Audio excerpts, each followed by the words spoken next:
You're listening to One More Whisper, Book 8 of the Mistletoe Matchmakers of Clearwater County Romances by Bonnie R. PAULSON. Torn between two men, this matchmaker-turned-decorator has to choose between who she should be and who she is to find true love. Tanya Dean runs from Mistletoe, Montana because she's afraid of love and commitment. Not something a matchmaker wants on her resume. Pursuing her love for decorating, Tanya returns home to take on a job with a new ranch owner in town and finds he's not just another good-looking cowboy. He's someone her sister is hiding feelings for. Colt Wilson followed Tanya back from Alaska to see if he could convince her to try out the one thing they both claim to hate: a relationship. But seeing her with the newcomer in town has him doubting everything about himself and what he believes in love. Can Santa work a miracle, or will the rest of the matchmakers be doomed to loneliness in the thick and chilly Montana snow? Chapter 1. Tanya shifted her drink to her other hand and smiled politely, albeit cooler than she normally would to the mayor's son. The guy had been prattling on about crossbreeding his pet cockroaches for crying out loud. What was he trying to do? Scare Tanya away? The only thing keeping her there was the fact that on one side of the makeshift wedding locale stood Colt Wilson, the man she'd been having a flirtation with in Alaska for the last few weeks, but that she'd been planning wouldn't become anything more. On the other side of the barn stood Knox Casey, her new client, and someone definitely along the lines of what she considered attractive and fresh. He wasn't from Mistletoe initially. Wasn't that a huge draw to a girl like her? The last thing Tanya wanted was permanent ties to the community she already called home. She needed to quell her overwhelming wanderlust and settle down outside of the Montana town. Chasing after some guy who was just as entrenched as she was in the Clearwater community wasn't her ticket out. But Knox might be, and she could get on board with that. She was decorating his house, which meant he was trying to establish roots there, but maybe they weren't permanent. Maybe there was something other than the desire to settle down stirring in his bones. Tanya, can you help me really quick? Excuse us, Tom. Kari winked at the mayor's son, whose cheeks pinkened. Kari grabbed Tanya's sleeve and pulled her from the standing position she'd been in. Gratefully, Tanya followed her sister, sighing in relief when they got to the side food table. Thank you. Oh, my stars. That was going on forever. Can you believe there's an actual breeding system for cockroaches? With a slight shudder, Tanya smiled at Kari. What do you need help with? Well, I noticed Knox standing over there. He's talking with Brock. I thought it might be a good time for you to check and see if Brock and Lily are getting excited for their firstborn. Kari wiggled her eyebrows at Tanya, her grin alarmingly manipulative. She did nothing to hide her motives either. Okay, I guess I can go over there. The more Tanya was with Knox, the less she would be with Colt. She couldn't deny the appeal as she glanced Colt's direction and made eye contact. She snapped her gaze away.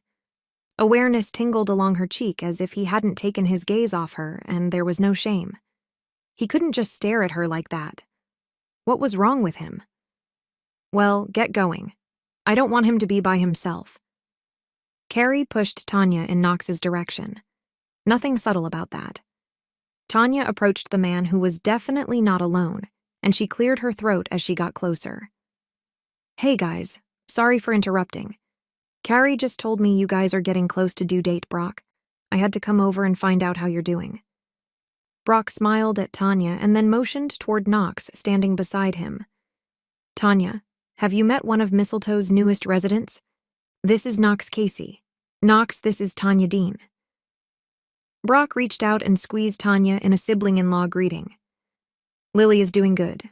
We're excited but ready at the same time, if that's possible. It's definitely possible.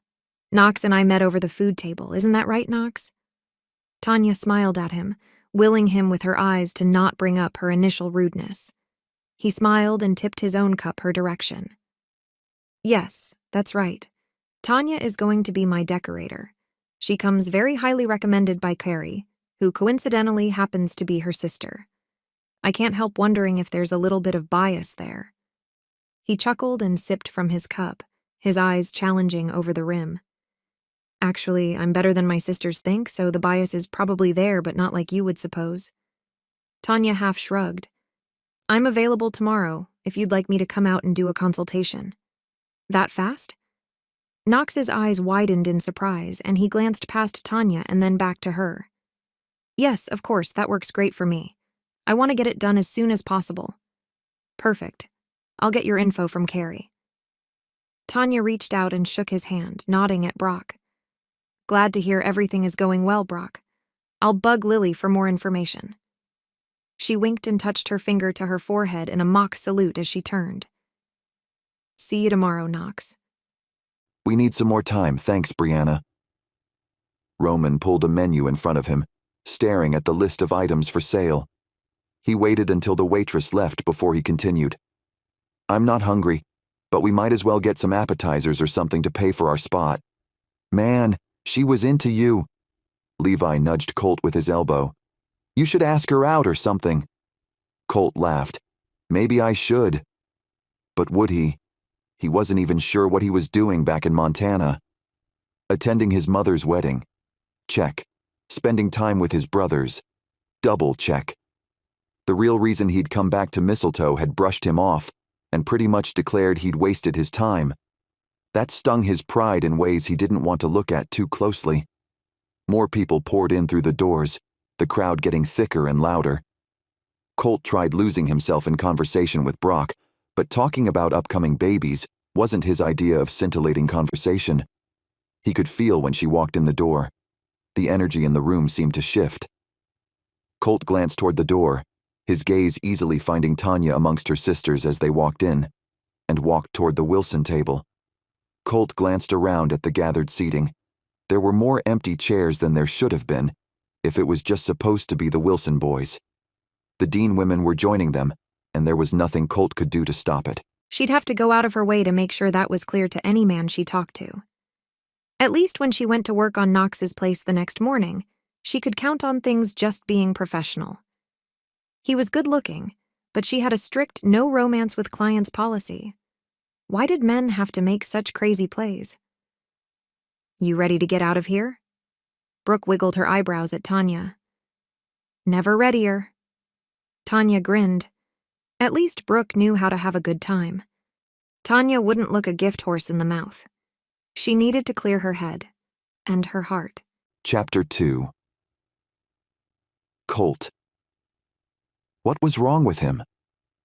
Colt had flown all the way to Montana from Alaska with the thought that maybe Tanya would want more with him than they'd both claimed in Alaska.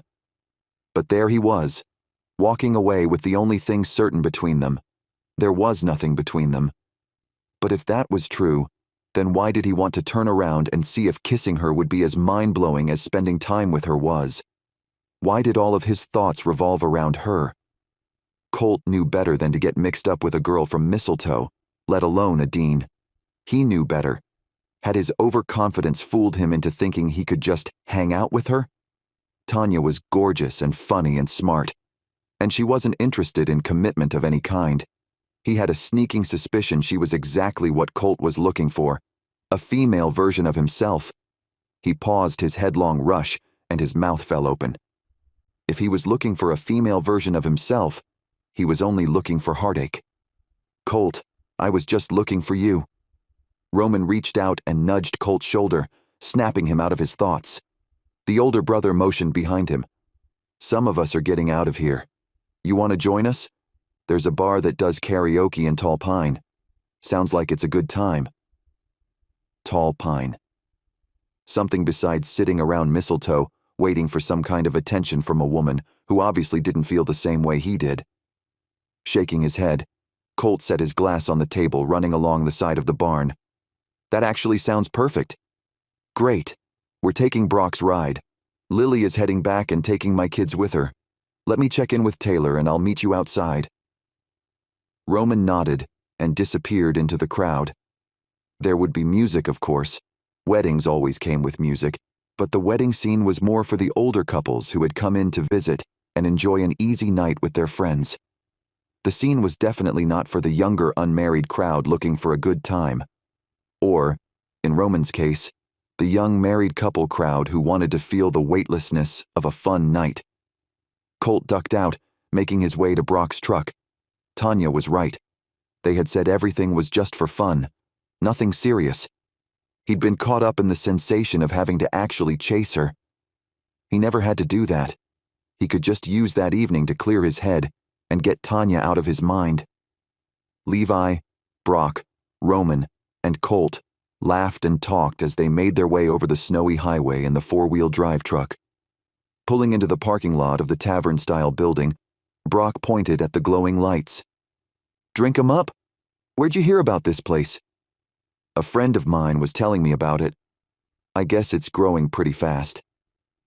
Roman climbed from the rig, waiting for Levi and Colt to join him. They strode into the bar, Roman waving at someone across from the door. He turned back to Colt and the rest of them. "Austin is here. He said he and Samantha would come get seats. I guess the karaoke is pretty impressive."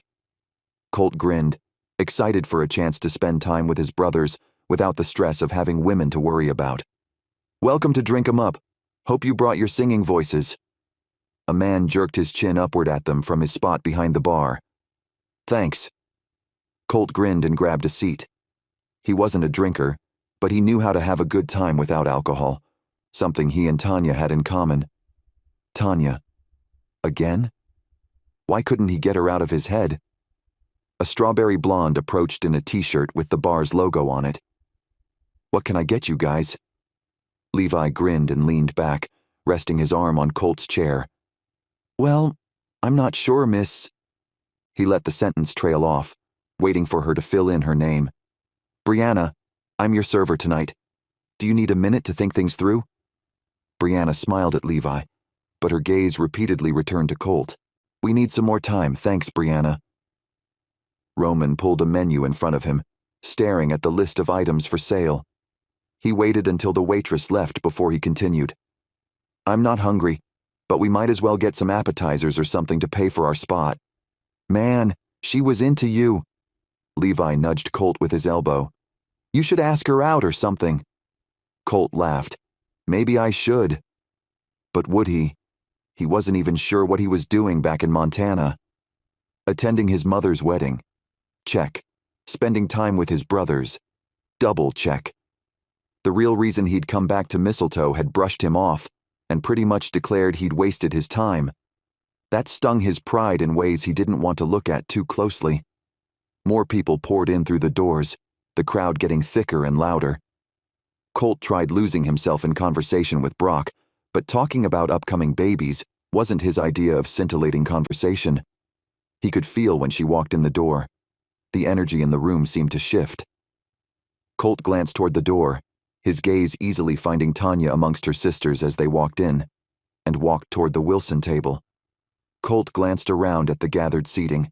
There were more empty chairs than there should have been, if it was just supposed to be the Wilson boys. The Dean women were joining them, and there was nothing Colt could do to stop it. Chapter 3. Austin Brock started singing a terrible rendition of an old song by Johnny Cash. Laughing, Austin shook his head and reached for Samantha's hand. "I think it's time you danced with your husband." Touching her never grew old, and for the billionth time since they'd admitted to loving each other, Austin secretly thanked the good Lord for the chance to be with his best friend. Samantha playfully batted her eyelashes at him and took the hand he extended toward her. "I thought you'd never ask." They stood from the group of tables and wended their way around the chairs and other family members, talking and laughing and listening to Brock destroy the classic Western song. Before Samantha could get too far ahead of him, Austin tugged her back to him and into his arms. "Where do you think you're going?" Samantha laughed, resting her hand on his shoulder as she gazed into his eyes. "Nowhere without you, love." They swayed together in silence for a moment as Austin relished having her in his arms.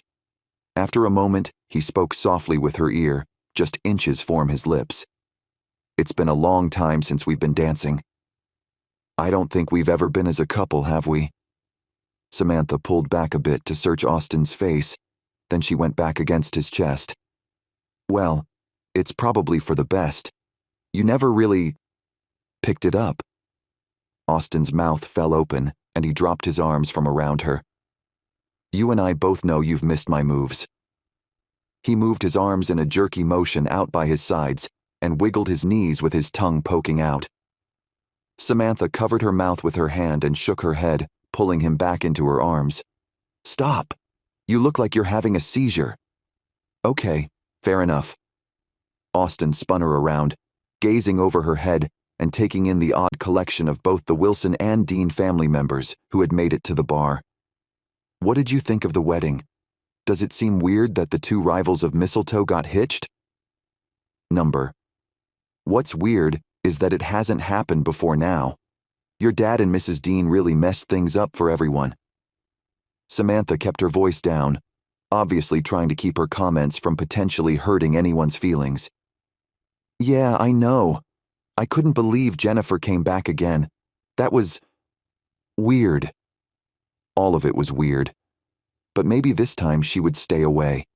Because the last time she'd been sent away, she'd been arrested, but came back when she got out. Then was sent away again, and then came back. The woman was relentless. But maybe this time the Wilsons and the Deans had succeeded in sending her parasitic disposition away. Everyone needs a happy ending, don't you think? Especially when you're older. She fell quiet, then glanced up at Austin, all the questions in her eyes. What would you do if I died? Would you remarry? The thought felt like a punch to the gut. Thinking about Samantha, his best friend and true love, dying before him stung. Just the simple thought hurt. He couldn't imagine truly losing her. He swallowed past the sudden lump in his throat as he pulled her just a little bit tighter against him. There's no one else for me, Sam. I'll probably die with you. We'll be in bed, sleeping and holding hands. That's what will happen. We'll grow old in our bed. I want to leave our bed once in a while, Austin. Samantha rolled her eyes, but her smile held more than a modicum of relief. Number, I don't think leaving our bed is going to be appropriate at this time. I think we need to just put a mailbox on the foot of it and give everyone an address to mail to us. But between the bed and the bathroom, we don't need anything else. Austin spoke in mock solemnity. Samantha laughed, throwing her head back, exposing the smooth lines of her throat to Austin's view. She sobered, meeting his gaze with hers. Well, I think that will be hard to do. You snore. I do not. He did, but he'd never own to it. I don't know why we can't stay there. I don't see any reason this wouldn't work. Things are too dangerous out here. One of us might get in a car accident, get a sliver from the hand railings at work, choke on a chicken bone. There are just too many possibilities. Number, we need to stay in bed all the time. Austin's eyes widened, and he pulled Samantha closer, leaning down and whispering in her ear. In fact, let's go home and get back to bed. Right now. He pulled back and wiggled his eyebrows at Samantha with a lascivious grin. Her laughter was loud enough to draw the attention from nearby dancers, but Austin didn't care. She was his, and he loved seeing her laugh. Actually, you're crazy. I love it. Samantha reached up and gently caressed his cheek. I love you. I love you too. Austin stopped the swaying they did from side to side and bent his head, pressing his lips firmly against hers. She was his, and there was no way he would ever let her go. Thank goodness she seemed as attached to him as he was to her. Chapter 4. Brooke. Brooke clapped her hands with Tanya and they spun around, dancing in a loose group of some of the girls there at the bar. A few of them she'd never met before, but that didn't mean they weren't all feeling the beat and rhythm of the music and the joviality of the room. All in all, Brooke was having a good time. If she could just get the image of Tanya repeatedly talking with Knox at the wedding out of her head. Tanya and Knox. Brooke knew everyone wanted the two to get together. She knew it. That's all Carrie had been talking about for a while. Tanya and Knox. It wasn't Brooke's fault she felt like Brooke and Knox sounded better. Not that she'd say that out loud to anyone. Especially Carrie. All of the Wilsons and the Deans were matchmakers. If Carrie said Tanya and Knox were a good match, then they were. Brooke couldn't fight against that. Even if nothing was going on between Tanya and Knox, Despite Carrie's matchmaking efforts, Brooke had to expect that Tanya would interact with him. Why wouldn't she? Tanya was supposed to be decorating the man's house at some point. Working for someone required talking and engaging at some point. Just hopefully, not engagement. No matter what Brooke tried to justify in her mind about Tanya needing to talk with Knox on a platonic or professional level, she kept coming back to the Carrie variable. Carrie wanted to match Tanya and Knox, match them together. Like a romantic couple. Like happy ever after matched up. That jammed Brooke's thoughts. Why Tanya? Why did Tanya have to be matched to the good-looking ranch owner? Why had Carrie thought of Tanya and not Brooke? Fine. Everything was fine. Not a big deal at all. Brooke would just have to hope her own match was out there somewhere and not being hit on by her sister who wanted nothing to do with commitment on any level. At all.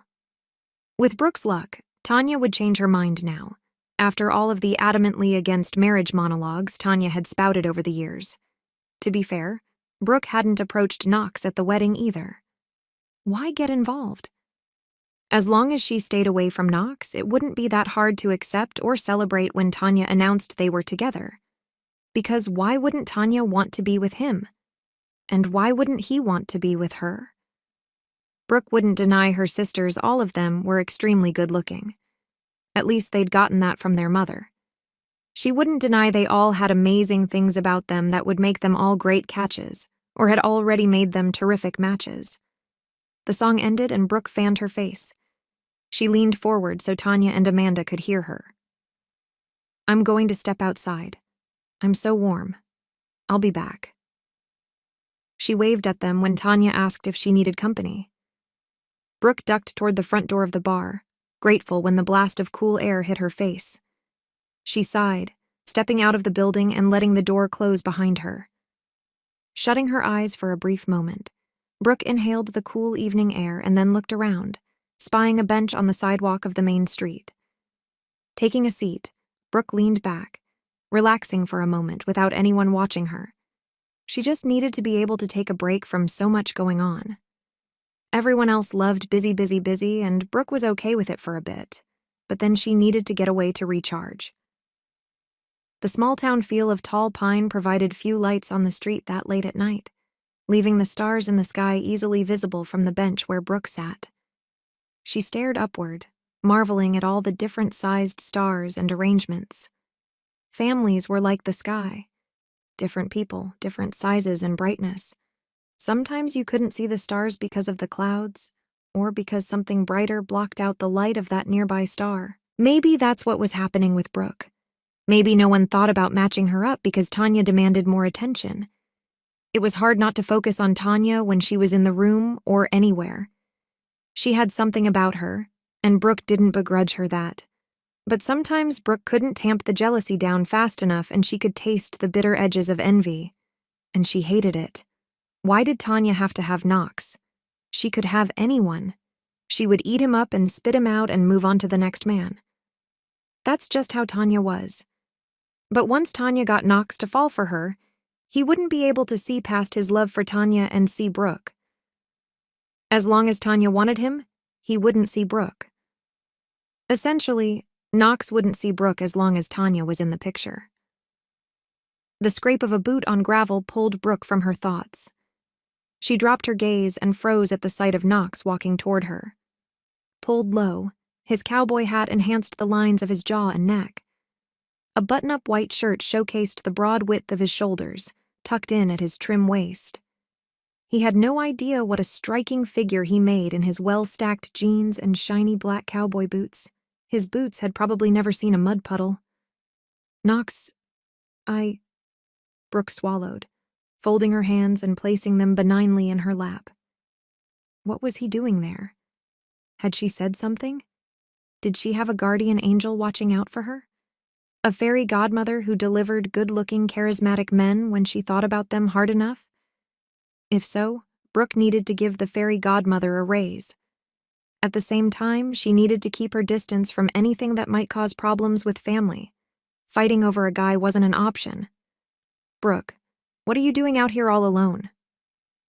Knox smiled at her, casting a glance toward the bar and then back to her.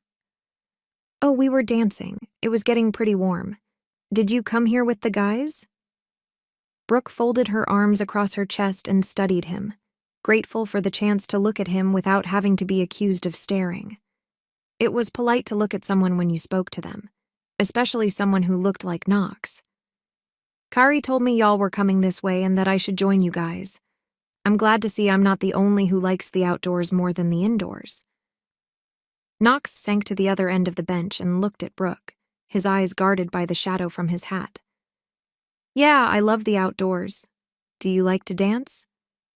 Brooke wasn't sure what was okay to talk about and what wasn't. Would he think she was hitting on him or asking him to dance?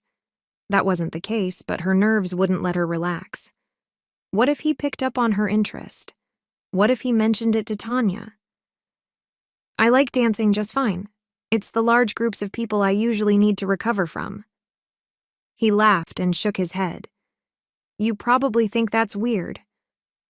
Brooke stared at him as she slowly shook her head. "No, actually, I feel the same way. Exposure to too many people sucks the energy out of me." "Exactly. I just need to recover from it. The wedding was a lot of people." He laughed, then glanced at her.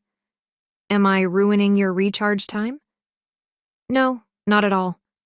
She glanced behind her, suddenly guilt-ridden that she was keeping him from Tanya. Obviously, Kari's intent to get them together was the reason behind inviting him to the bar with the group.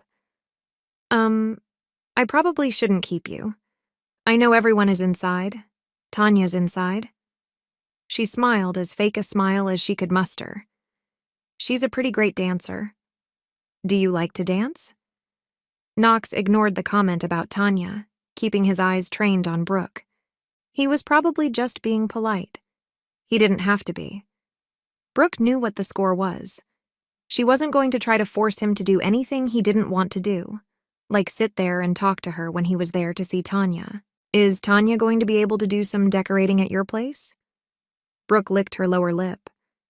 What else could she ask him about Tanya?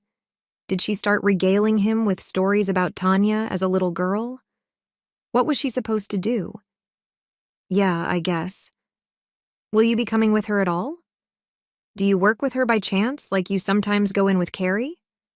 Knox leaned forward, resting his elbow on his knee as he faced Brooke, questions in his eyes. Sometimes. I do art, personalized and custom designs for her clients, but I've never been to her job sites. We don't work that way. But, I don't know. I don't think so. She's never asked me to go out with her." She cleared her throat and shifted on the bench. What did she bring up now? Just before she could ask something equally asinine to her previous questions, Carrie called out from the door of the bar. "Brooke, our song is on. Come on. Oh, Knox, you're here. We're all inside. Let's go, you guys." Carrie's smile was full wattage as she waved from the doorway. Brooke glanced from Carrie back to Knox. "Guess we have to be on again, huh? There goes recharge time." She laughed and stood. "Thanks for the chat." She wrinkled her nose and left Knox on the bench. He'd follow her in soon enough, she had no doubt. But she couldn't go in with him. That would cause confusing questions she didn't want to answer. What if others thought they'd come together? That was a possibility she didn't want to entertain. Not when he was clearly meant for someone else. Her sister. There were some lines Brooke refused to cross. Chapter 5. Knox. Following Brooke into the bar, Knox slowed down just inside the door. The interior felt more welcoming than other taverns and pubs he'd frequented casually. The makeshift karaoke stage beckoned for one's attention with bright lights directed toward the singer. A dance floor wended itself around a collection of tables, and a large group had been put together on the far side of the floor. Carrie stood, motioning him toward the group. She'd been effusively inviting when she'd stopped him at the wedding, telling him it was time to get to know more people, and they'd be at Drink 'em Up over in Tall Pine. He'd needed to GPS the town, which ended up being more like a blip on the map. Striding toward the group, Knox nodded at a few people who turned to check him over as he walked by. He pulled a chair out near Carrie and grinned at the rest of the group as they turned to look at him. "Knox, I'm so glad you made it." Carrie wrinkled her nose his direction and wrapped her hand around Nick's bicep. Knox had met Carrie's significant other the second or third time he'd been into the bakery. Apparently, the man had a weakness for Carrie's baking as well. Knox half stood, reaching across the area to shake the man's hand. "Nice to see you again, Doc." "Likewise, Knox. You sing?" Nick grinned and nodded his head toward the stage. Laughing, Knox shook his head. "Only in acts of war." They laughed, and Carrie reached out, poking Knox's shoulder. "Tanya's over there. You could probably snag a dance with her when the next slow song comes up." Carrie wiggled her eyebrows and smiled like she hadn't just blatantly pushed Knox toward Tanya. "That's great. Thanks. Where's Brooke?" Knox glanced around the group. If Carrie could be obvious, then Knox could be too. Plus, Brooke was the one he was interested in. Tanya seemed nice enough, beautiful, sure, but he didn't get that spark of interest he got with Brooke. Carrie waved her hand in the general direction of the people dancing. "She's up there with Tanya too. They'll be done soon. Then you can dance with Tanya." He didn't want to dance with Tanya. How far would Carrie push it, and how polite would Knox be to go along with what Carrie wanted? He didn't want to give the wrong impression to Tanya, Carrie, or Brooke. But Brooke continually pushed Tanya on him as well. Maybe there was something he needed to know. Was Brooke not interested in him? Was that why she pushed Tanya at him all the time? Maybe he should take the hint. Or maybe he should be a little more dogged in his pursuit. Maybe Brooke wasn't aware he was interested. The song faded, and a slow song came on. Tanya, Taylor, Amanda, and Brooke approached the table. Brooke held back as Tanya bounced forward. "Hey Knox, glad to see you're here. Don't stay out too late. I'm always prompt to my appointments." She laughed, reaching down for a glass. Sipping, she looked around as if she's searching for someone. Brock approached from the bar, carrying a drink as he looked around. "Hey, where's Colt? I want to head home. I gave him a ride. He went outside. He said it was too warm in here for him." Taylor motioned toward the door and leaned into Roman's side. "Tanya, you should dance with Knox. He just got here." Carrie angled her head to the side, lifting her shoulder as she coyly tried to cajole her sister. Tanya glanced at Knox, her eyebrows raised. "Okay, if Knox wants to. I'm not in the habit of forcing men to dance with me." Knox laughed. "I'd love to." He went along with it, as Brooke stood back and avoided looking directly at him. There had to be something he didn't know. Brooke was acting like she wasn't interested in him the same way he was in her. Maybe a town full of matchmakers knew something he didn't. When it came right down to it, he didn't know Tanya. Maybe they had more in common than he thought, and if Brooke wasn't interested, it didn't matter how much he was. He couldn't make her do anything she didn't want to do. He stood, smiling as he reached Tanya's side and then motioning toward the floor. "After you." "Well, all right then." Tanya sashayed out onto the dance floor, turning and waiting for him to join her. She lifted her arms, and they got into a slow dancing position. Maybe all he needed to do was get to know Tanya. But even as they danced, Tanya didn't completely focus on him. She glanced over his shoulder toward the door when she faced that direction. Knox wasn't going to be a placeholder. Brooke wasn't interested, and it appeared Tanya might not be either. Something wasn't quite adding up. Why would her sisters push her toward him if she was into someone else? "Are you looking for someone?" Knox glanced behind him, and then back at her, keeping his expression light along with his tone. Tanya jerked her gaze back to his, and then stared for a moment, before shaking her head. Sorry, I've been distracted for so long, I'm not sure I know what it's like to be on track." She laughed, rolling her eyes. "Are you okay? Will you be able to come in tomorrow, or do you need more time?" Knox wasn't sure what could be distracting to a woman like Tanya, but it sounded serious. Tanya furrowed her brow. "I can do my job, Knox. I need to figure out some things in my personal life before I make any serious decisions along those lines. But let's be honest, interior decorating I can do in my sleep. You're that good, huh? I like the confidence. Knox nodded, turning her to the side. He tilted his head toward the door. Who are you looking for? Are they the reason you're distracted? Narrowing her eyes, Tanya slowly shook her head. Number I wouldn't. Not necessarily. I don't think so. Number, that sounded definitive. Knox chuckled, and Tanya joined him. Well, I'm nothing if not conflicting. The song faded, and they broke apart. Tanya glanced at the delicate watch on her wrist. You know what? I'm going to see if we can get going. I have an early day tomorrow. She winked and looked pointedly his way. And I think you do too. I'd hate to bore you to sleep tomorrow. Well, I just got here. I'll hang out a bit longer, and I promise not to fall asleep on you tomorrow as you talk about chenille and paint chips. Knox returned Tanya to the group before he sat down. He wasn't sure he was up for another dance, unless it was with Brooke, but she seemed to have disappeared. He leaned back in the chair, determined to see if she'd return. She couldn't avoid him forever, unless she could. Chapter 6. Tanya. Even having gone home fairly early the night before, Tanya didn't sleep. Where had Colt disappeared to? Why did Tanya feel like his sudden absence was a personal slight against her? Number. She didn't care what Colt did or where he went or what was going through his head. Driving down the winding drive to Knox's place, Tanya took in the treed landscape. Pine trees of all different kinds dotted the terrain, intermixed with tamarack along the slightly rolling land leading to the house nestled in the valley of foothills. Snow gave the illusion of black and white coloring, even when viewing the evergreen trees. The log home couldn't be called a cabin in any world or any iteration, as the 3-story building loomed overhead when she climbed from her car. Rustic elegance stretched into the bare rafters as Tanya approached the wide steps to the wraparound porch. The wood glowed warmly like it had been freshly polished yesterday. Reaching out, Tanya knocked on the door. No matter what, she couldn't be distracted today. She had to keep her head on. She couldn't think of things like, why would Colt be in town? Why would he have come back when he said he wasn't coming back for a while?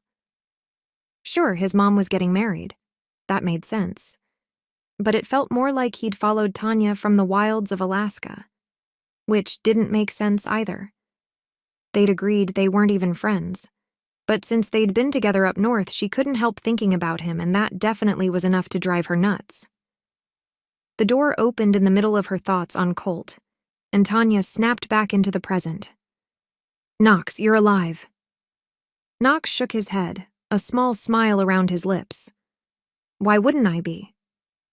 Well, my family can get pretty crazy, and since we started mixing with the Wilsons, let's just say the group of us can shut down a town. That was the first time I've been to Tall Pine, though.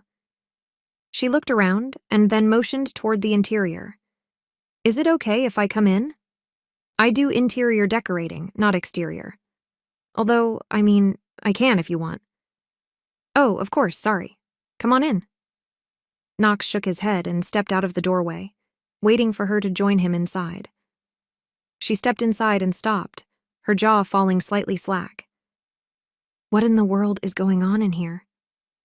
The interior of the home had bare logs for walls, which was expected in that type of design, and the beautiful wood. Or what had once been beautiful wood. All of the curves had been painted an atrocious color. On the far wall, they were bright pink. The wall perpendicular to the doorway was green, or maybe it was mud brown. The lighting made it hard to make out. I know. This is what I'm talking about. It's almost nauseating. Knox shut the door behind her and ran his hands down his face. Come on in. We have a lot to talk about. I'm sorry, did you say almost nauseating? This is gross. I'm sorry. But gross is actually being nice. Tanya swallowed, walking slowly behind him as she tried to absorb the horrible way Oh no, was that fruit wallpaper over the logs now too? Tanya put her hand over her mouth and rushed to catch up to Knox as he went into another slightly less repugnant room to sit at a table. He slid some magazines across the table to her after she sat, and he poked his finger at the first picture. I'm thinking something like that with the stainless steel look here. I'd like glass and tile and maybe something whiter. Tanya stared down at the images of contemporarily designed spaces that lacked warmth as well as style. She shook her head and shoved the magazines to the side. This place needs to be done in warm, rustic designs. The log design needs to be complemented, not... She waved her hand around them without actually looking too closely. Insulted in every line. Insulted? Knox glanced around. You're right, that's what it does feel like here. Well, if you don't like the contemporary style, what are some ideas you have? Tanya pulled out her sketchbook and pencil and started drawing. I think we go with a return to the raw, polished log look. Get rid of the oppressing colors. Open up the walls a bit more with some double-paned windows, and maybe we do a more subtle touch with the flooring. After we get the foundation back to its normal glory, I think we should then focus on really drawing out that rustic glory. We could do antler chandeliers, lamps, and lighting fixtures, as well as lodgepole-style furniture. I know a great artist here in town that specializes in some of those things. I'll need to ask her to get started, though. I don't think she's made anything in quite a while. At least, not for me. Tanya didn't mention the artist was her sister Brooke. The last thing she wanted to be accused of was nepotism. Should I order in some abstract art? I really like blacks and reds. Knox leaned back in his seat, looking like he was ready to just give Tanya a credit card so she could make happen whatever needed to happen. Knox, I don't think you understand. This type of a home won't do well with abstract or contemporary work. This all calls for rustic, warmth, welcoming. Colors that work with the wood, not against it. You want this to feel like a home, not a... I don't even know what to call it. Are we doing the whole home? Actually, nix that question. We're doing the entire place. I'm not going to do this job halfway. Not an option. Tanya shook her head and made some more notes, finally focused for the first time in a little while. She liked the feeling of being able to transform a living space. That actually made her feel like her purpose went beyond matchmaking. Not that there was anything wrong with matchmaking, she just didn't feel like she knew enough about love to commit to pairing anyone else up. Did that make her a bad person? Did that make her less of a Dean? So, you'll be coming out. Will you always be alone? Knox tapped his fingers on the table, his eyes slightly narrowed. Usually. Why? Are you worried I'm going to try to take advantage? Tanya winked. Don't worry, big boy. You're not my type. And that's when it hit her. He wasn't. He seemed more stable and rooted than she wanted. He was friendly, but not flirtatious, and that wasn't the type she wanted to be with. Not that she wanted to be with anyone. She wasn't going to commit for anything. No, I just wanted to know if I should plan on more people. Knox cleared his throat and shifted on his seat. And, yeah, I understand not being your type. I feel the same way. Although you're perfectly attractive, and, whatever. He rolled his eyes and shut his mouth. I wonder who you would want me to bring. Don't worry. You don't need to tell me. I'll figure it out, and when I do... Tanya laughed, leaning back. At least they agreed they weren't a good match. That made things a lot easier, especially considering her hard no-dating clients rule. Knox shook his head. Great, I've got a clown working for me. But his smile took the sting out of anything he might be saying. Okay, keep your secrets. I'll come back tomorrow with a game plan. I need to reach out for some contractors to get this wood stripped and repolished. That's going to be the first thing we're going to do. And the floors. Tanya leaned forward, excited to lose herself in the project.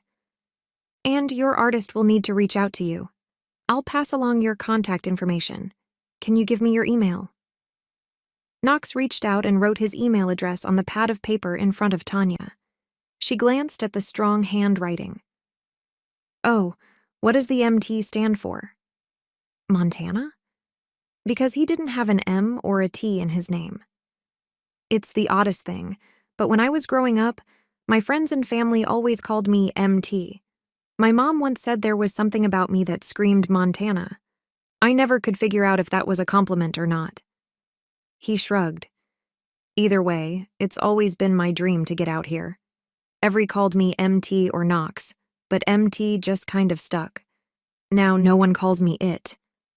He chuckled ruefully and looked around the house. Maybe I grew out of it. I don't know.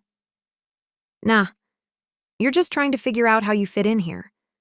I don't think you quite fit the MT in my head, so I'm going to stick with Knox. Tanya smiled, gathering her things and already mapping her plan of attack out in her mind. I'm going to make some calls and get in touch with my artist. Your home is about to turn into a war zone. Be prepared. As she took measurements and made notes around Knox's place, Tanya couldn't help her thoughts from turning back to the ever-present topic of Colt Wilson and just what role Tanya wanted him to have in her life. Maybe Colt returned to Alaska and she didn't have to worry too much about his whereabouts or what he kept trying to talk to her about. She didn't want to talk. Not about what they'd already agreed wasn't going to happen. Why did guys have to change the plan mid-execution? She didn't need complicated, and Colt was definitely complicated. And a Wilson. All the things she didn't want to deal with. Maybe Knox would be fun to flirt with. She just needed to draw him out of his shell. She wasn't interested in anything more than professional, but boredom could be assuaged with a little bit of fun. That was Tanya's specialty. She could flirt with rocks, anything to keep herself focused and away from making any poor decisions. Plus, Knox needed help with his house. If Tanya did nothing else that year, she would fix that house. Maybe then she wouldn't feel like she had no purpose or plan. A girl liked feeling useful and needed. Chapter 7. Colt. The night before had been even more confusing. All Colt wanted to do was figure out why he couldn't stop thinking about Tanya, why he'd had to follow her from Alaska. If he'd been smart, he would have stayed up there and sent a congratulation card to his mother. No, he wasn't that rude of a son. Being at the wedding had been something he was glad he'd been able to do for his mother. The fact that Tanya just happened to leave Alaska and come back to the same town they both lived in was just a happy coincidence. He offered a side grin at the thought to no one in particular as he parked the truck in front of the Dean house. He had no idea where David and his mother had gone after the wedding, but the girls had to come back home since that's where they lived.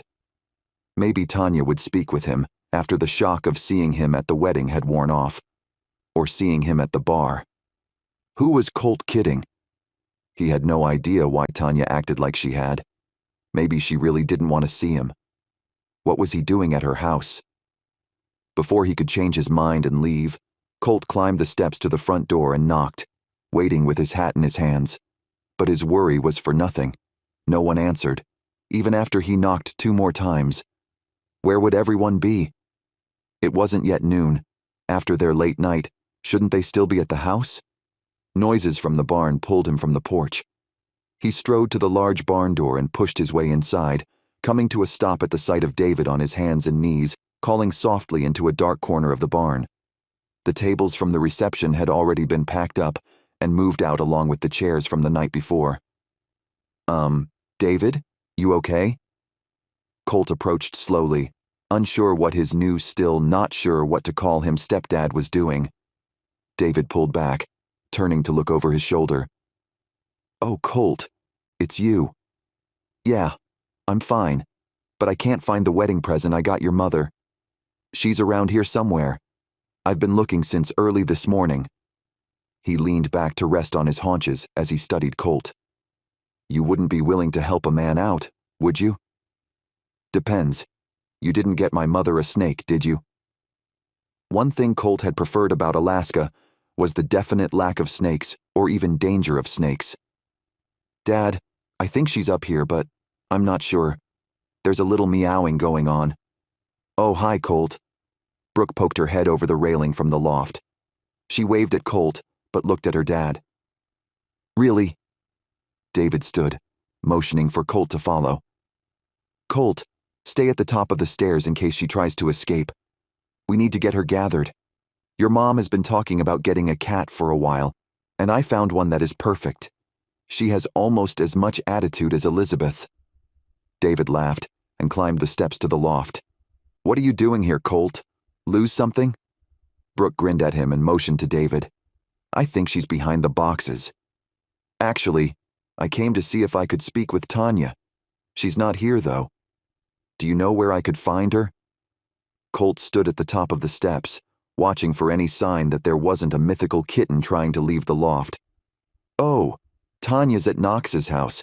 She left about an hour ago. Brooke's expression was deadpan, like she neither cared nor was interested in where her sister was. But something told Colt she actually did care, and she was interested very much in where Tanya was. Knox's house? Tanya was at Knox's place. First thing she'd done after the night before was go to this new guy's place. First thing she'd done since getting into town after the wedding involved going to Knox's place. She'd rather be with Knox. Colt gritted his teeth. If that wasn't blatant rejection, he didn't know what was. She obviously didn't want anything to do with Colt. How hard was it to get some time with Tanya to talk things out? Apparently, not hard, if you were anyone other than Colt. David emerged from the back corner, his arms against his chest, and his hands cradling something small. Look, isn't she adorable? Colt and Brooke stepped closer, immediately focused on the tiny creature in David's hold. Wow, what's her name? Brooke reached out, picking up the orange striped kitten with big blue eyes. I was thinking Spike, but you know Elizabeth. She'll have something frou-frou-y picked out, probably something like Mrs. Mugglesworth. David's eyes glowed when he talked about Colt's mom. That was the kind of man Colt could get behind marrying his mom. He'd worry about Tanya later. Right then, he reached out and gently petted the small kitten, who definitely wasn't a Spike or a Mrs. Mugglesworth. Maybe he should buy Tanya a cat. Judging by the way Brooke was acting, that would score a guy big points with a Dean woman. And Colt was looking to win as many points as he could. Chapter 8. Brock. Brock watched as Lily leaned over the table, her blonde hair falling across her cheek as she peered intently at the paper in front of her. I think this would be a good place to start, don't you? I love what you did with the crib. Thank you for putting it in our room. She grinned, but continued studying her paper. Let's see if we can get more diapers and powder. I'm nervous we won't have enough. Honey, we're going to have plenty. I think we have enough to powder all of Montana and into Wyoming. There won't be a cowboy with a wet butt this side of the Mississippi. Brock quirked an eyebrow at her, loving the nesting period she was going through.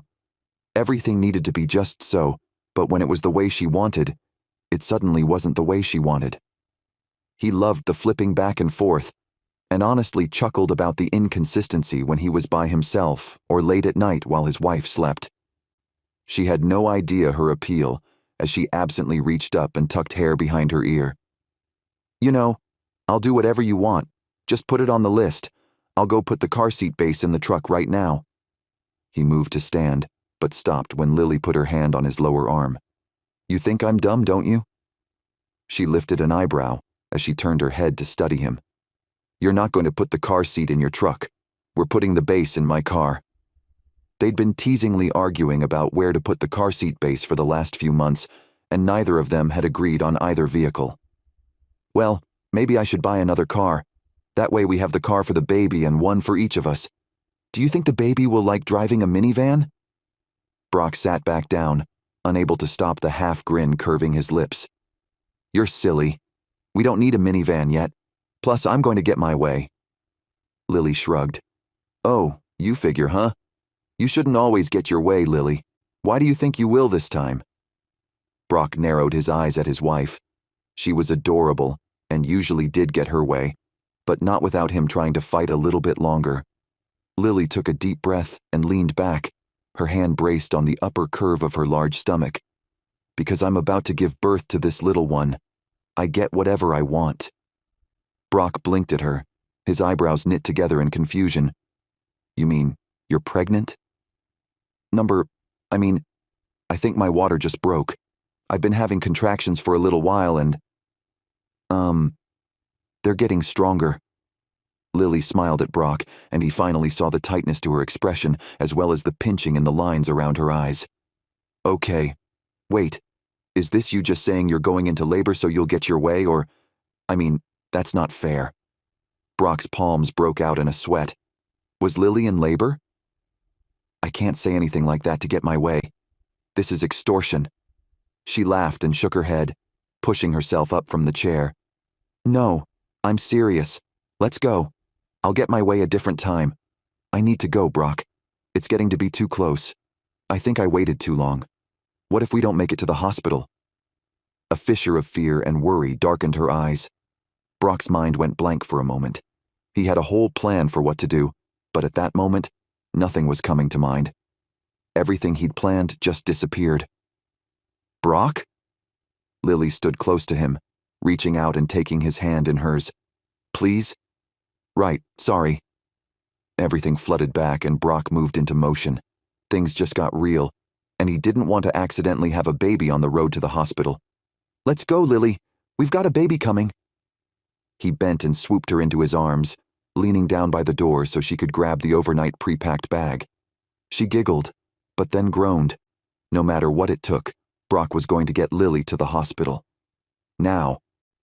Chapter 9. Knox Tanya made some good points. Knox had to give her that. But moving from Denver to Montana had been purely because he'd been ready for a change, and everything in Colorado was slick. You had your city cowboys, your metal buildings, your loud brand new trucks, and the women who weren't interested in the land or the reasons behind riding but in the money and the shiniest way something would flash. All he'd ever seen houses and wannabe ranches decorated as was stainless steel, chrome, and glass. But Montana had called to him his entire life. If he wanted to be immersed in Montana, then he had to be immersed in everything about it. What Tanya recommended was most likely just her personal preference. Maybe. He couldn't decide. By the time she left, Knox wasn't sure what exactly they'd decided on. All he knew was that she seemed pretty sure of her plan, and he just felt restless. Restless for someone to talk to about what it was he wanted, but couldn't explain. Restless about being alone again, out in that big old house. Restless about not understanding why everyone was pushing Tanya at him, except for Tanya herself, including Brooke, the one he actually was interested in. Restless because nothing was going the way he wanted it to, and he had no idea how to force the issue. It's not like he'd ever had to deal with someone pushing him away so he could date her sister. The restlessness didn't fade. Knox paced and then strode from the house to his truck. He'd go for a drive.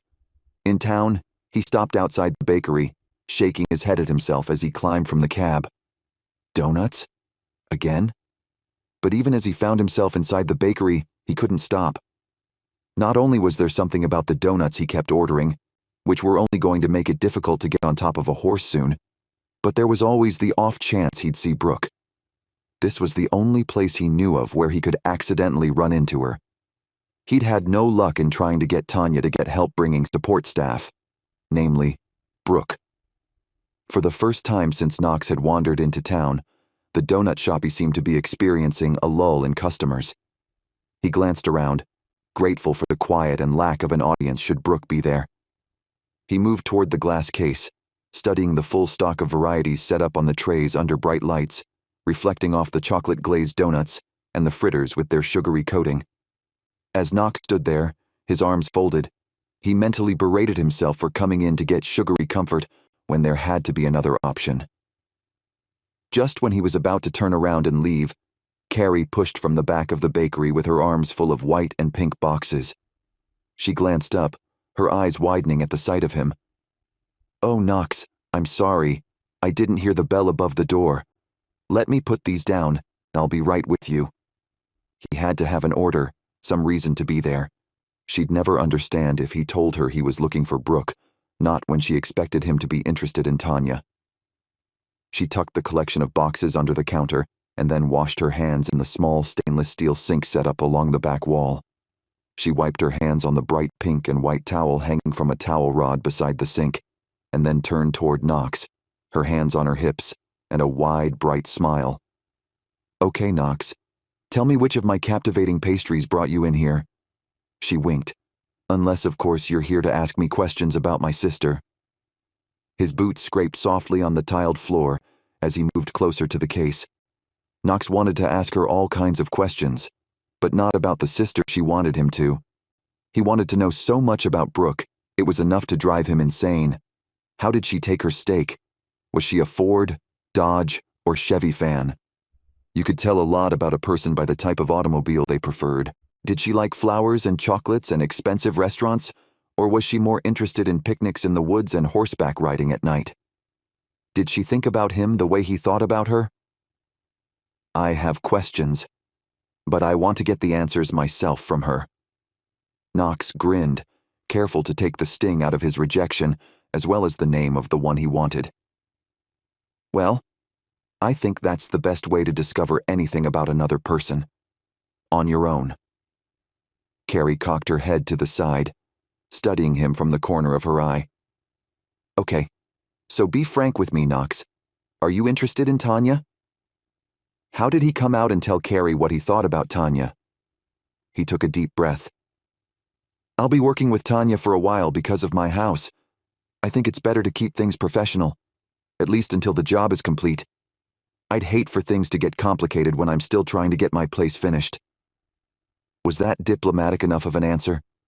Or would Carrie push for more? The biggest problem in telling Carrie the truth could be in her trying to block him from Brooke. He didn't need more discouragement in that arena. He needed help. Carrie dropped her hands and shook her head, chagrin in the lines around her mouth and eyes. "Yes, of course. I'm sorry. That was extremely rude of me. I know Tanya's working for you. I would never try to suggest a relationship like that. I'm so sorry." She lifted her hand and pressed the side of her fingers to her forehead. "You must think I'm a dunce. I'm so embarrassed." "No, not at all. I appreciate you thinking of me." He raised a hand and shook his head. "Well, it is what we do here. Everyone in the Wilson and Dean families matchmakes, even when we bake for a living." Carrie shook her head.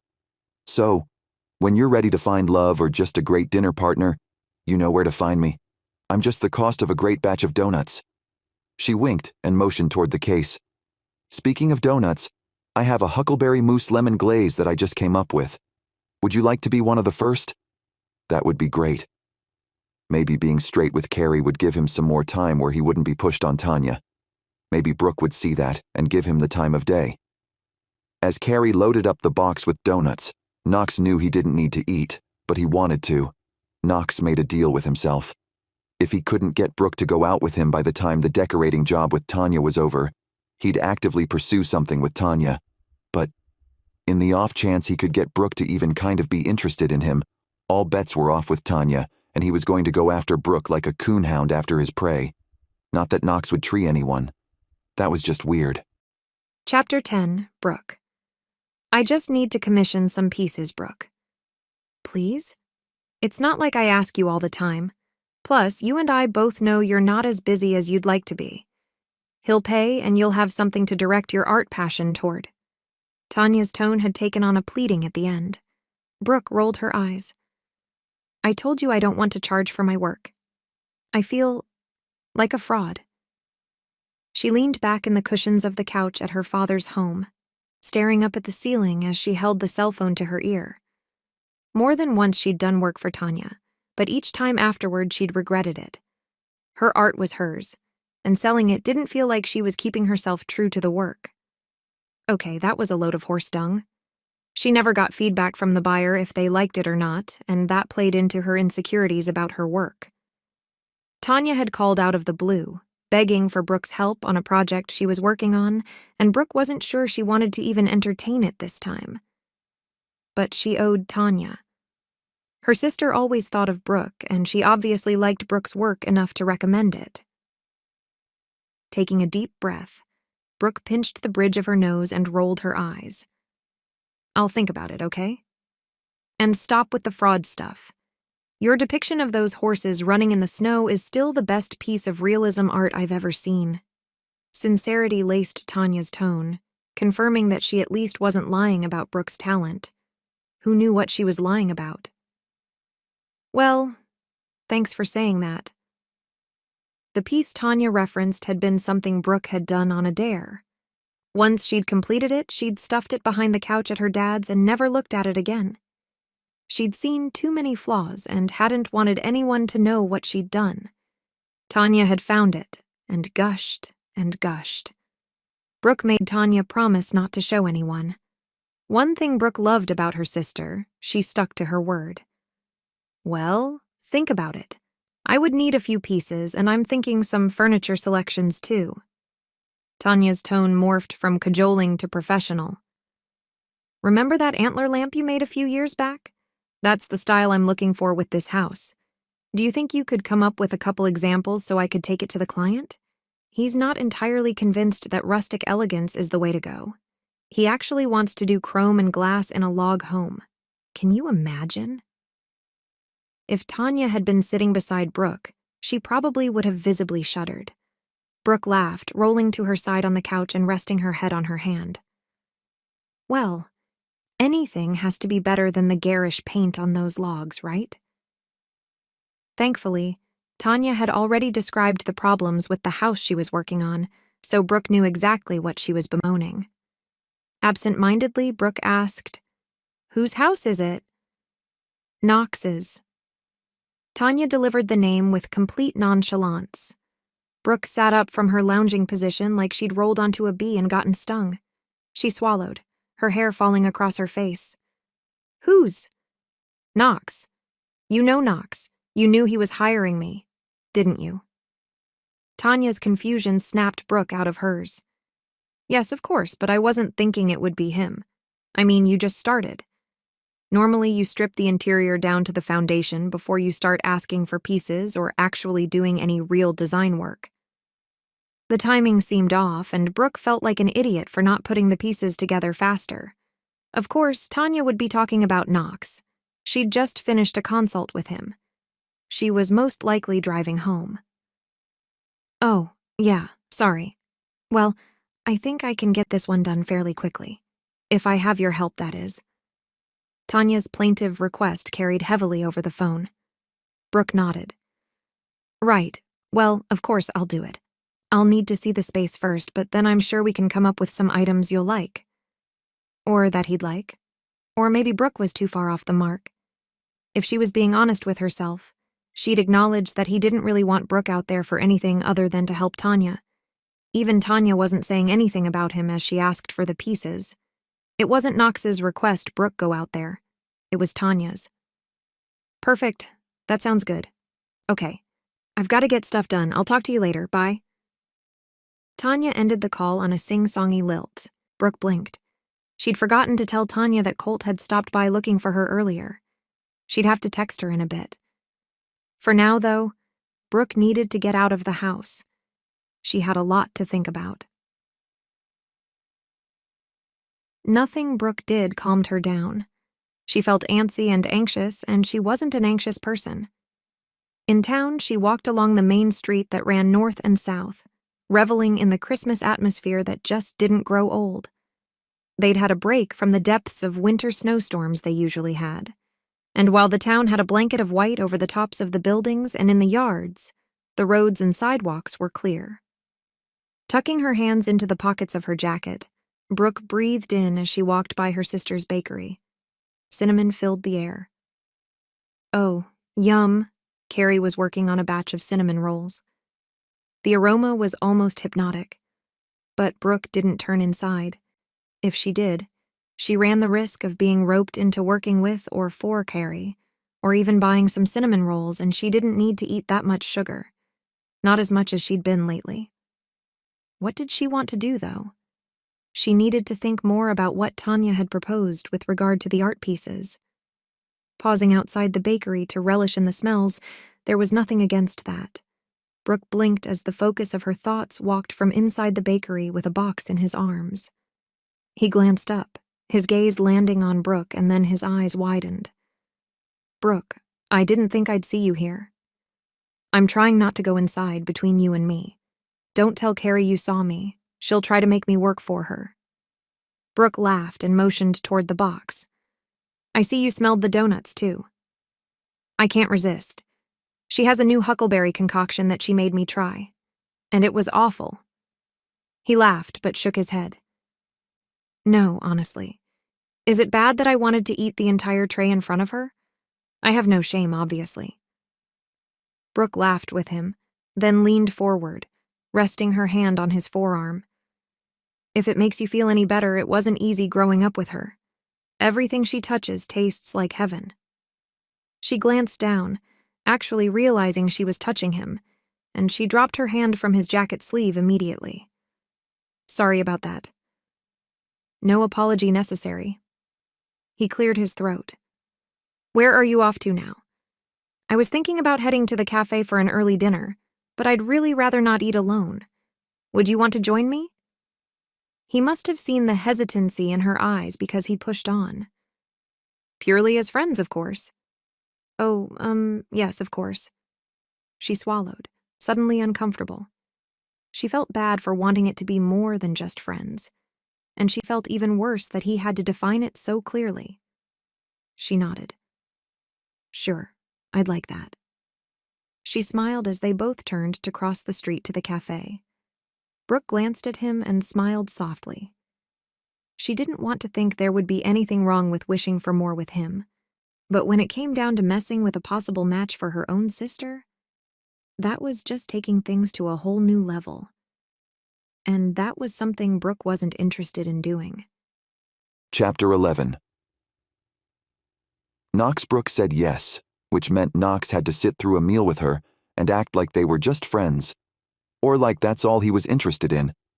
Why did he have to make things more complicated than they already were? He held the door for Brooke, waiting for her to precede him into the cafe, all the while wondering if that's what just friends do. Would she think he was trying to do more with her? By the time they sat down, Knox wasn't sure what he should be doing. Pulling the chair out for her, paying, waiting for her to order. What? Because he knew what to do on a date. But he'd never really had a woman who was a friend. Not really.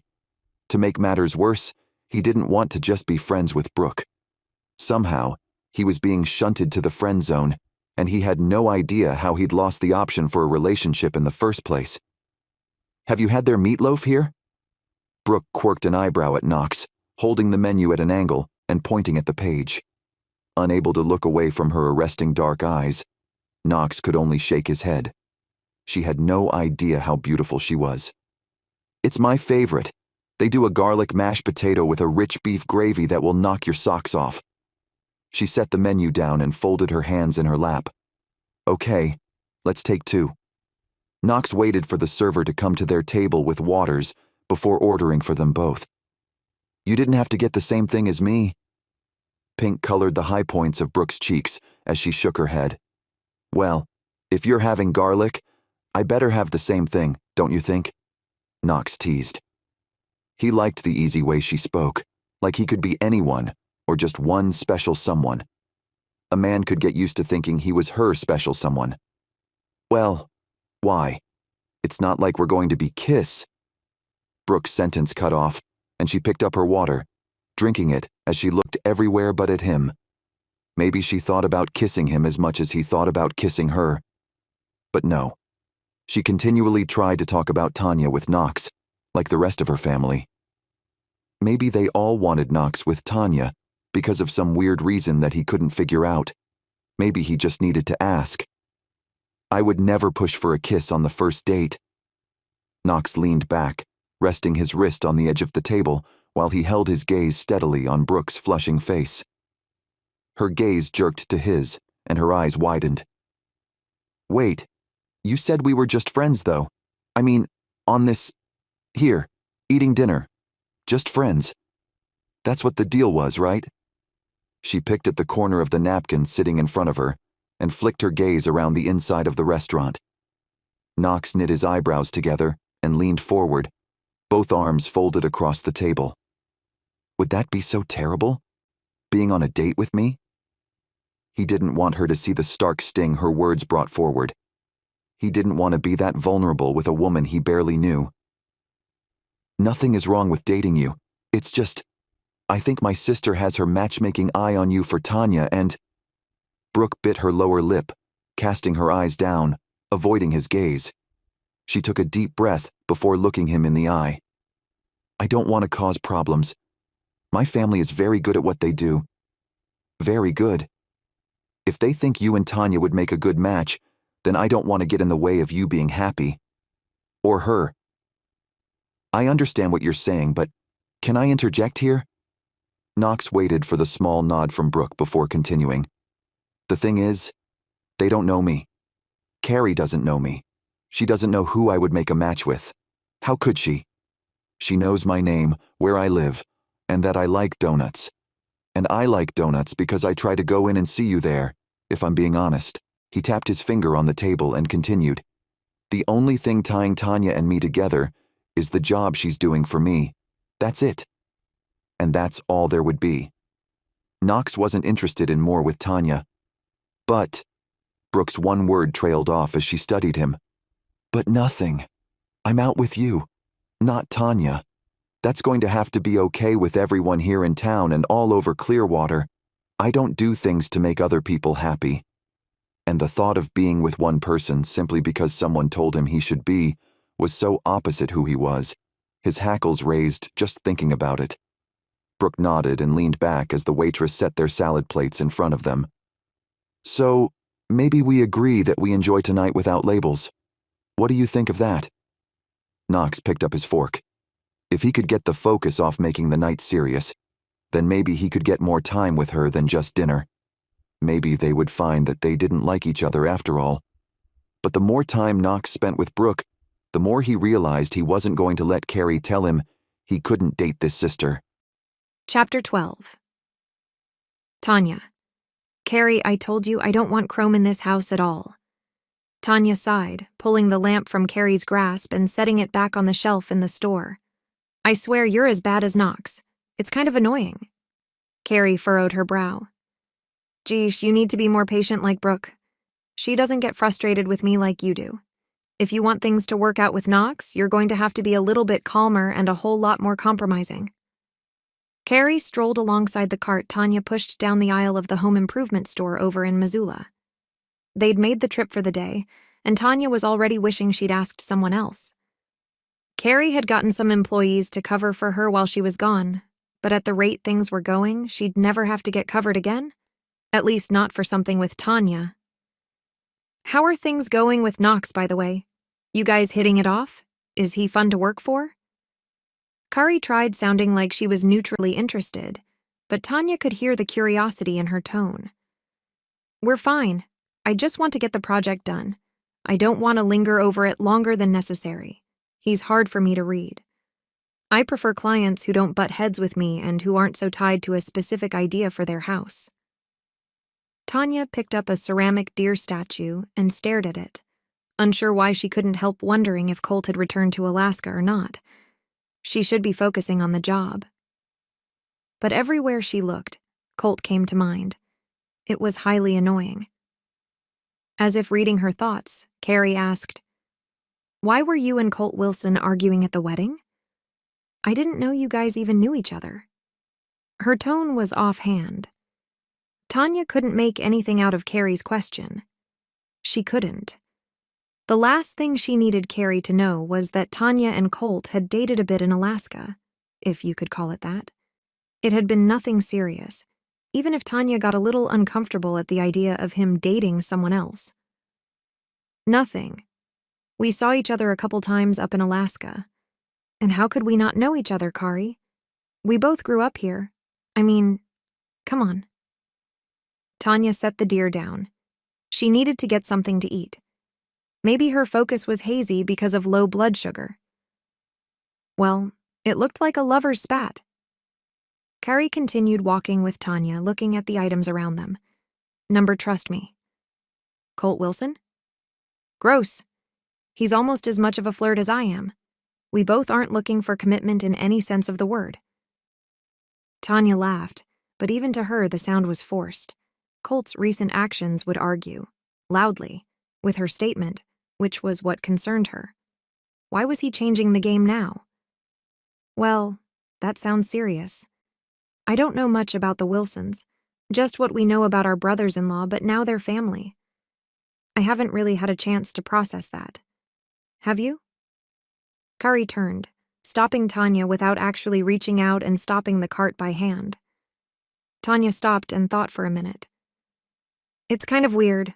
I'm not really sure how to process it yet, but Dad looked happy, and I think that's the most important thing, right?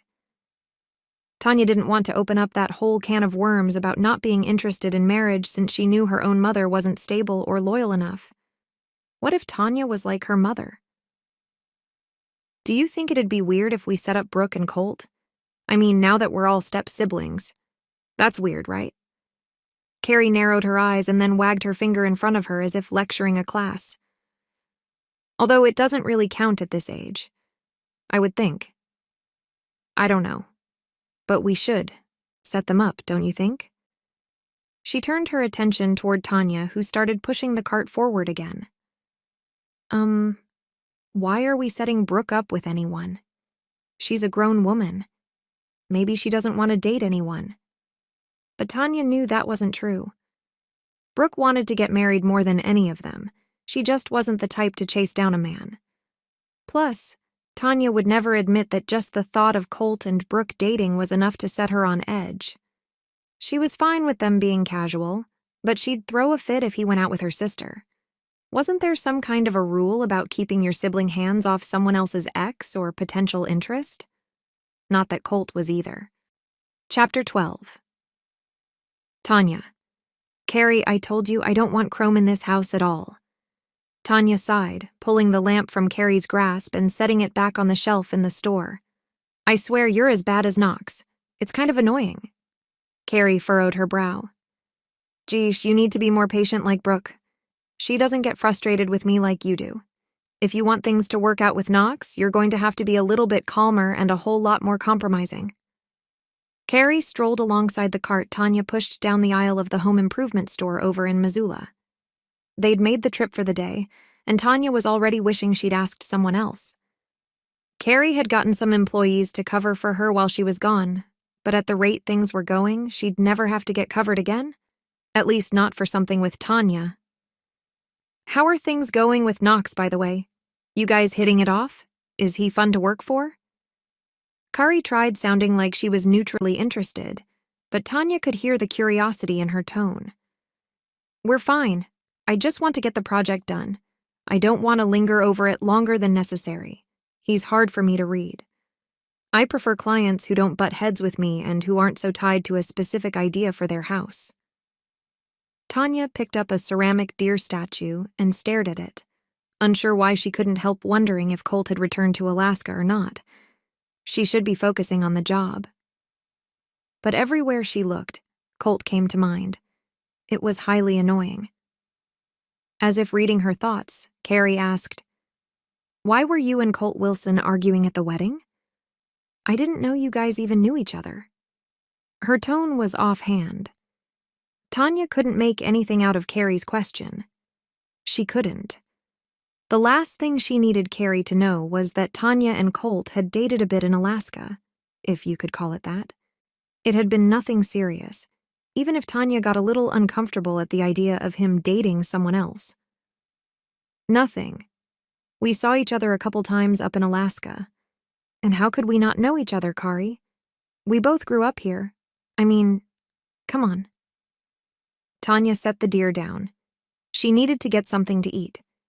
Maybe her focus was hazy because of low blood sugar. Well, it looked like a lover's spat. Kari continued walking with Tanya, looking at the items around them. Number, trust me. Colt Wilson? Gross. He's almost as much of a flirt as I am. We both aren't looking for commitment in any sense of the word. Tanya laughed, but even to her the sound was forced. Colt's recent actions would argue, loudly, with her statement, which was what concerned her. Why was he changing the game now? Well, that sounds serious. I don't know much about the Wilsons, just what we know about our brothers-in-law, but now they're family. I haven't really had a chance to process that.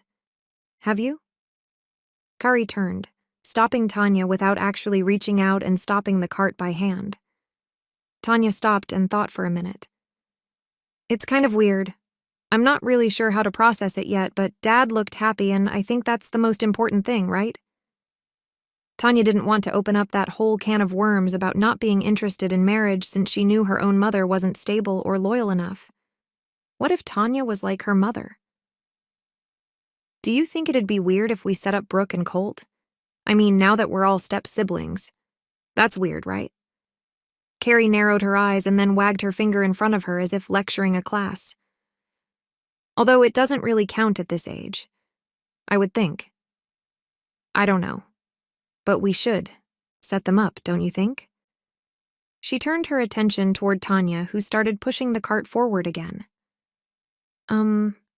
Why are we setting Brooke up with anyone? She's a grown woman.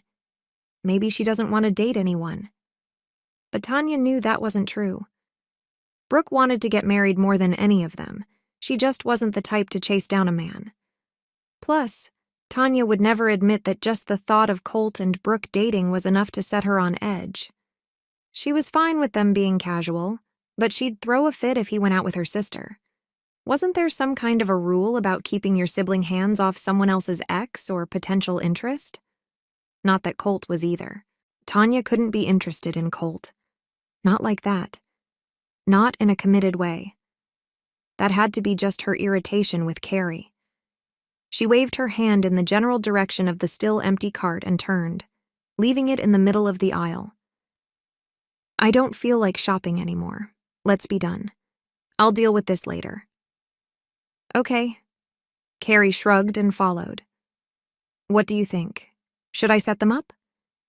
Tanya had to be confident that Colt wouldn't be interested in Brooke. But why wouldn't he? She was beautiful and sweet and talented. I don't care. Sure. That sounds good. Tanya shrugged. The sooner she could get Carrie off the topic, the sooner her sister might forget the idea. But Tanya wasn't stupid. Brooke was a definite catch and Colt was looking for commitment. Maybe it had nothing to do with Tanya, but just the sudden desire to be with someone. Great. Now Tanya's self-esteem was taking a beating. She glanced back at Carrie. I need a few of your donuts. Think that will be doable? Carrie's face lit up. You bet. Of course it would. Tanya needed some sweets to get her head out of the sudden doldrums. She needed to reset her thinking. She wasn't interested in commitment, and Colt was. Brooke was. Tanya needed to let that happen. She refused to be in the way of someone else's happiness. And while she resolved to do that for her sister, she couldn't help feeling slightly betrayed. Why wasn't anyone trying to make sure she didn't want to be with someone like Colt? Weren't they a good match? Or maybe they weren't.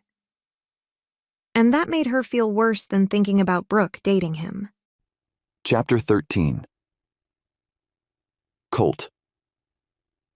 Going back to Alaska might be the only way Colt could rid himself of the need to see Tanya. Actually, he wasn't going to get over Tanya that quickly. What Colt needed wasn't a trip back to where they'd initially started their journey together. Maybe he needed to go somewhere else. Winter would probably be better in Wyoming or Texas, or maybe even the Ozarks. Colt pulled on his gloves and bent to retrieve the snow shovel from the side of the barn. Whatever he decided to do, he would help out his mother for as long as he was home. Shoveling the snow from the walk was a mindless way to be helpful without the need of working in a group. Colt didn't want to talk to anyone while he worked through the Tanya debacle. Halfway through the walk, Colt's phone rang. He pulled off a glove, digging into his coat pocket for his phone.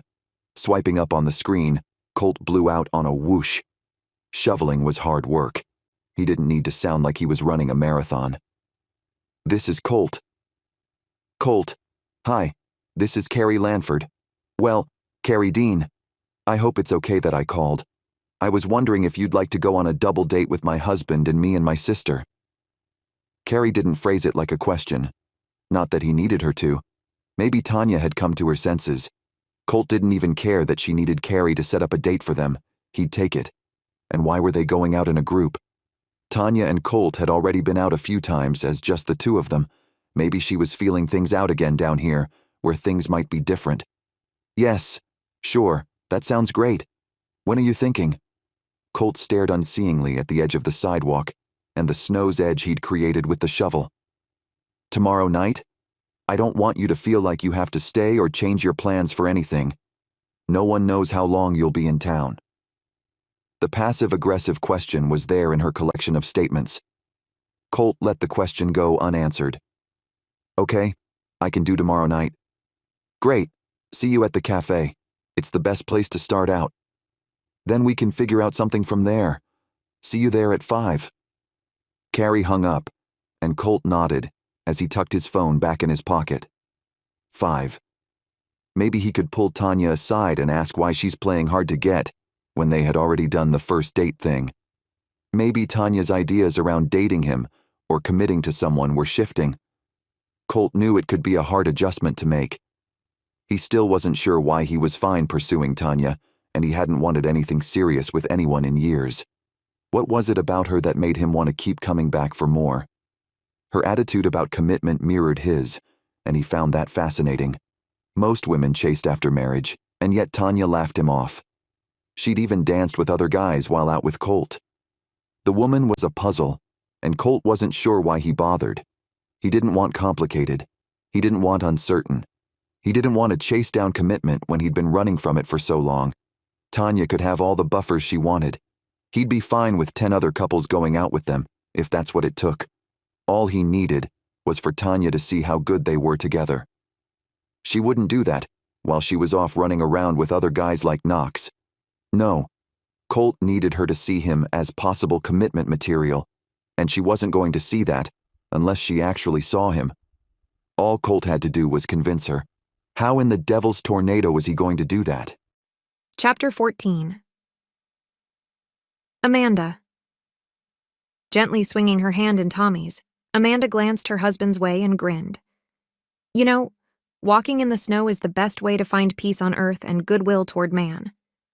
Actually, the best way to find peace on earth is to sit with you on the couch with hot cocoa and a movie. Are you sure you wouldn't rather be doing that? Tommy pulled Amanda close to her side and nuzzled the soft spot where her neck met her shoulder. She giggled, tucking her chin to the side at the tickling sensation of his whiskers against her skin. You're silly. We have to go outside sometimes. We can't just hole up in the house forever and ever. Why not? We can see Christmas lights all over. I'd rather just spend time with you. Tommy pulled back, swinging their hands between them as well. Have you heard from your grandmother yet? Amanda bumped his shoulder with hers as they continued strolling down the street to take in the annual Christmas lights that would definitely still be out come May. Amanda had requested they go look at them before the snow turned into January snow filled with dirt, mud, and partially melting slush. She's okay. Tommy glanced at Amanda and then dropped his gaze to the sidewalk where they stepped. She wants us to consider moving her south of here. South? Like Billings or Butte? Amanda furrowed her brow, watching Tommy instead of where she walked. They stopped at the corner before crossing the street to the side where the bakery claimed its kingdom. No, further south. She wants to head into the Ozarks. Tommy held Amanda's hands in his, watching her, but for what? Okay, so she wants to move there or visit there? I don't understand, and I just want you to spit it all out. Amanda cocked her head to the side and continued watching Tommy like he was keeping stuff from her, which it felt like he was. She trusted him implicitly, but that didn't mean he wasn't waiting for the right time to drop a bomb. I have a thing for the Ozarks, and my grandmother would do better health-wise there.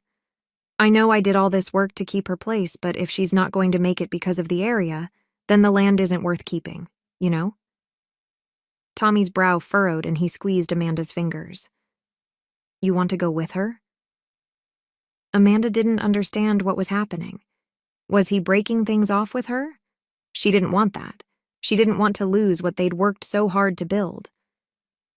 Well, if you want to go too, yes. I would like to consider the option of going. I don't want to send her down by herself. We could even do a split. Half the year here and half the year there. His hopeful words spilled out of him like he couldn't speak fast enough. We? Amanda bit her lower lip, searching Tommy's eyes for something she needed to hear, not see. We? Of course, we. Are you kidding? I'm not going anywhere without you. I need you. I just want to consider some of our life down there maybe too. Tommy pulled her into his arms. Always with you, Amanda. Don't ever think I want anything without you. Amanda rested her head on his chest while she looked around at the pieces of the town she could see. Mistletoe was her home. She'd never lived anywhere else. Both sides of her families were there. How could she leave there when her entire life had been there? Her home. She leaned back and looked up into Tommy's beloved face. She loved him. So much. But could she leave her home to go halfway across the country? The alternative was to not be with Tommy. Could she imagine Mistletoe without him? And in that moment, Amanda realized that wherever Tommy was, that's where her home was. It might be a fun adventure. Let's give it a try. She shrugged and laughed at the surprise on his face. What? You didn't think I would agree? I didn't think I would get this lucky, to have such a supportive woman in my life. He pulled her even closer and leaned down, pressing his lips to hers. The feeling of home seemed even stronger in his arms. Amanda wouldn't give that up for anything. Chapter 15. Brooke. You'll have fun. Just come. It's not going to be a big formal deal. It's already set up for tonight. Just come. Carrie smiled as she handed a box of donuts across the counter to a customer while she spoke to Brooke. Brooke leaned against the wall by the sink, her apron tied tightly at the waist. I don't know. It sounds suspicious. Of course it's suspicious. I'm hooking you up with someone. You better be on guard. Carrie laughed and grabbed a towel to wring it out from the bucket to wipe down the counters. Brooke sighed and pushed off the wall, moving forward to grab the broom to sweep the floor after the rush.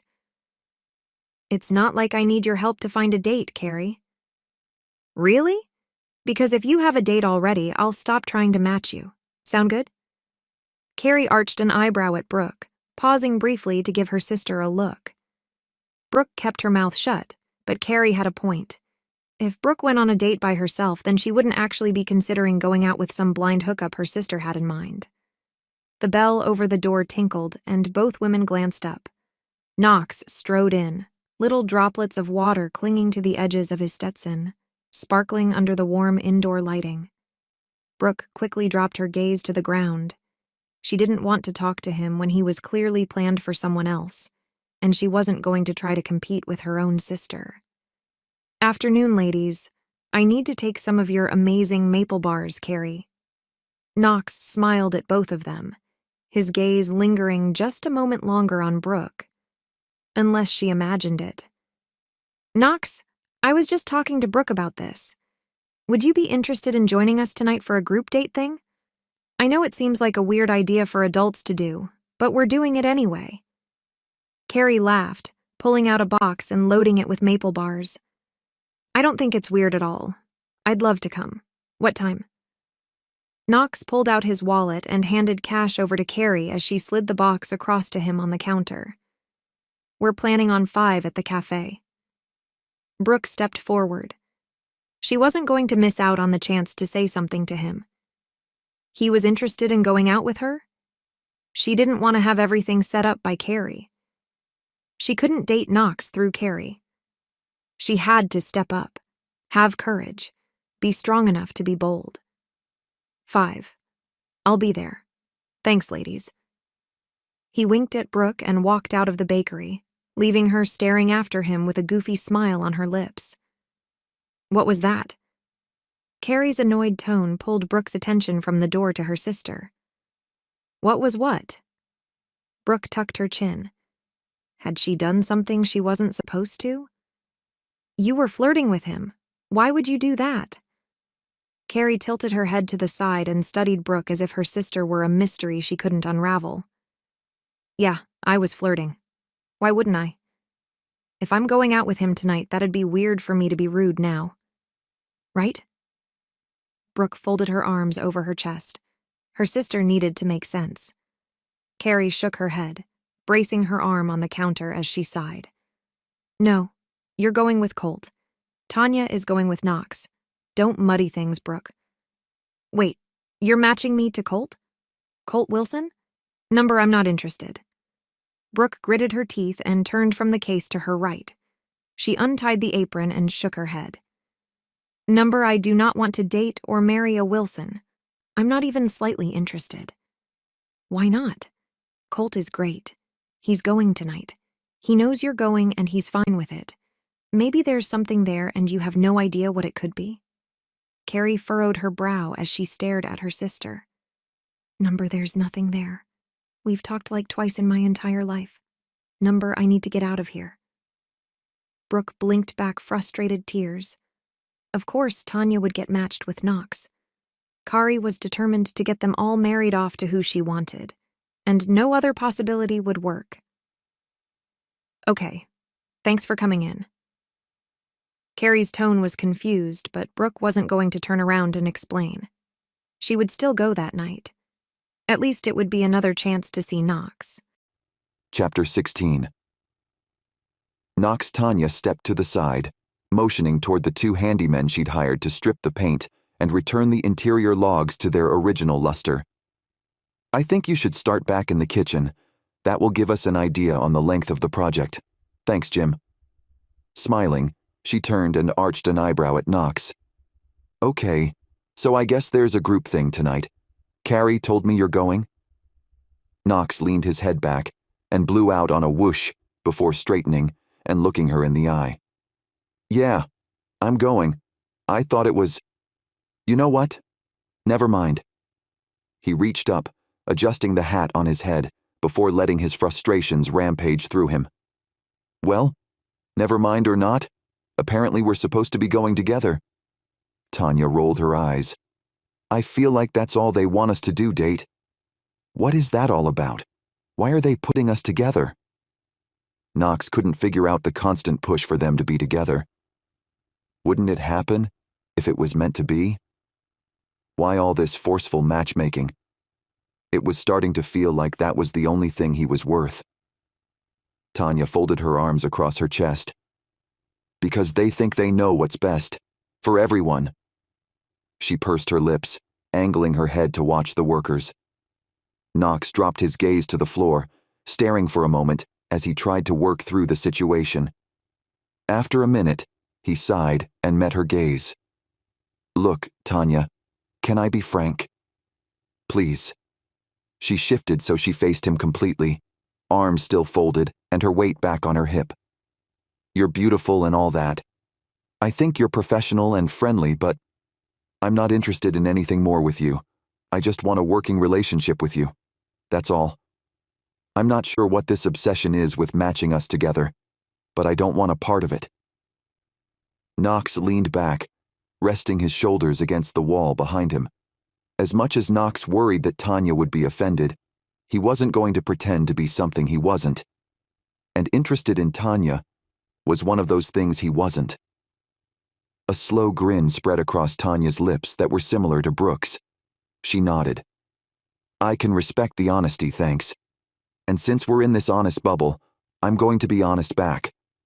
Normally, I would take what you just said as a challenge, but it's too close to how I feel to treat it that way. I just want to do my job in amicable circumstances and go from there. Okay. So what do we do if we're expected to be out together tonight and we're not even interested? Do we tell Carrie? Knox folded his own arms. He didn't want to waste his time with people he didn't really know when he wanted to direct his efforts toward Brooke. It sounded like you didn't know it was me that was going tonight. You agreed to go, so who did you think was going, if not me? Tanya stepped around him, taking a seat in the wingback chair set in a pair with a matching seat in the corner of the hallway. How honest did Knox want to get? He'd be working with Tanya for a bit as she made his house a home. Did he come clean with how he felt about Brooke, or did he hide it and hope it wasn't an issue? Come on, Knox. Too late to hide it now. You've already given away that you don't want it to be me, Tanya teased, her eyebrows wiggling as she spoke. You know Carrie is married. So who else?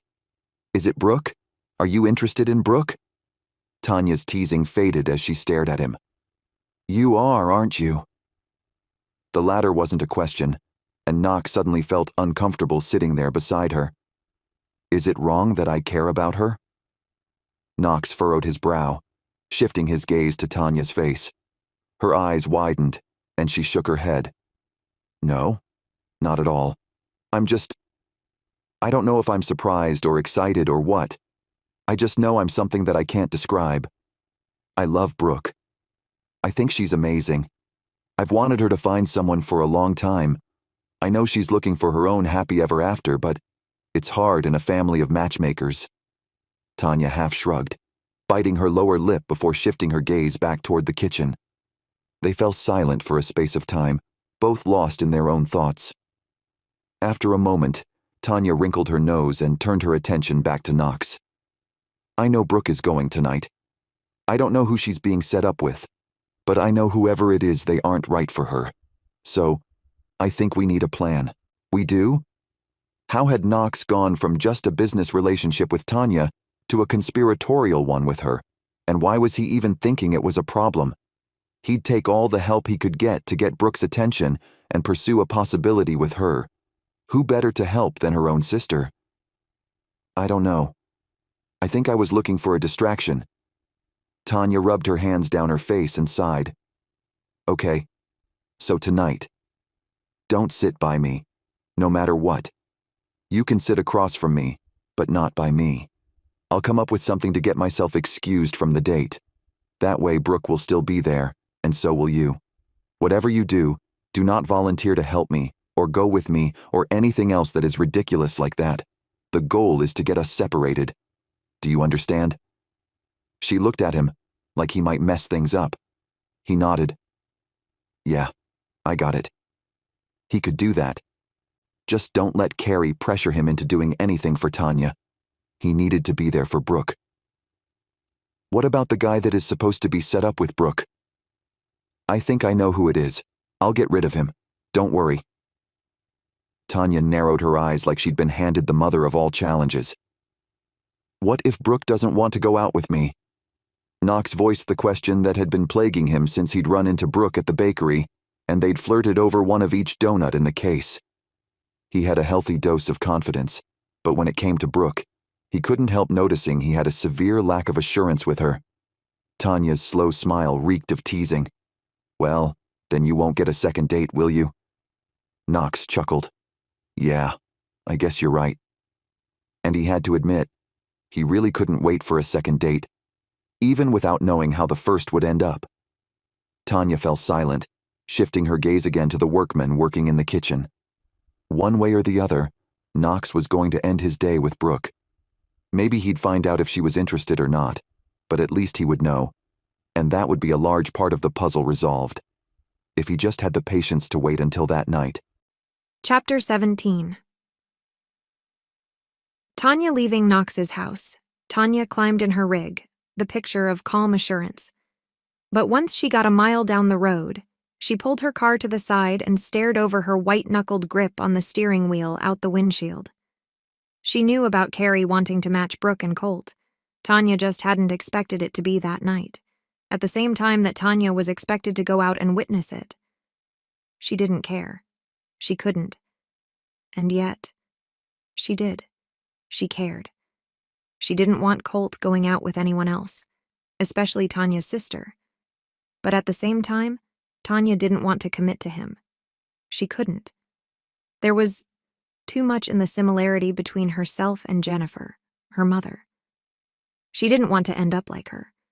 If Jennifer couldn't commit to her family, her husband and daughters without losing herself in an affair, then who's to say that wouldn't happen to Tanya? She was a lot like her mother. She flirted and teased and joked a lot with men and never followed through or committed. What if she was everything her mother was? And more. As long as Tanya didn't commit and go for anything serious, she couldn't end up like her mother. She wouldn't hurt the people she loved. That had to be the main goal. That had to be the saving grace for Tanya. She breathed in shakily, more than aware that she couldn't control other people. She could only control herself and the way she reacted and committed. And she couldn't commit to anyone. She wouldn't do that. But then it wasn't fair that she didn't want Colt to date anyone else, least of all her sister. She didn't want him to like anyone else, but she didn't want to commit. She was selfish and she admitted it. But how did she own that to someone else without sounding worse? Since Knox was interested in Brooke and Tanya wasn't the least bit interested in him, Tanya felt like she needed to help that along. But how did she do that without being the princess of all things obvious? And how did she keep Colt close without actually having anything resembling a relationship with him? Knowing that Brooke might be interested in Knox, Tanya decided to help nudge things along on the subtle side. When she walked into the doors at the family ranch, Tanya knocked on the door to Brooke's suite. "Come in," Brooke called from inside the room. Pushing through the doorway, Tanya came to a stop and leaned against the side of the wall as she looked across the space to her sister lounging on her bed with a book. "Hey, I have another client I need help with. I know you're already planning on Knox's place, but he's going to take a while. Can I send you the info?" "Another one?" "Wow, you're busy." "Sure, that sounds good. Thanks for including me." Brooke smiled and winked as she went back to her book. Tanya smiled as she turned to leave the room.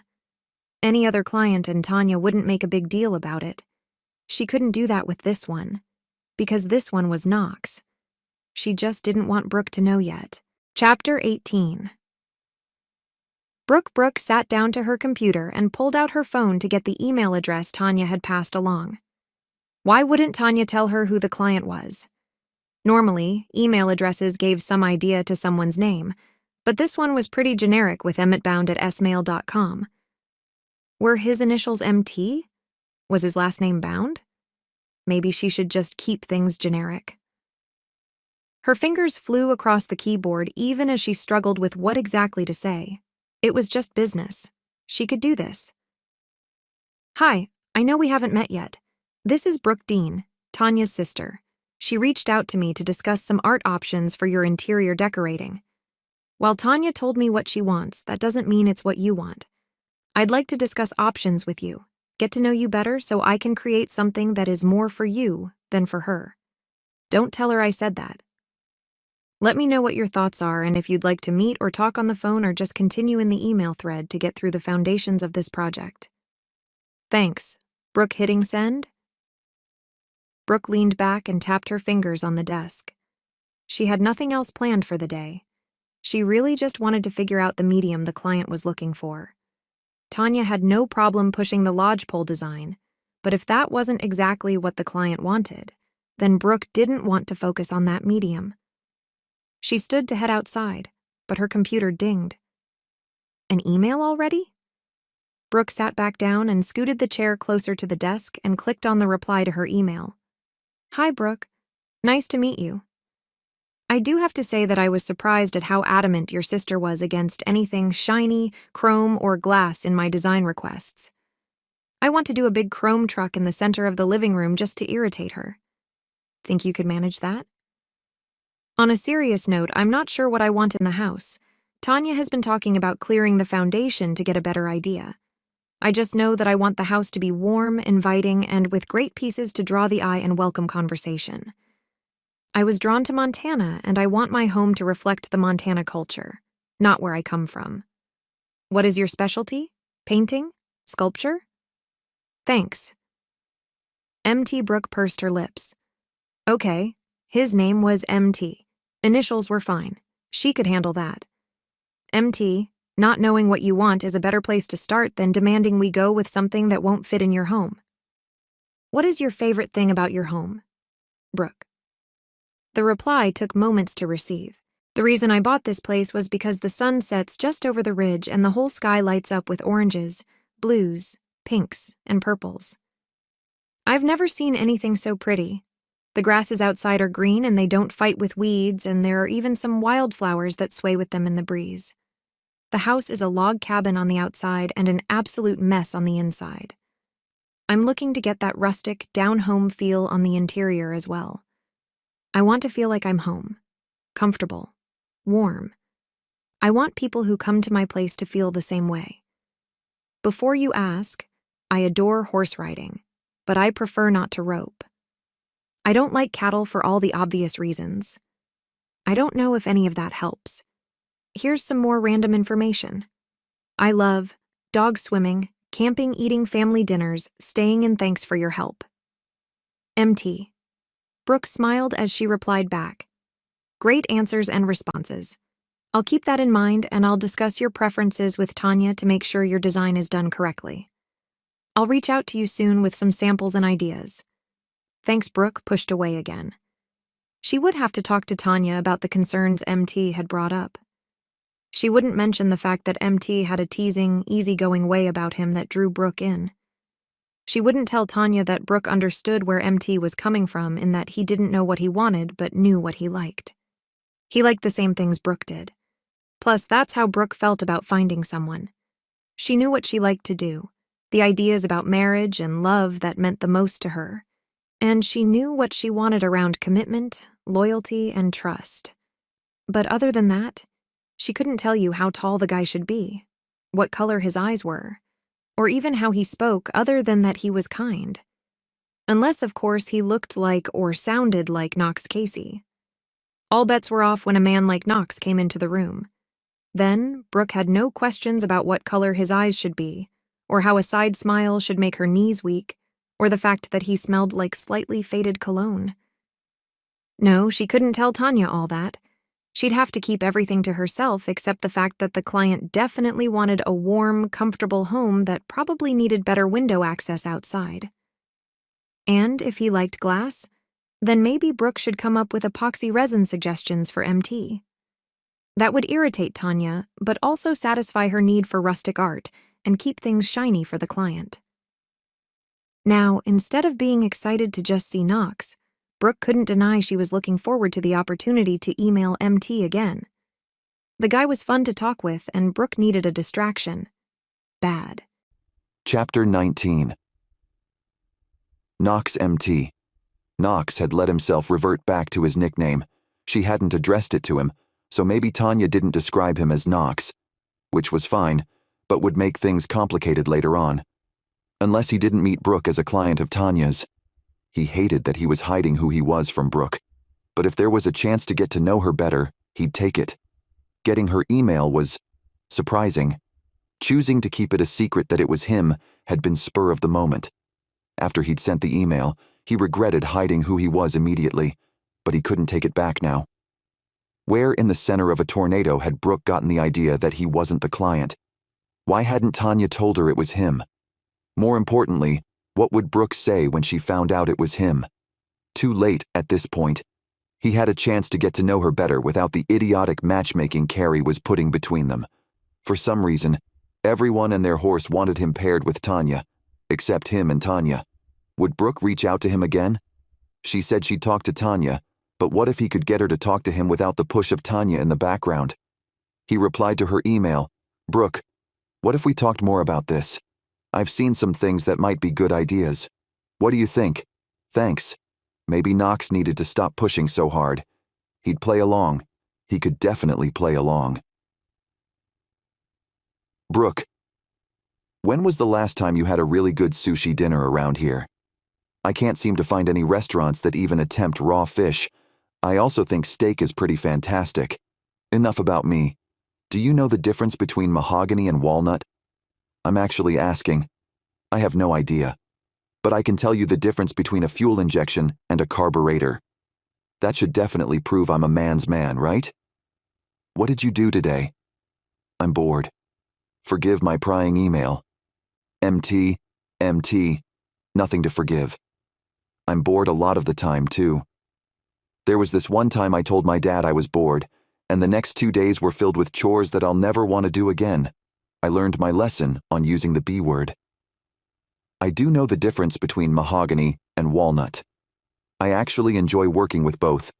I'm attaching some pictures of pieces I've done in the past, highlighting their different grains and colorings. It's easier to show than to explain. I'm not a huge wordsmith. If you had to pick anywhere in the world to live, and you could never leave, where would it be? I was thinking about this recently, and I'd have to pick here. That doesn't mean you have to pick here. Sorry, that sounds weird. Brooke. Brooke, anywhere. I pick here. I love it here. A town that celebrates Christmas year-round is definitely a special find.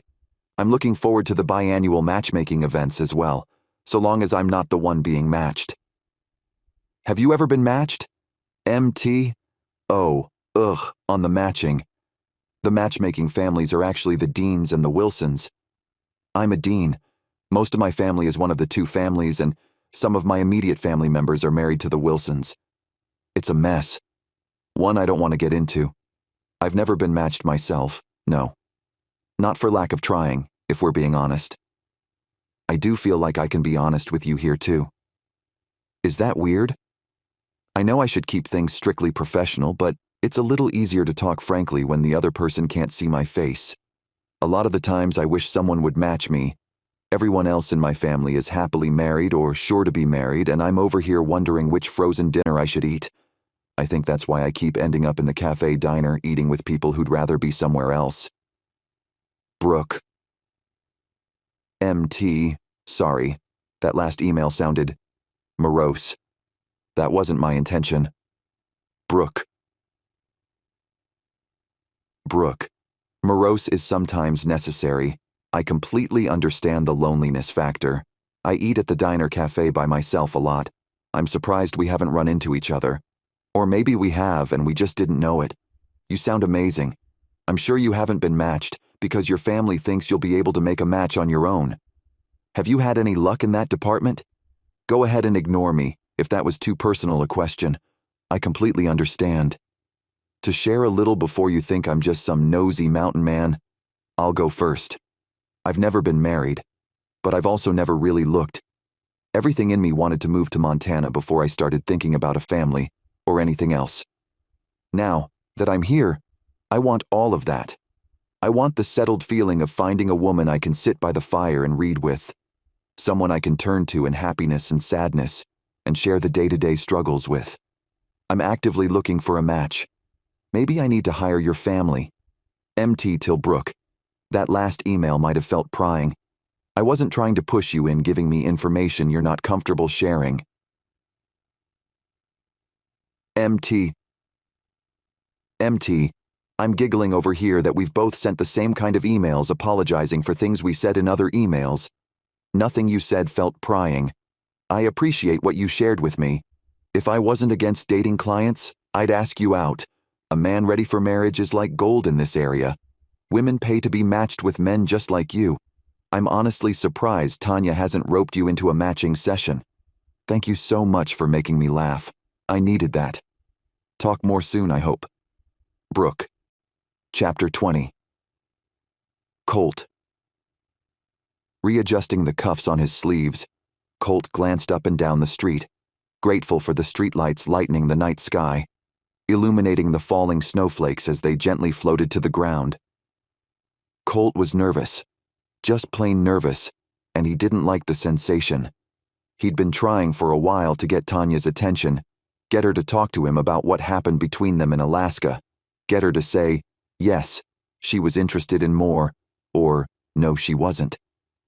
The thing he was most scared of was that she had already told him she wasn't, not in words, but by her actions.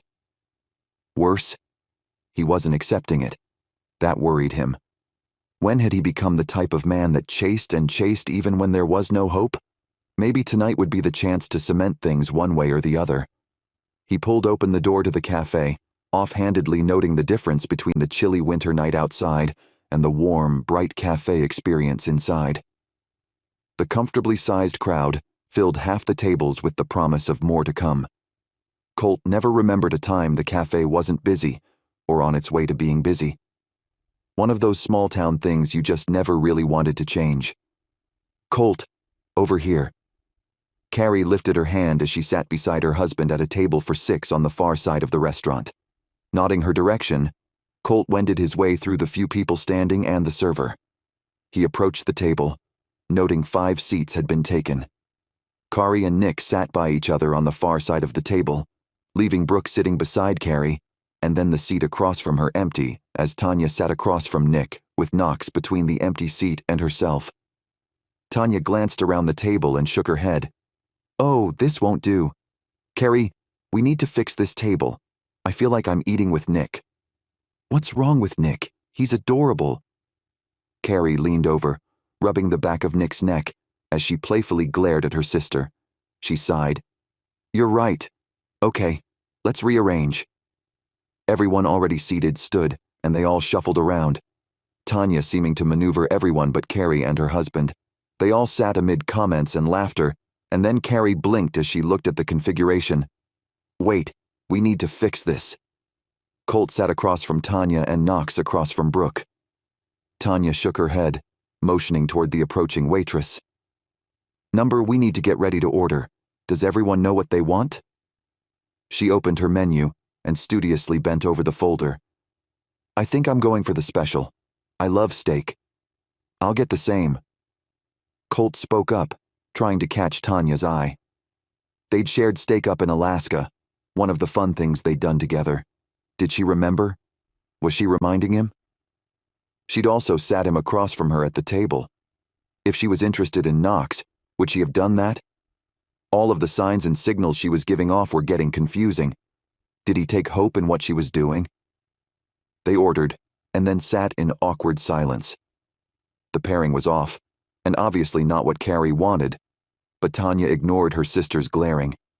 Something Colt hid his smile over. Tanya leaned over the table, holding her gaze on Colt. "Okay, Colt. Favorite thing about Alaska? Fill us all in." Alaska? She was seriously going to ask about Alaska? Fine. She'd get info on Alaska. He leaned back, reaching forward and relaxing his fingers against the cool glass of his drink. "Alaska is always a favorite place to be. This last time I was up there, though, I met someone who was pretty fantastic." "Oh, really? What's she like?" Brooke smiled, encouraging the conversation.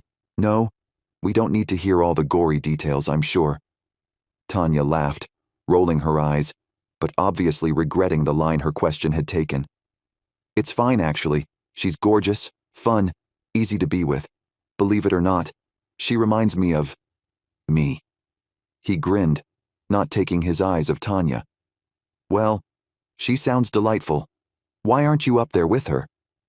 Nick sipped his water and watched the group like he was there strictly out of necessity. "I would love to be up there with her, but she ran, and now I'm down here trying to get her to return with me." Was that what he wanted? In that moment, he realized, yes, he did want her back in Alaska with him. He wanted to continue pursuing her in the safety of the state, devoid of the Mistletoe matchmaking families. He wanted the pressure off marriage, and he just wanted to pursue his own version of happy ever after. How was anyone supposed to know if they were looking for happy ever after or not? If that's all that was crammed down their throat every day. "Oh no. We're keeping you from her. Well, let's get through dinner and then you can go after her." Tanya smiled with saccharine sweetness, looking at her menu with a renewed determination in the setting of her shoulders. "I could go after her without having to get up. I just need her to acknowledge that I'm sitting here asking her to give me a chance." Colt ignored Carrie's gasp. He arched an eyebrow at Tanya's pink cheeks. "You and Colt? Why didn't you say anything?" Carrie's tone carried in the restaurant. Tanya's cheeks turned a brighter pink, and she ducked her head. "Shush, Carrie." Tanya cleared her throat and then pushed her chair out from the table. "I'm sorry. I'm not feeling well. Excuse me." Keeping her eyes downcast, Tanya skirted around the table, claiming her jacket and gloves from the hook by the door, before disappearing out into the night. "She rode with us." Offhandedly, Brooke stared after her sister. "Carrie, are you going to go after her?" Colt scooted his chair back and held out his hand as he stood. "No, don't worry. I'll take care of this. Excuse me." He strode out into the night after the one woman who infuriated him more than anything else. He just needed to make sure she knew it. Chapter 21. Elizabeth married. Again. Elizabeth dropped her gaze to the beautiful ring resting on her wedding band finger. She squeezed David's arm in a side hug and leaned her head on his shoulder. This time felt real, though. They'd finally come to rest on the couch at his house after moving stuff over from hers, but she wasn't sure she wanted to live at the Dean house. There was still the fact that Jennifer, David's ex-wife, had lived there. For the most part, the girls and David had removed the effects of their mother as much as they could from the decorating, but no one could remove the knowledge that Jennifer had lived there from Elizabeth's mind. Elizabeth cleared her throat and peeked at David through her lashes to the side. David, is the reason you didn't want to stay at my house because Simon used to live there? He didn't reply right away, so Elizabeth turned her head to meet his gaze as he looked down at her. He reached his hand across his body and patted her fingers on his arm and continued holding them in his. It has nothing to do with you. I don't think you're thinking of him or anything, but I would be. That's all I could think about during the wedding. I know I'd be thinking that in your bed and sitting there anywhere in the walls. He leaned down, touching his forehead to hers. I'm sorry. I promised I'd be completely honest. Well, I appreciate it. I feel the same way.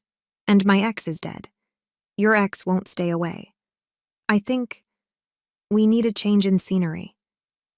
Elizabeth sighed and sagged against her husband. Her husband. It had been a long time since she'd been able to say that. Get out of here, like go on vacation? I think we would still feel the same way, don't you? David sighed and leaned his back on the cushions behind their heads. I wish I knew the answer on what to do. They sat together in silence until Elizabeth lifted her head and studied him. Not a vacation. Actually, sell the houses and buy a new place. Make that new place ours. We don't have to live on these ranches, they're not our homes. Not together anyway. David studied her in silence, the moment stretching between them like taffy.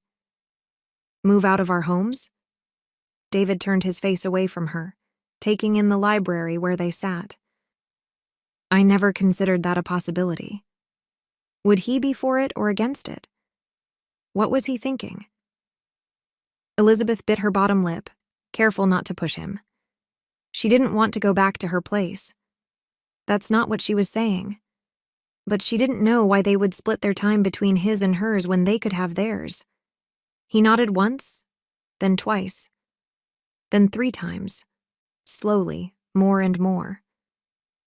Yeah, actually, I think that might be the best thing for both of us. A fresh start. Really? You're not just saying that? Elizabeth shifted from snuggling close to his side to perching on the cushions beside him and holding his hand in hers. Don't let me push you to do anything you don't want to do, David. No, it makes sense. Plus, I don't need to be here anymore. This is the girls' place. They can do what they want. I want to stay in Mistletoe, but why do we have to stay at either of these ranches? I'm sure something will come up we can get. Something we both like. And whatever we find, we can change to make our own. I think it sounds like a great plan. Excitement grew in his voice as he worked through the idea. Elizabeth nodded along with him, allowing herself to get excited about the possibilities. I want a greenhouse. I always wanted one, but I never was able to get one put in. She didn't share Simon had said it was a waste of time to grow anything in that wintry wilderness with short growing seasons. He'd been against her getting bees and doing more landscaping that didn't involve things for the horses or cattle. She wanted more freedom to do what she wanted, and not what the boys wanted or what she was limited to by the land or location. I think a greenhouse would be perfect. David reached out and brushed his thumb across her lower jaw. We can do this. The only thing I'm worried about is telling the kids. Elizabeth's excitement faded. What would the boys say about her moving out of the family ranch? What would David's daughters think? Would all 12 children blame their new step-parent for the shift in their central home? Well, Levi and Colt live sporadically with me at the house. But I think that's out of responsibility. I think they want to move, but he hasn't actually said those words out loud. Elizabeth tugged at the hemming of her shirt, fidgeting with the material. You have Tanya and Brooke still at home too. I think we need to think about this some more before we decide to actually do that. No, we don't need to put off our plans for the kids.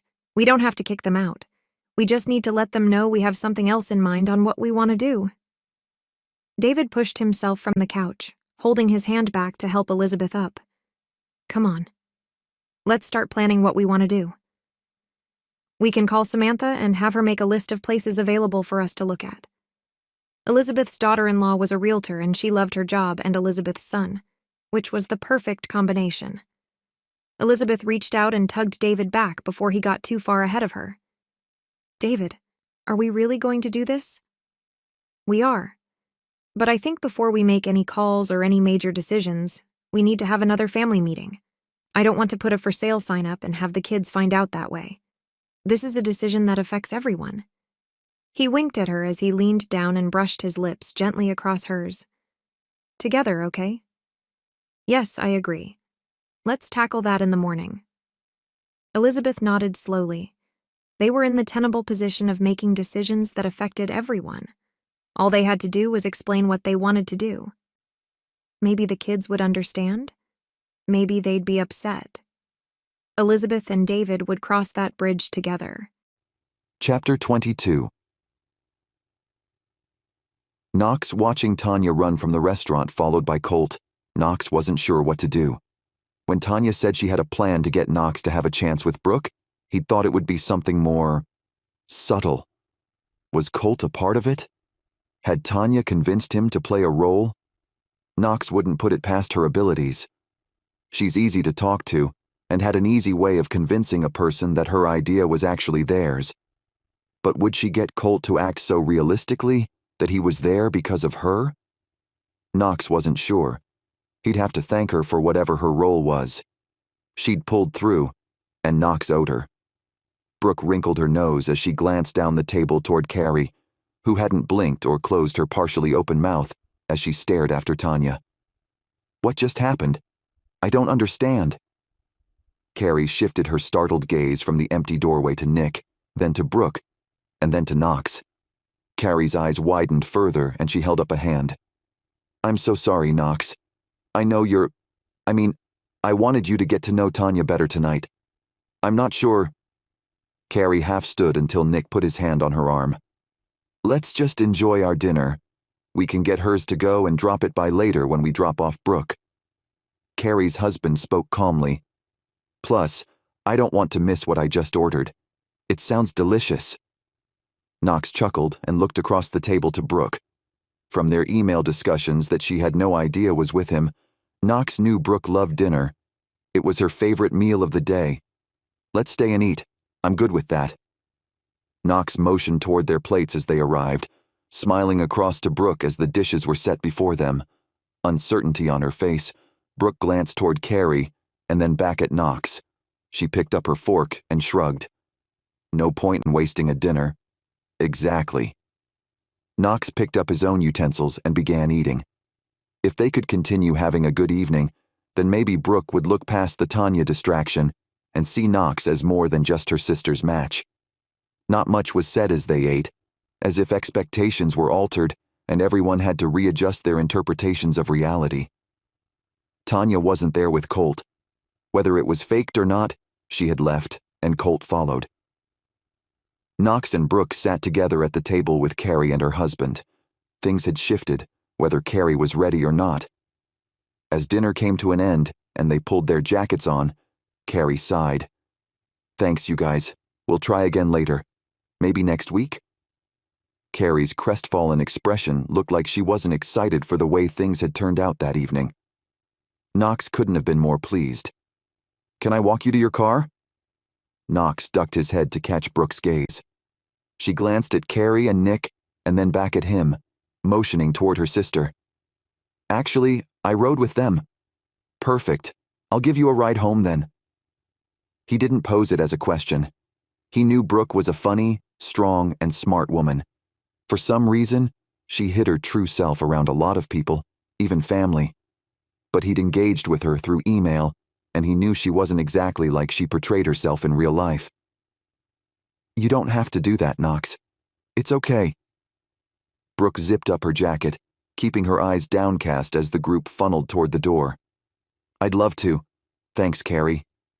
Knox nodded toward the baker and placed his hand at the small of Brooke's back, subtly steering her toward his truck as they walked from the cafe. Carrie stared after the pair, her own eyes narrowed with questions. Brooke glanced at Knox multiple times, confusion in small lines above the bridge of her nose. Did you want to go for dessert or anything? Knox stood beside his truck and opened the passenger door to wait for Brooke to climb inside. Whatever you want to do, I'm game for anything. As soon as she climbed in, Knox went around to the driver's side and followed, climbing into the cab to start the engine. It'll warm up soon. One thing I love about these newer trucks is how fast they heat up or cool off. Brooke held her folded arms against her body. She sighed. You don't have to do this, Knox. I'm not into pity moves. Carrie could have given me a ride and it wouldn't put you out. She held up a hand when Knox moved to say something, and she continued. I know you're interested in Tanya. That's all Carrie talks about.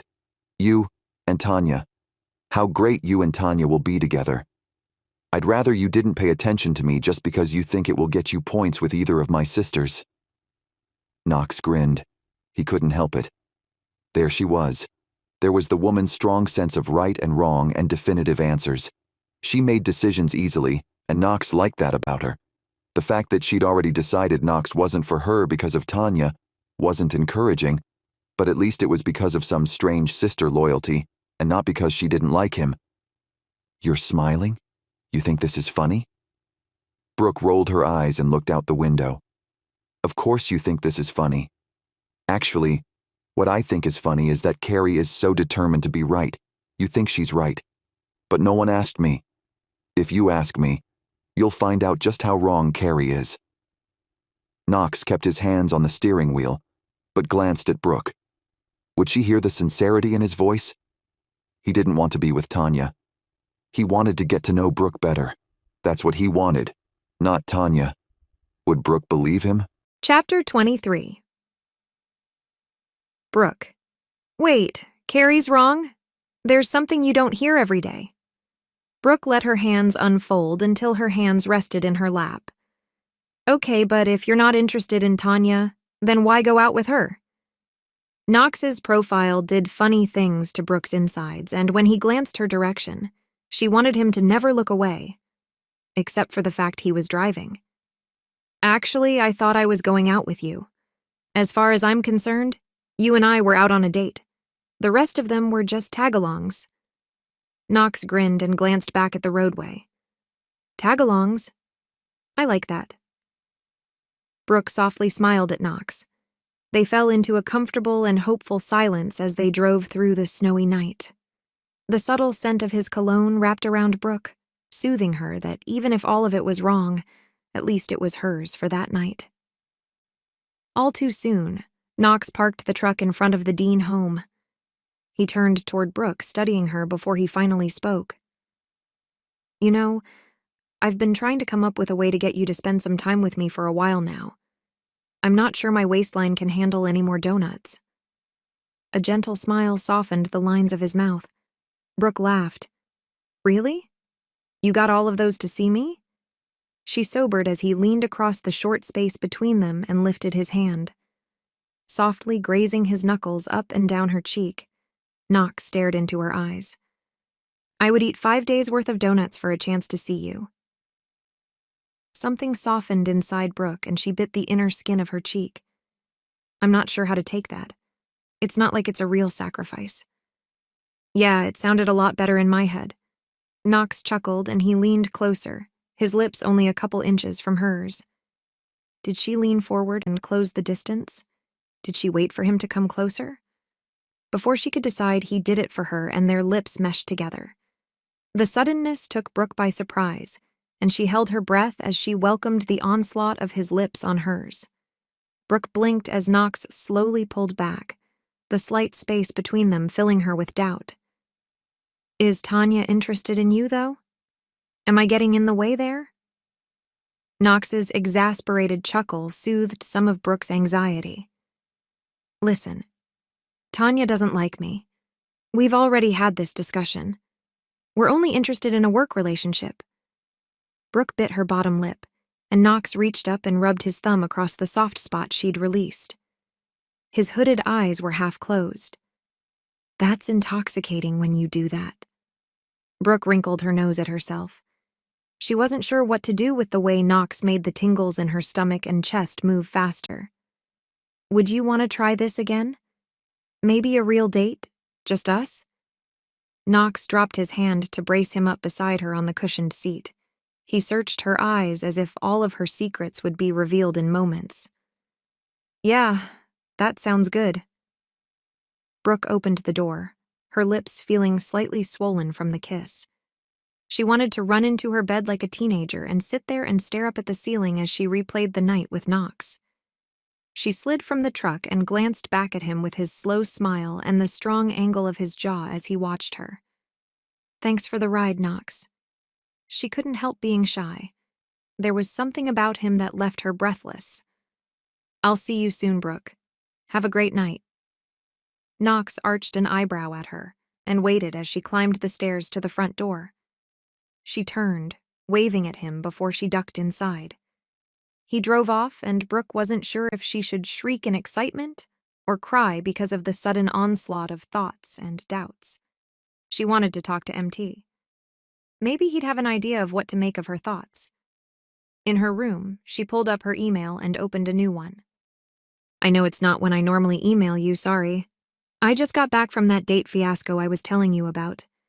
While it started out worse than I thought possible, it ended on a very good note. I think. That guy I was telling you about, MT. Turns out he's interested in me and not my sister. And I'm excited about that. I really like him. Or I think I do. But I can't help thinking that my sister never thought to match me to him. And my family is very good at what they do. Matchmaking is in our blood. If my sister didn't match me to him, then maybe there's something about us that isn't compatible. That scares me. Here's the truth. I'd rather be alone and hopeful than paired and miserable. I know, I sound whiny, and I'm not trying to. I just don't know what to do. He asked me for another date. One just between us. Do I go? Do I keep pursuing this between us? I never thought it was possible, and now that it's here, I'm not sure what to do with it. Does that make sense? I sound crazy. Go ahead. Tell me I'm crazy. I think I won't believe you're real unless you do. It's just crazy enough that I'm doubting you even exist. What if I'm sitting here emailing someone who isn't real? There's more to contribute to my insanity case. Brooke. She stared at the email for a moment. Did she send it? She didn't have to. But at the same time, she didn't want to be unheard. And MT made her feel heard. They'd taken their conversations a lot further than just friends. What if she got everything she wanted with Knox, and it ended up being nothing that was right for her? Or him? What if she'd been given a chance to know someone else? Someone who happened to be there for her and was getting to know her without having to see her, was getting to know the real her? What if she was looking in the wrong direction for what she wanted so badly? She clicked send. Might as well make sure MT understood just how crazy she was before she started imagining running off into the sunset with either him or Knox. She flopped onto her bed and stared up at the ceiling, torn between thinking of her kiss with Knox and what MT was going to say about the night.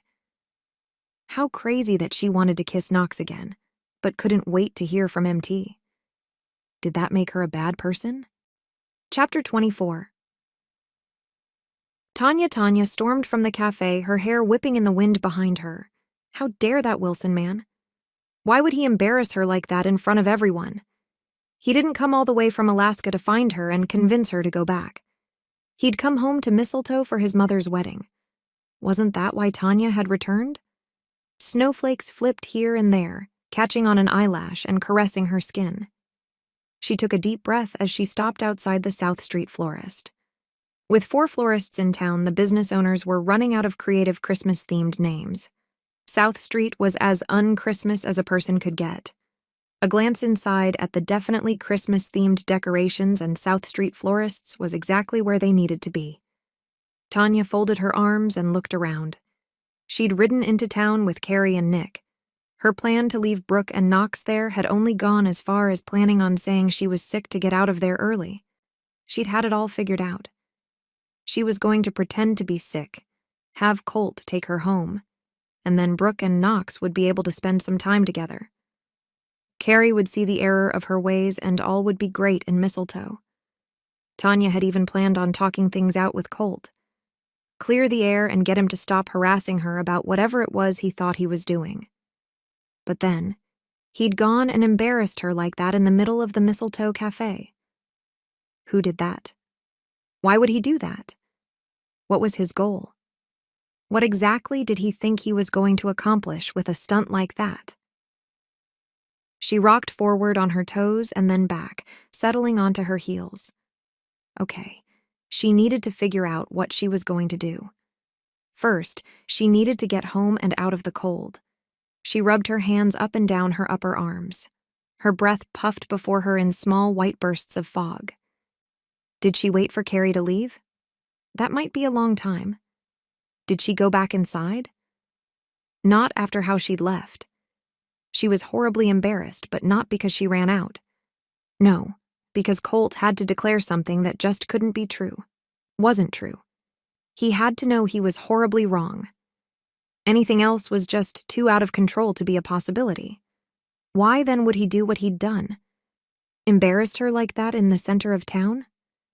Tanya blew out on a whoosh, a cloud of fog catching the streetlight in front of her and lighting up the dark for a brief moment. You really don't like me. Colt walked up behind her, the soft scrape of his boot on the sidewalk more audible as he got closer. Tanya whirled, a small gasp escaping her when she realized how close he really was. Colt, It's okay to not like me. I just wish you would have been honest from the beginning. I thought all of this was because you were just shy or something. Maybe not even shy, but more unsure of what we could be. I didn't think you actually couldn't stand me. He smiled sadly at her, the width of his hat brim only enhancing the masculinity of his good looks. Dang cowboy hat. Tanya sighed, shaking her head. It's not that I don't like you. It's actually the complete opposite. I like you too much, in fact. And it scares me. I don't want to like you, Colt. I don't want to feel this way around you. So, I'm not going to. There.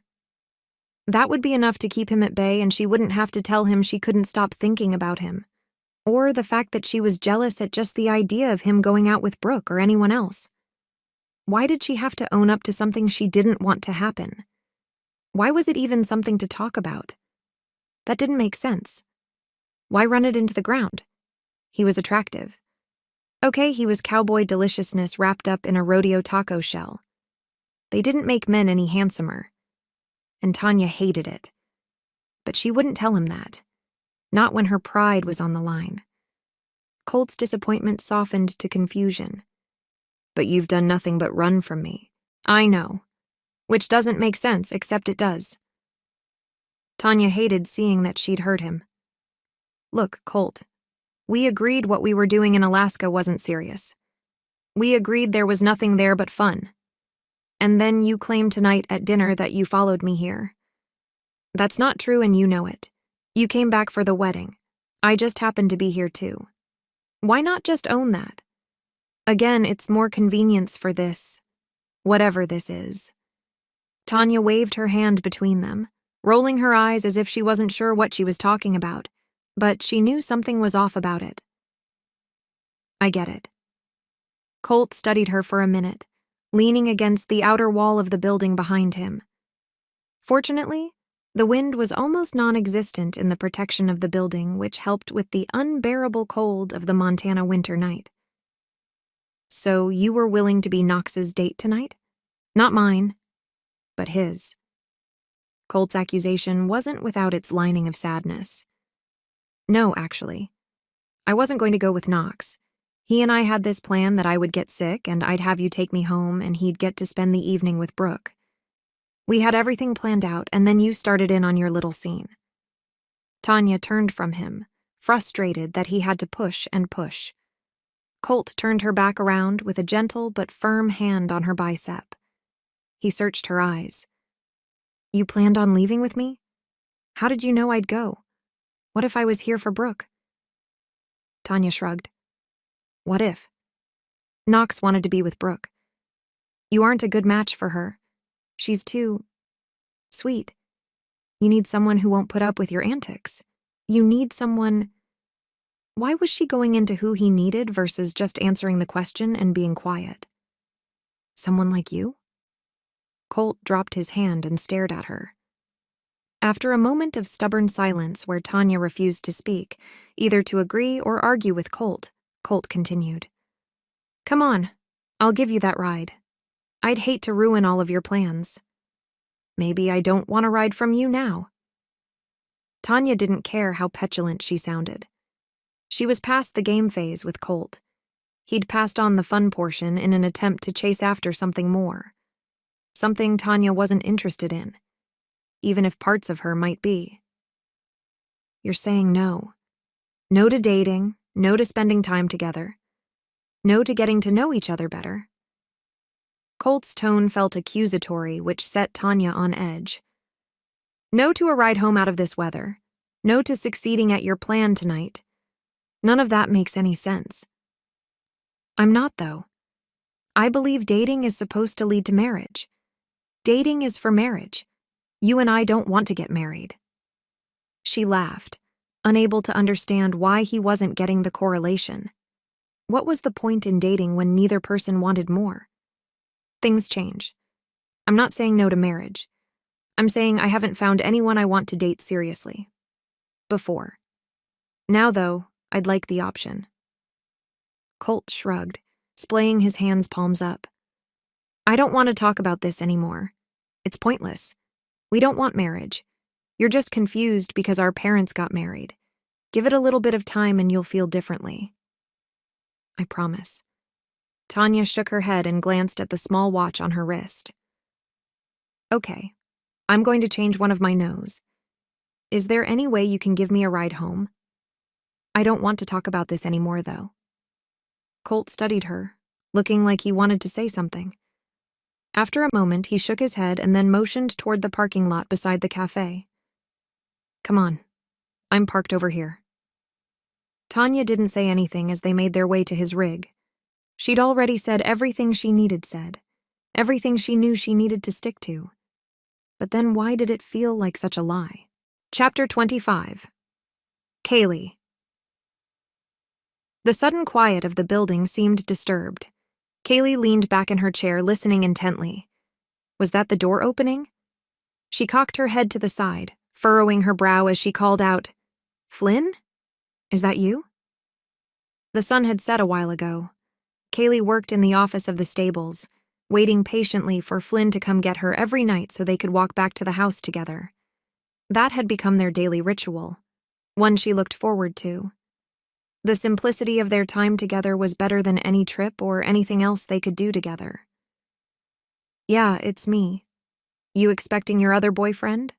Flynn's deep voice carried through the darkness. Kaylee laughed, pushing back from the desk. Well, my other boyfriend is busy tonight. You'll have to do. Flynn emerged from the dark hallway, gently placing his hands on Kaylee's shoulders. Well, we better get out of here before he catches us.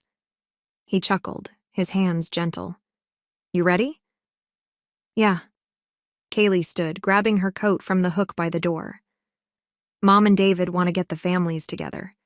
Apparently, they have family business they need to discuss with everyone, and it's important we're all there. Flynn's casual tone hid his real thoughts about what was going on.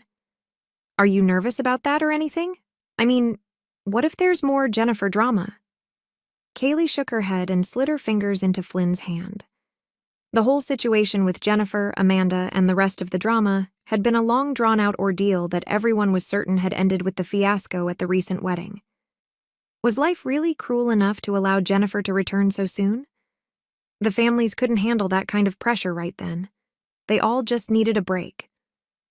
Number Mom didn't say they wanted to talk about anything bad, just that they need to discuss options with us. I'd like to go if you can get away. Flynn glanced around the stables as they walked from the main floor. Of course, I can get away. Thankfully, I know the owner. Kaylee winked at her handsome husband as they closed the door behind them. Yes, you do. She'll probably let you have it off for good behavior. Flynn reached out and grabbed her arm, pulling her back to him and lowering his head. Their mouths meshed, and it was just as good as it had been the first time, only better. Chapter 26. Brooke, sounds like your date was amazing. Did you at least have fun? Is it a requirement to be matched to someone in order to date them? You sound upset that you're not matched. MT. No, it's not that. I was serious when I said, what if there's nothing compatible with me and him? I feel like you and I are compatible, or could be, but that might just be because I haven't had anyone in the matchmaking families tell me otherwise. As soon as they meet you and see me with you, they might tell us something unfortunate, and then what? I'll feel doomed at that point too. Matchmaking is a big deal in my family. In this town. Brooke. Oh, I definitely get that. There seems to be an obsession with matchmaking and Christmas in this town, and not necessarily in that order. But what I'm getting at is, how was the date? I hear what you're saying, but I can't hear what you're not saying. MT Brooke sighed and tapped her finger on the desk as she leaned on her elbow and stared at the screen. How was the date? She had been excited for something new, not because she was being matched to Colt. Plus, she would have had a chance to see Knox. Wasn't that what she'd told MT? Not really. She'd just kind of mentally dumped on him all of her fears and insecurities. When all was said and done, how did she feel about the date? How did she tell MT? They'd been emailing back and forth pretty friendly and consistently, but just on a platonic level. Brooke was grateful for the lack of pressure, but she couldn't help wondering when a man was going to actually look at her the way she'd always dreamed. She sat up and typed out her reply. The date was less than I'd hoped for, but it ended on a good note. I didn't want to be there with who my sister set me up with. I wanted to be with the one my other sister was supposed to be matched with. And he said he wanted to be there with me, but I don't believe him. You should have seen the guy I was paired with and how he acted toward Tanya. Apparently, there's been something there for a while? I'm not sure. He made a pretty big scene about Tanya, though, which made some interesting changes for the night. The sucky thing is, this guy that ended up being my date is the one I wanted to be there with the whole time. Even after he said nice things to me, I can't help but feel like he was just pity interested in me. I know that sounds dumb. I feel dumb typing it, but I can't help the feeling. Maybe that's what you're thinking I'm not sharing. Why would he, or anyone, want to be with someone like me when they have the chance to be with someone like Tanya? Come on, MT. You've met Tanya. She's vivacious and charming. She has most men wrapped around her finger without even trying. You might even have a slight crush on her and you don't even know it. The woman flirts with the air and it moves around her and makes her hair blow gently from her face. The wind blows my hair in my mouth and I could end up choking on it. I'm just me. I'm more outgoing in emails for crying out loud than I am in real life. In fact, if we ever do meet in person, you'll probably walk right by me the first time. I fade into the background like bad wallpaper. Now, I just sound derisive toward myself. That's not what I'm trying to do at all.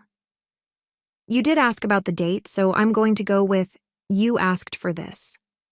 Anyway, I have a piece for your living room I can't wait to send over.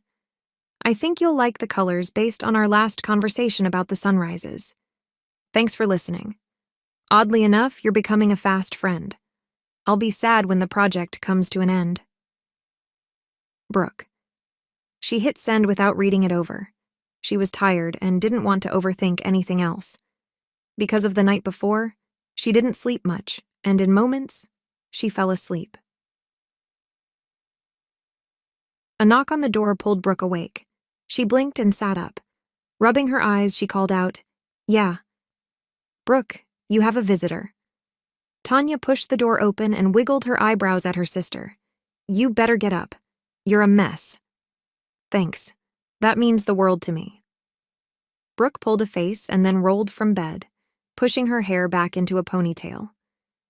She rubbed her hands down her face and left the room.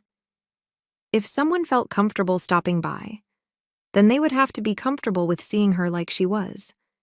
In the living room, she paused mid-stride and stared in surprise at Knox, standing in her father's living room. She should have taken the time to pull herself together better. She half-turned, expecting Tanya to be standing there laughing. Was it some kind of a joke? Knox stepped forward, holding his hat in his hands. He smiled. "Hey, good morning." Brooke shook her head and rolled her eyes, waving her hand toward her appearance. "Ignore this. Pretend I look decent." "I think you look gorgeous." Knox didn't smirk. He wasn't joking. Brooke swallowed. "You and I both know you're blind now." She cleared her throat and folded her arms across her chest. "So, Knox?" "Yeah." His eyes widened and he stepped closer. "What are you doing here?" Brooke wiped her hands down the tops of her pants, anxious about the perspiration gathering on her palms. Why was he so delicious in the morning and she was mediocre to fair? "Actually, I came to follow up on what we were talking about last night." Knox quirked an eyebrow at her and motioned toward the couches. "Can we sit?" Yes, of course. I'm sorry, that was rude of me." Mortified, Brooke shook her head and perched on the edge of the cushions on the couch across from him. "I don't know what you want to cover that wasn't already covered." Except that she liked him, a lot. She didn't tell him that. And she didn't tell him that she didn't really believe him the night before. Neither of which she was going to say willingly, though. "You think we covered everything?"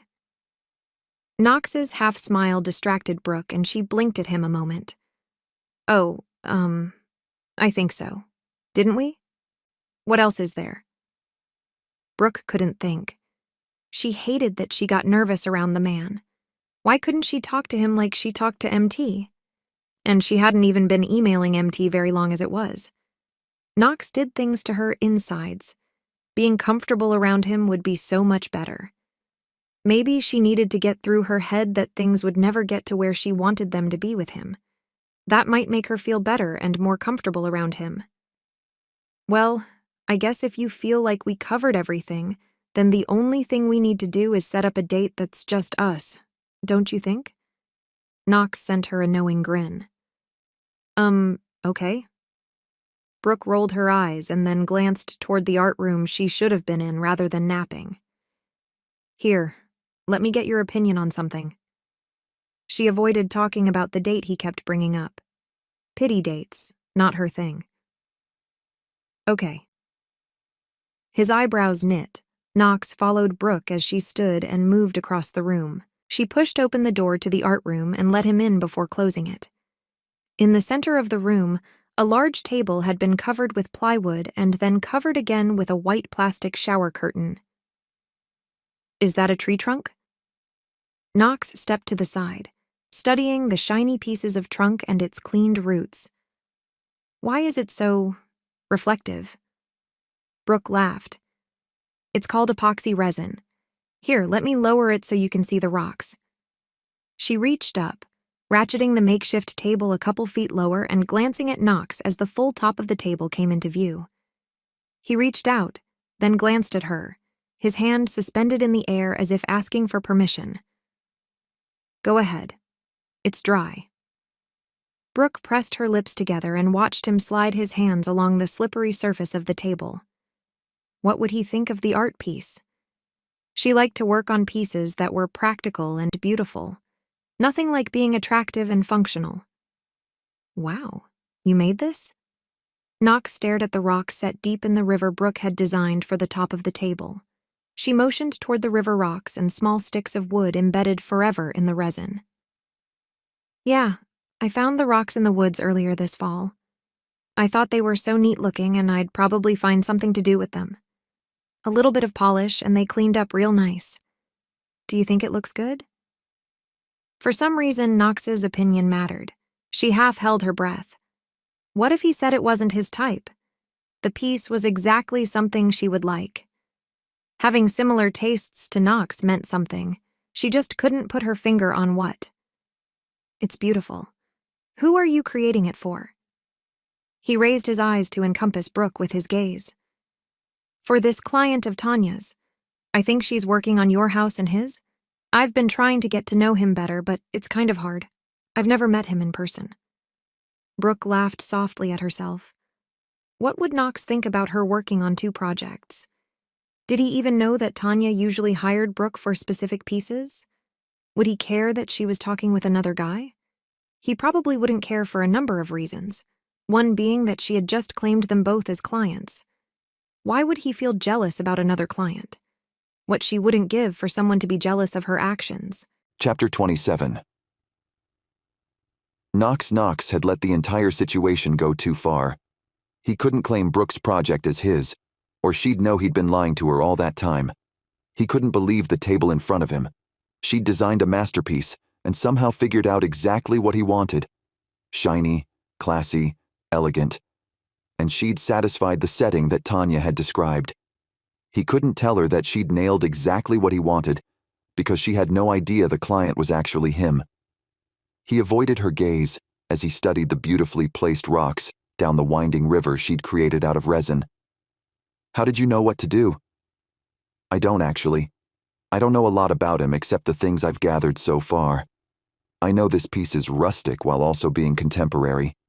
He's easy to talk to, which is hard to put into art. Brooke stared down at the rocks too. It sounds like you like this guy. Knox lifted his gaze to hers, questions in his eyes. I do. Surprisingly. He's supposed to be a client, but he feels more like a friend. I was just complaining to him in an email a little bit ago, actually. Brooke laughed under her breath. Knox had gotten the email which had prompted him to run over to check on her. He had to get her to see that he was interested in her, not Tanya. What did you say in the email? Knox knew. He knew how much she kept saying she liked him, Knox. But he couldn't get her to accept that he cared about her as well. Oh, nothing important, just whiny stuff. She laughed and tugged at the hem of her shirt. But he knew, and he really wanted to tell her he understood. What kind of a mess had he gotten himself into? We've been emailing though, so I'm hoping to learn enough to make him pieces that he falls in love with. Brooke ran her fingers over the glossy, dried resin. Is the emailing working? Do you feel like you've learned a lot about him? Knox really wanted to know. He had to tell her everything he could about himself, but he couldn't. Not without giving his deception away. I think so. I'm trying. I think I'm talking about myself more than he is about himself. Brooke wrinkled her nose. Are you asking personal questions? Is he married? Does he have hopes and dreams about Montana? How long has he been living here? He wanted to answer all the questions right there with her big brown eyes watching him. It's hard to know just how far I can take the conversation. How personal I can get, you know? Would she think she was sharing too much with Knox? What were the boundaries? I think you should just ask him. The more you know, the better you'll do, right? He would answer anything she asked. As soon as she asked more personal questions, he could do the same. Thanks. I don't really have anyone I can ask about this stuff. Brooke leaned on the table and hung her head. Not without someone trying to marry me off, but I bet you understand how that feels. She raised sympathetic eyes to hers, a soft, scornful smile curving her lips just so. Oh yes, your sister is pretty intense on matching me to Tanya. Do you think Carrie's feelings will be hurt since I'm not interested in that sister? Knox couldn't say it any clearer than he had the night before. He needed Brooke to understand, and his actions were the best way he knew how to convince her. Carrie only seems fragile. She's a lot stronger than she appears. Brooke rolled her eyes and shook her head. Well, good to know. So, when do you want to go out? Knox was like a dog with a bone, and he accepted that. He hadn't gotten to where he was in life by being a pushover or easily walking away from what he wanted. Let me finish this job, and then I'll think about going out with you. Brooke's laugh seemed light-hearted, and less like she wanted to make someone else happy, and more about teasing Knox. As long as you're working with Tanya, you're kind of working with me too. I don't want to get in the way of that relationship. He'd take the teasing any way he could get it. Too bad. Tanya always showed up in their conversations. Chapter 28. Tanya Knox left, and Tanya wandered into Brooke's room. What was he here for? You guys dating now or something? She wanted to talk about something, anything other than what she couldn't get out of her head. Colt. Psst. He says he wants to date me, but he doesn't know me. If he knew me, he wouldn't be here. He's probably just hoping for a chance to talk with you outside of work. Brooke shook her head and moved to her closet, hanging a jacket from the edge of her bed. Stop putting yourself down. Any guy would be lucky to get time with you.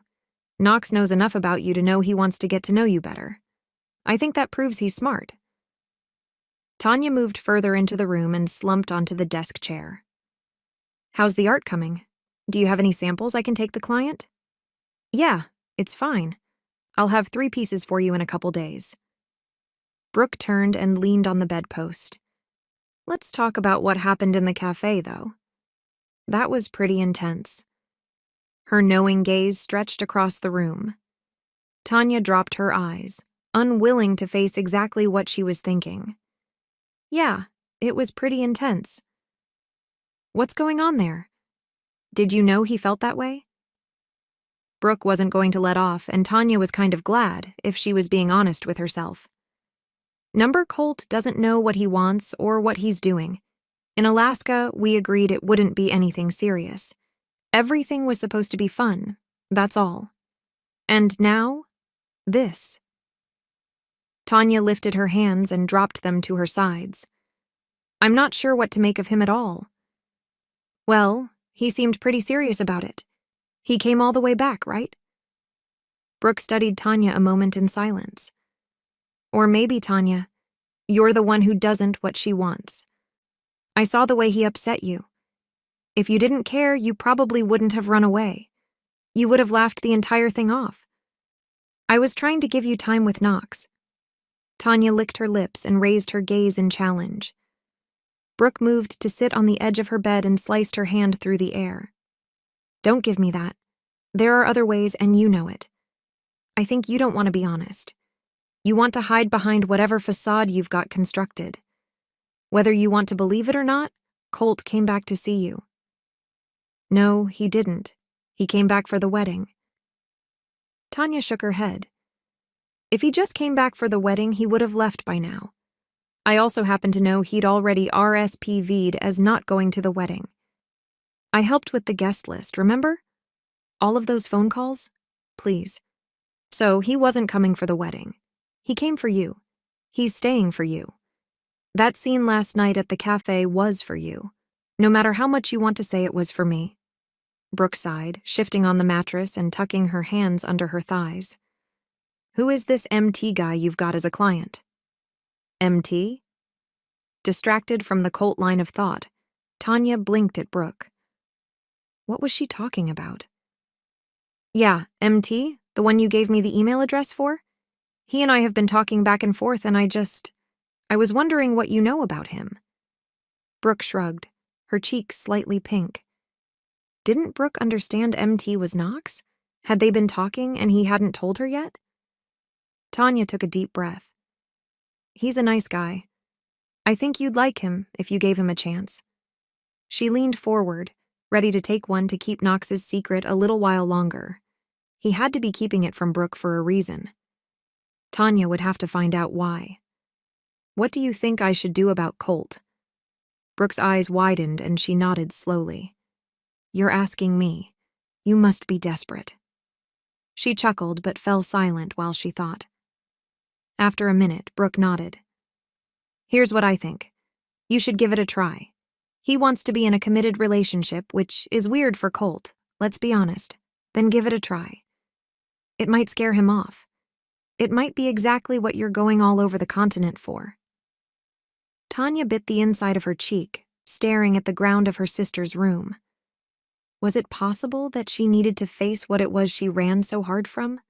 She murmured, I don't want to be like Mom, you know? Brooke jerked back. Her eyes narrowed. Like Mom how?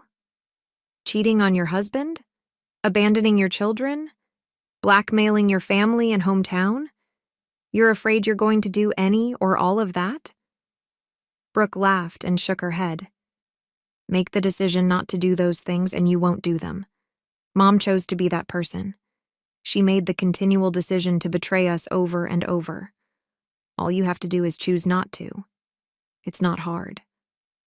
Brooke was right. The decision was already made. You and Colt could be perfect for each other. If you are, then you'll have found something invaluable. Do you really want to take the chance on missing out on that? How did you get to be so smart? And still not know you're emailing Knox?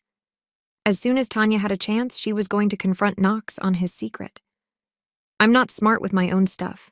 If I was, I'd be married and living happily ever after by now.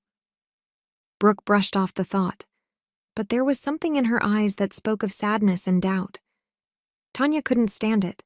No matter what she did for herself, she had to help Brooke find the piece of her she felt was missing.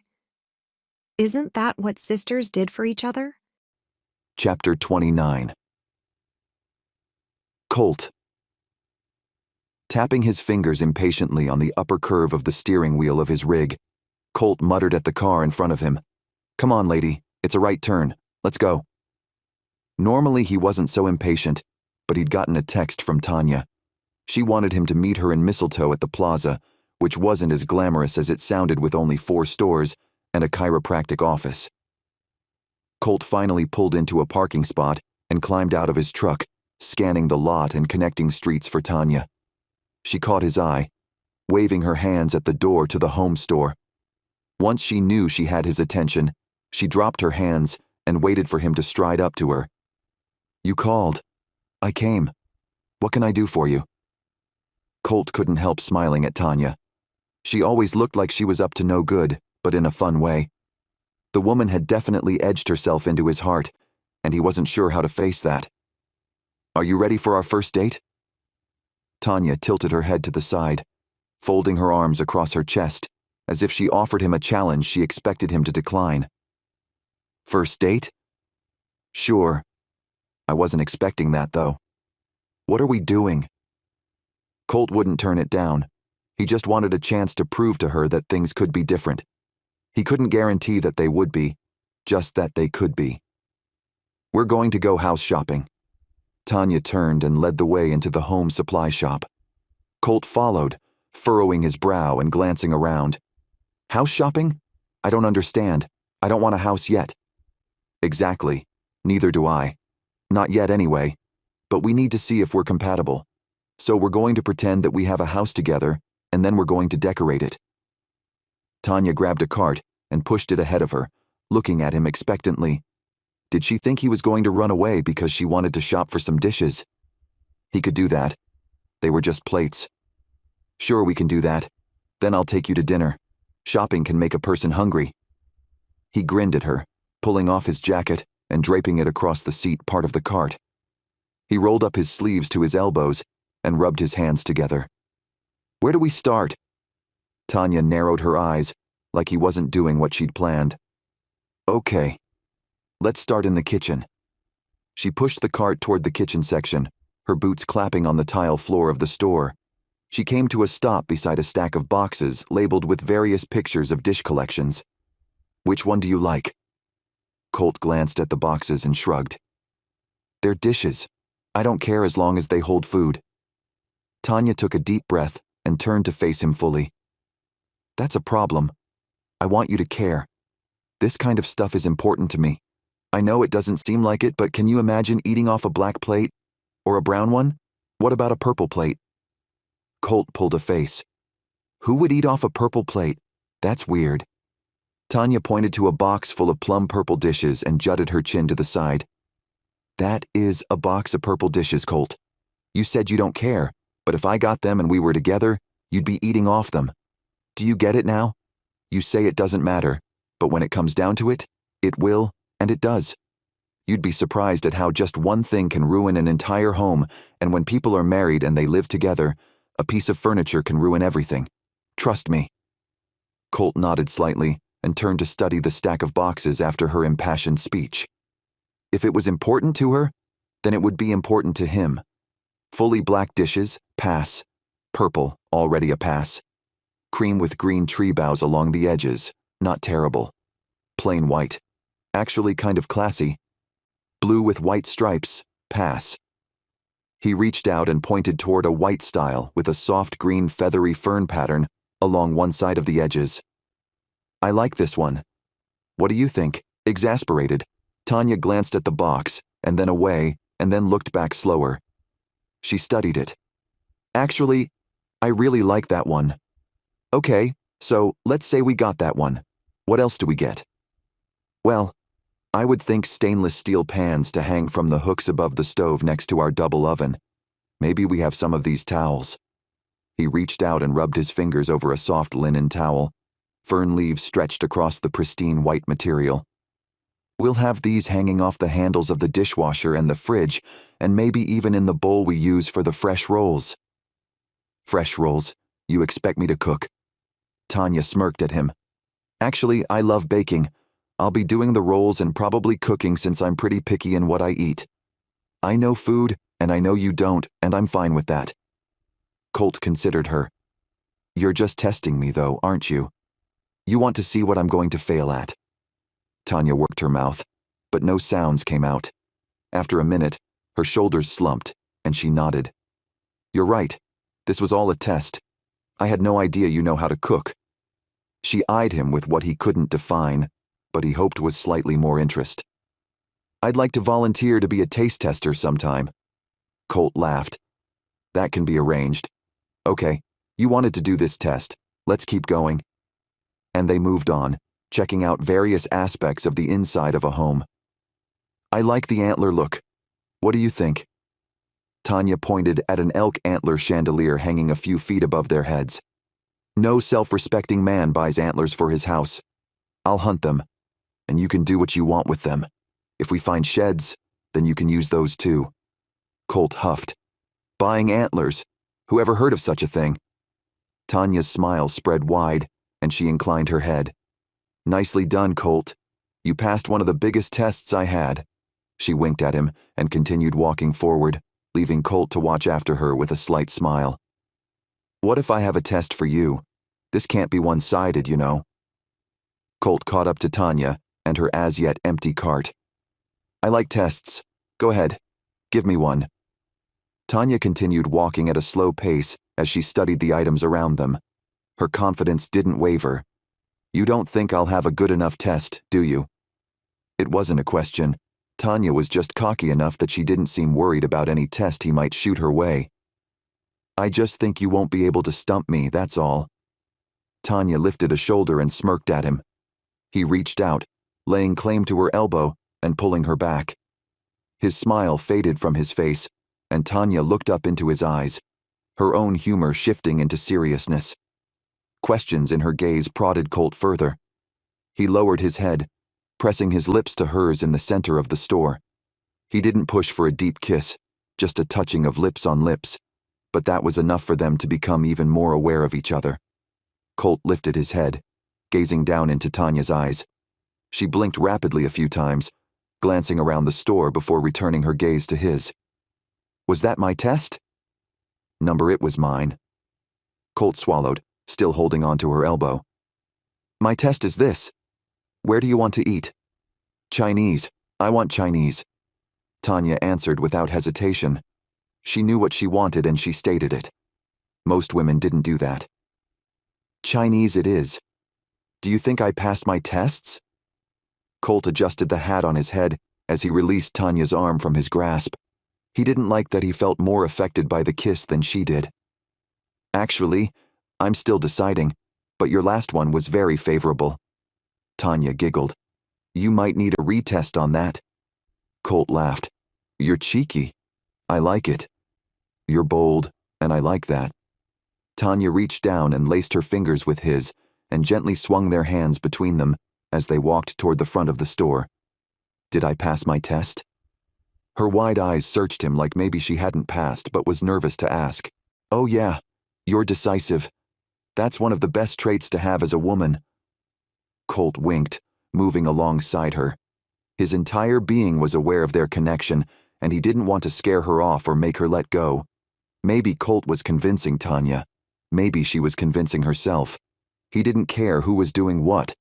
All he cared about was the fact that he might get a shot with her when she was so adamant it wasn't possible.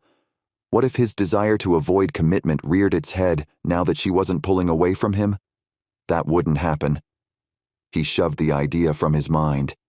He'd come back to Montana for her. There had to be something more there than just mild curiosity. Colt couldn't wait to figure out what it could be and just how much she would fight him on it. Chapter 30. Tanya Colt sat and ate Chinese with Tanya. The man even knew how to use chopsticks. For some reason, that impressed her more than anything else he'd done that afternoon and evening. And he baked and cooked? How had she not known that? The surprises around him were starting to weigh heavily on her reservations against him. She didn't want to admit it, but the gentle way he'd claimed her with a possessiveness in the center of one of her favorite stores had left her breathless and hoping for more. Halfway through the meal, Colt pushed his plate across toward hers. "Try the prawn. It's actually better than I thought it would be." He continued as Tanya plucked one from his plate. "There's this place in Alaska that serves seafood with the windows open so you can smell the ocean, hear the waves, and just breathe in the atmosphere. You really like it there, don't you?" Tanya studied him, enjoying the back and forth between them. Little flecks of silver in the blue depths of his eyes caught the light as he spoke. "Yeah, I do. I think there's something to the wildness about everything up there. It's wild here." Tanya rested her wrist on the table, watching Colt as he nodded. "You're right. It is, but the wild there is more untamed, maybe is the word I'm looking for. Here it's vast but controlled. There, you never know if a bear is going to show up beside your car or a moose is going to storm into the kitchen."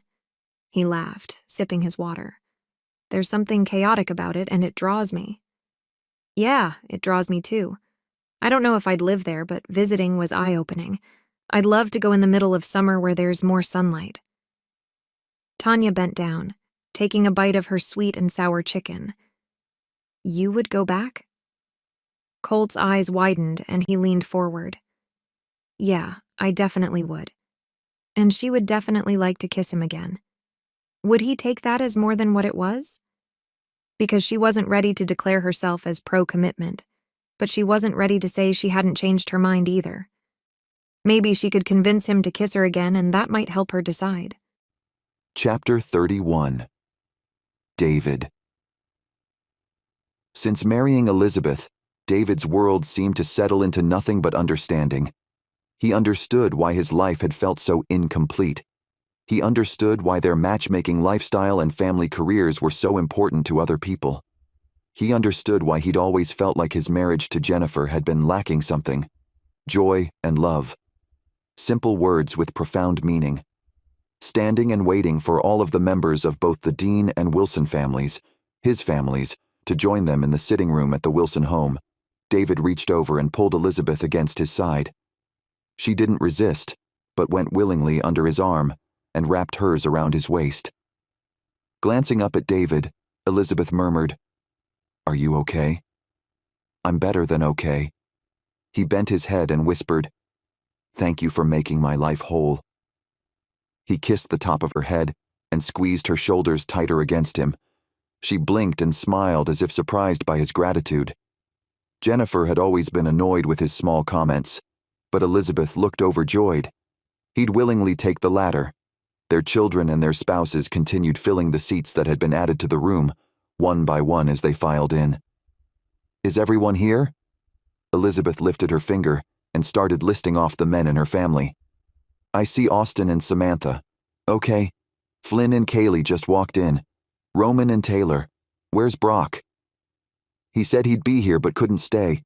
He doesn't want to leave Lily's side for very long. She's still really tired after the baby." David hadn't seen the baby yet, which was okay. When he'd called to check in with Brock, there had been some concern for Lily's iron level in her blood. The doctors wanted her to relax and take it easy for a couple weeks while her body tried to recover. David fully supported that.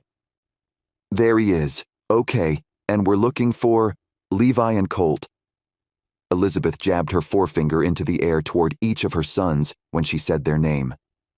I think that's every one of the Wilson boys. My turn. David chuckled. You covered Taylor. Lily is okay.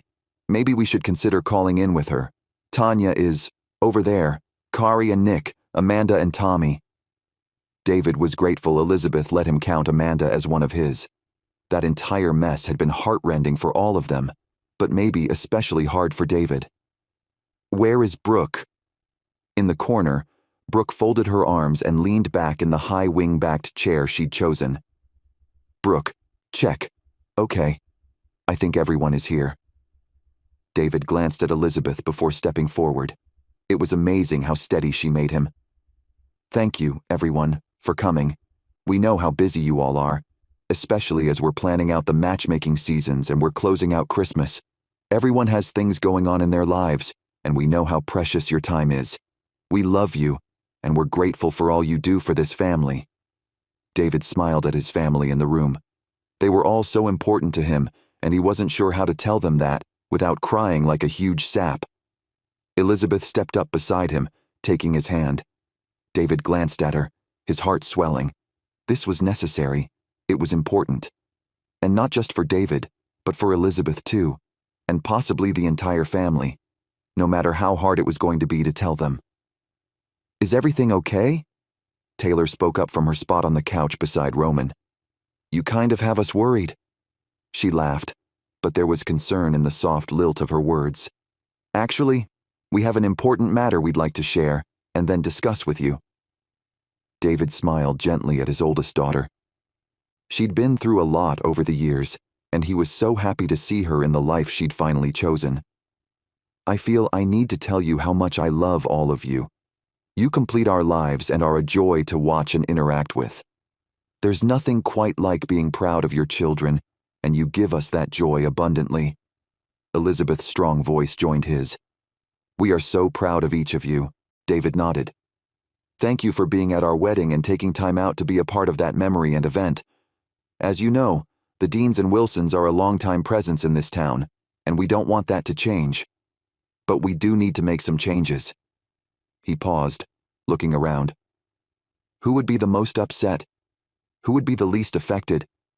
Everyone watched and waited as if they expected someone to announce cancer or something.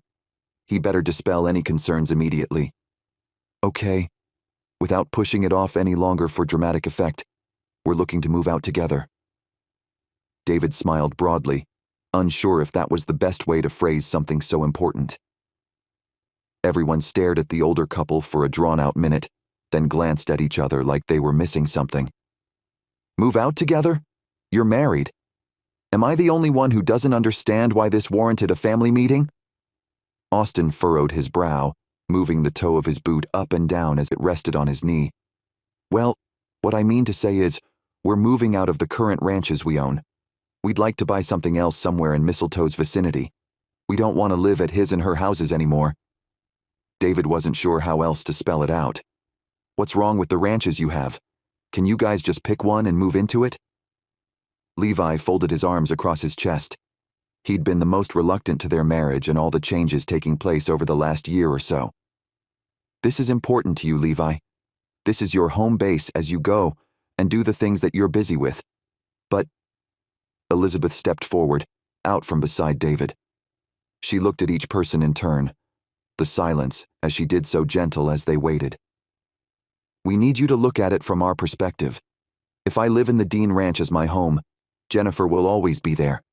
I'll see her everywhere. If we live here, David will be battling the memories of Simon. We need to build our new life together and with a new foundation, not over the foundations of our previous marriages. Can you all understand that? Individually, the group nodded their heads, confusion and questions evident, but more understanding than anger and being upset was present. Amanda cleared her throat and glanced at Tommy before slightly raising her hand. I think this is an opportune time to bring up that Tommy and I are considering moving to the Midwest. Murmurings broke out over the room. Elizabeth glanced back to David. Amanda was thinking about moving away from Clearwater. Things are definitely changing for all of us. But if you're living at either of the ranches, you don't have to move. We're going to be gradually figuring out what we're doing and where we're going.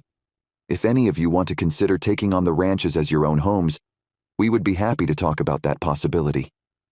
Elizabeth's throat constricted with emotion. She didn't want things to change, but she could recognize that they needed to. And change could be for the best. Chapter 32. Knox things were escalating with the email relationship with Brooke, but were painstakingly slow in reality with her. Knox had a feeling she wasn't just playing hard to get when she said he couldn't like her, because he had to like Tanya. Knox didn't know how to get it through to Brooke that Tanya was great. She was fun and smart and even attractive, but she wasn't the one he was interested in. For one, Tanya was too much. She had charisma for days. She rarely held still and was constantly going. Knox needed a break after meeting with her to discuss his home. Brooke seemed steady and calm. She didn't push forward to be the center of attention, but she didn't balk when the focus shifted to her either. She was equally smart and beautiful, but she seemed patient and calm, and Knox needed that.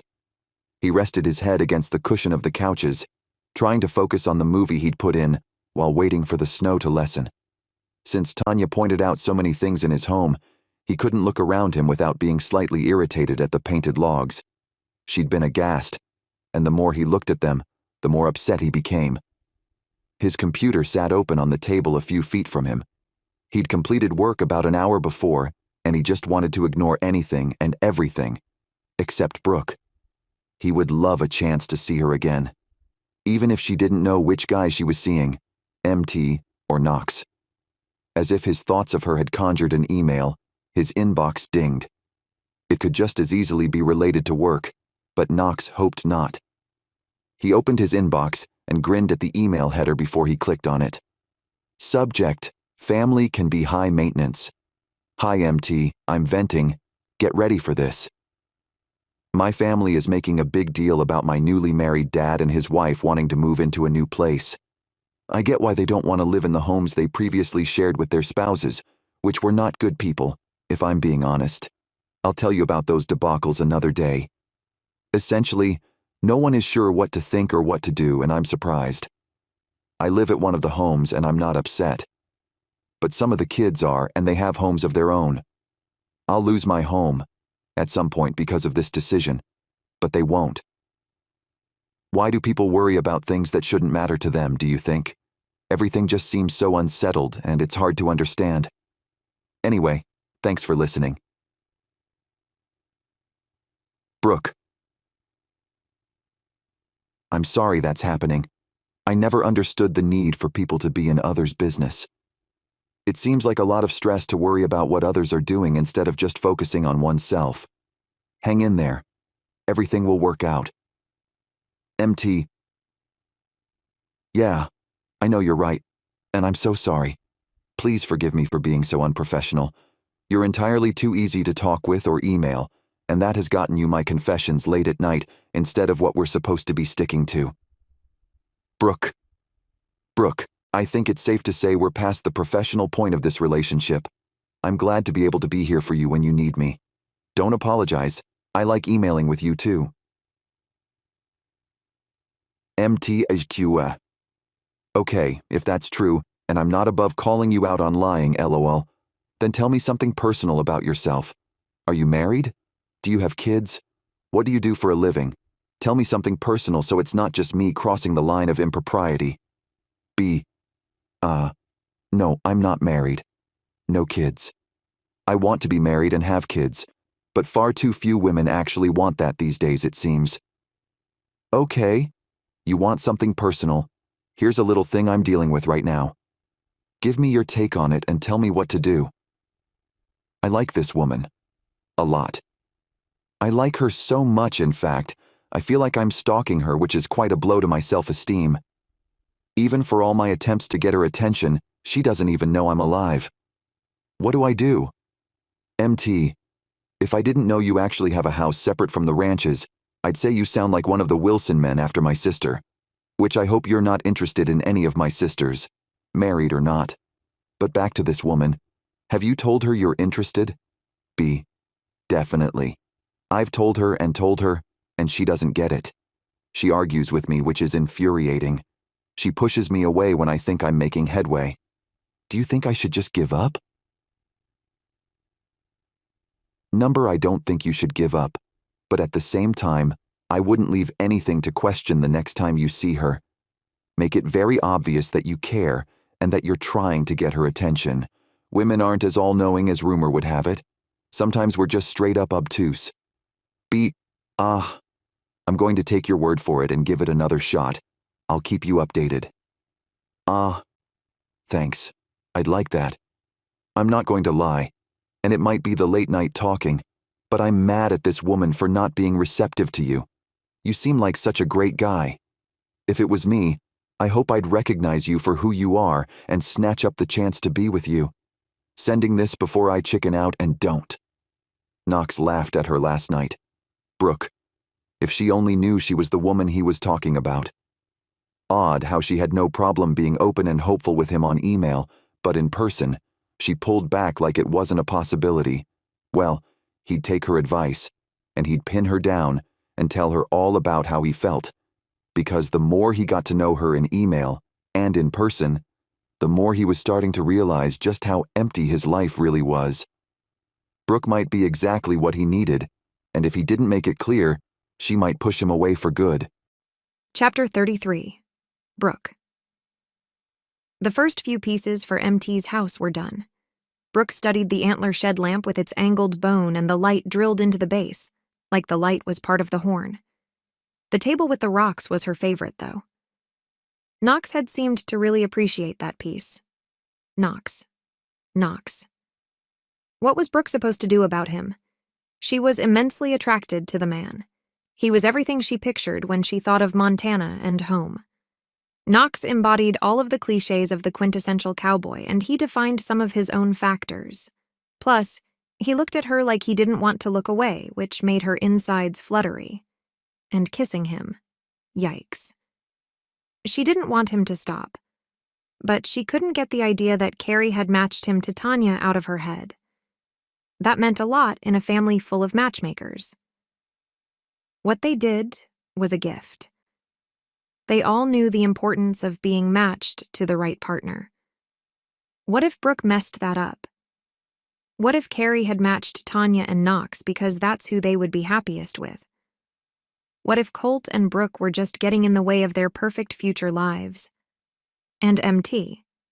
What was Brooke supposed to do with that situation? Of course, he was interested in someone. That was Brooke's luck, wasn't it? She'd put herself out there and he hadn't even known. Knox felt taken, but MT hadn't until he'd replied to her email about someone else. Well, that was just fine. She could keep him as a friend. At least, she would plan on keeping him as a friend. But dang it, she wanted to see if there was a possibility for more. If nothing else, maybe she could meet him in person. Brooke moved to stand by the door of the art room and breathed in some fresh air. The fumes sometimes got to her, but with the pieces fairly complete, they were just lingering nuisances to be dealt with. She pulled out her cell and swiped Tanya's number and pushed the phone against her ear. Tanya answered on the first ring, and Brooke didn't wait for a hello. Hey, T. Do you think you could set up a meeting for me with MT? I have a few pieces I'd like to run by him before I continue working on anymore. Was that all of the story she was going with? Yes, that would have to do. You have his email. Why don't you email him and set something up? I'm working over at Knox's today. Did you want to bring them out here? Tanya sounded a little terse, but Brooke had heard her before when she was in work mode.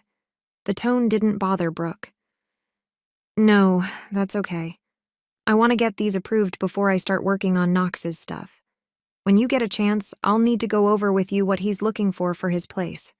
Until then, I'll focus on MT. Does that work for you? Brooke tapped her finger on the door jamb. Yeah, that works. Tanya's voice sounded strangled and forced, but Brooke was too distracted to do much more than make note of it. They hung up and Brooke rushed to her computer.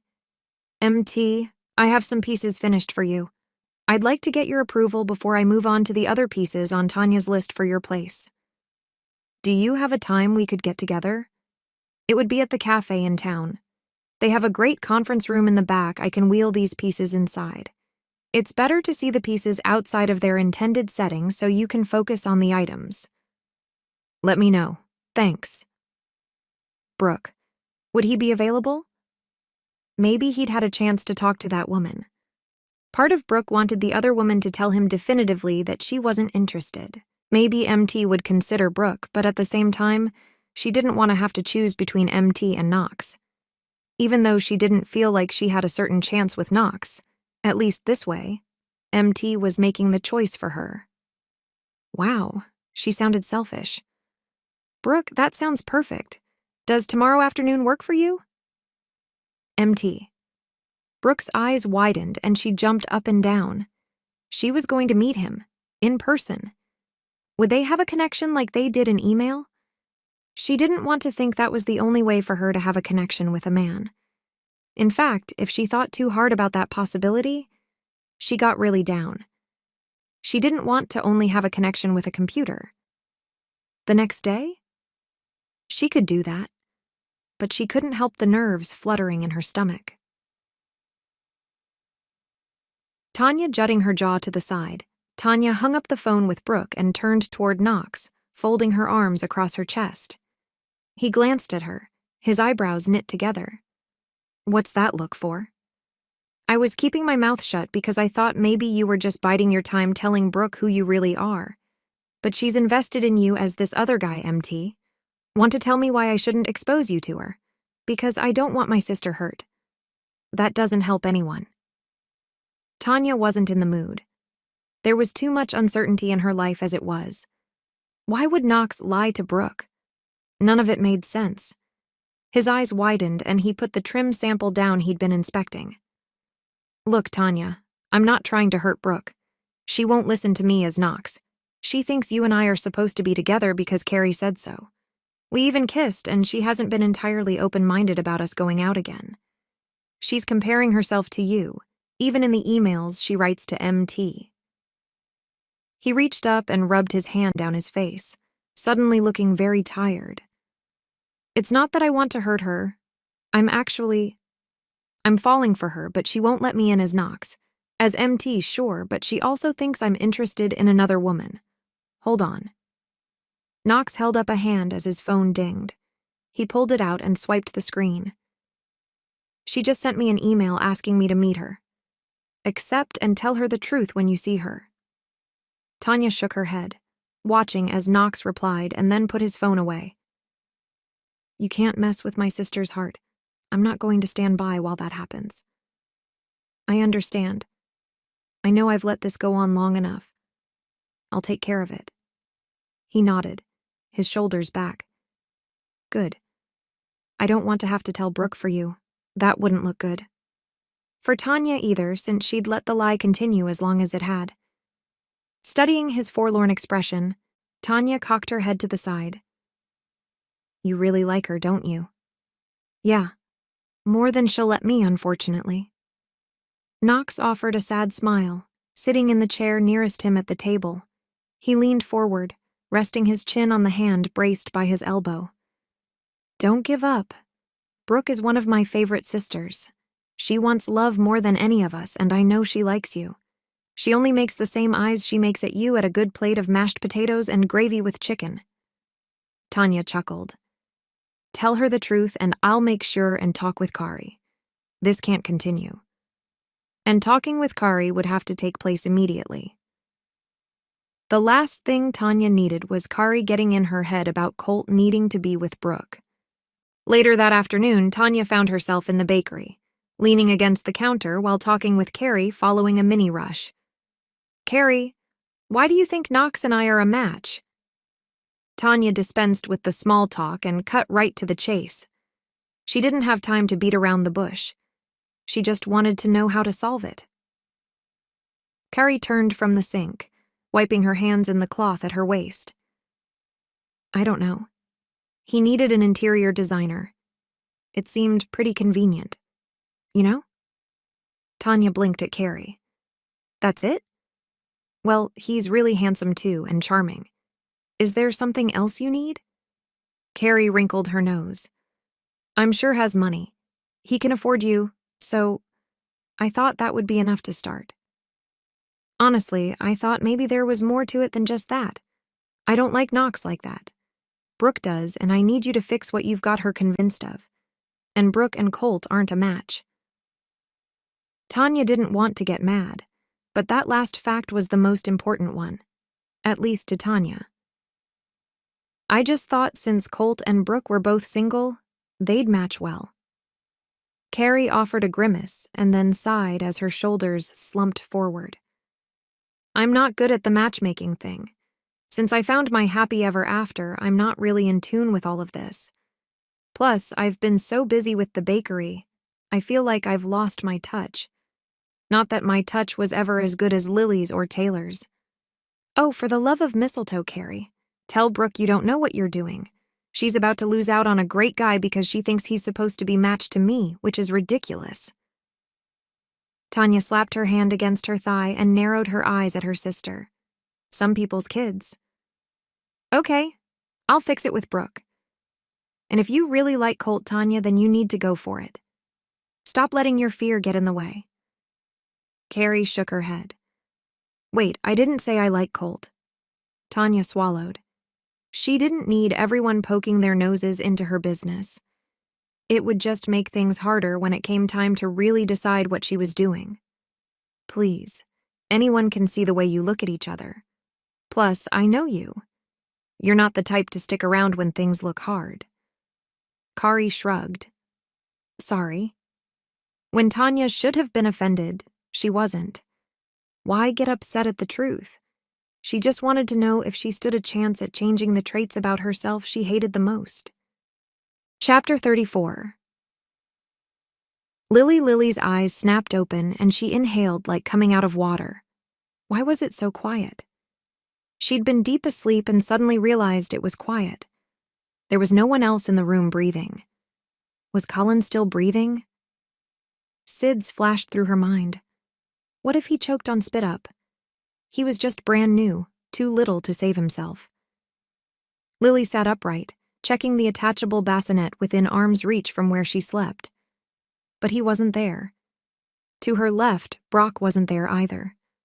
Okay. Maybe he'd taken the baby out of the room for something. Lily slid from the bed, careful not to move too quickly. She'd been nothing but sore since having the baby a few days ago, and nothing helped her feel better. At the door to the bedroom, Lily listened. Where would Brock take the baby? Not far, obviously. She would need to feed him when he was hungry. But that didn't mean Brock couldn't take his son to spend time with him. Small sounds came from the living room and Lily's bare feet moved soundlessly over the thick, plush carpet. She pulled her robe around her, tight against the slight chill. Brock must have started the fire, or the cool air would be much stronger. She came to a stop just inside the doorframe leading to the living room and kitchen. Brock sat on the couch, their baby cradled in his arms as he looked down on him. And that little bear ran all over the place. He was curious and strong and he loved blackberries and huckleberries. I bet he loved huckleberry shakes too. Brock touched the sleeping baby's chin with the tip of his index finger so gently. You're so little. I can't believe how tiny you are. He smiled. Don't worry. You won't be little long. You're going to be big. Probably as big as your uncle.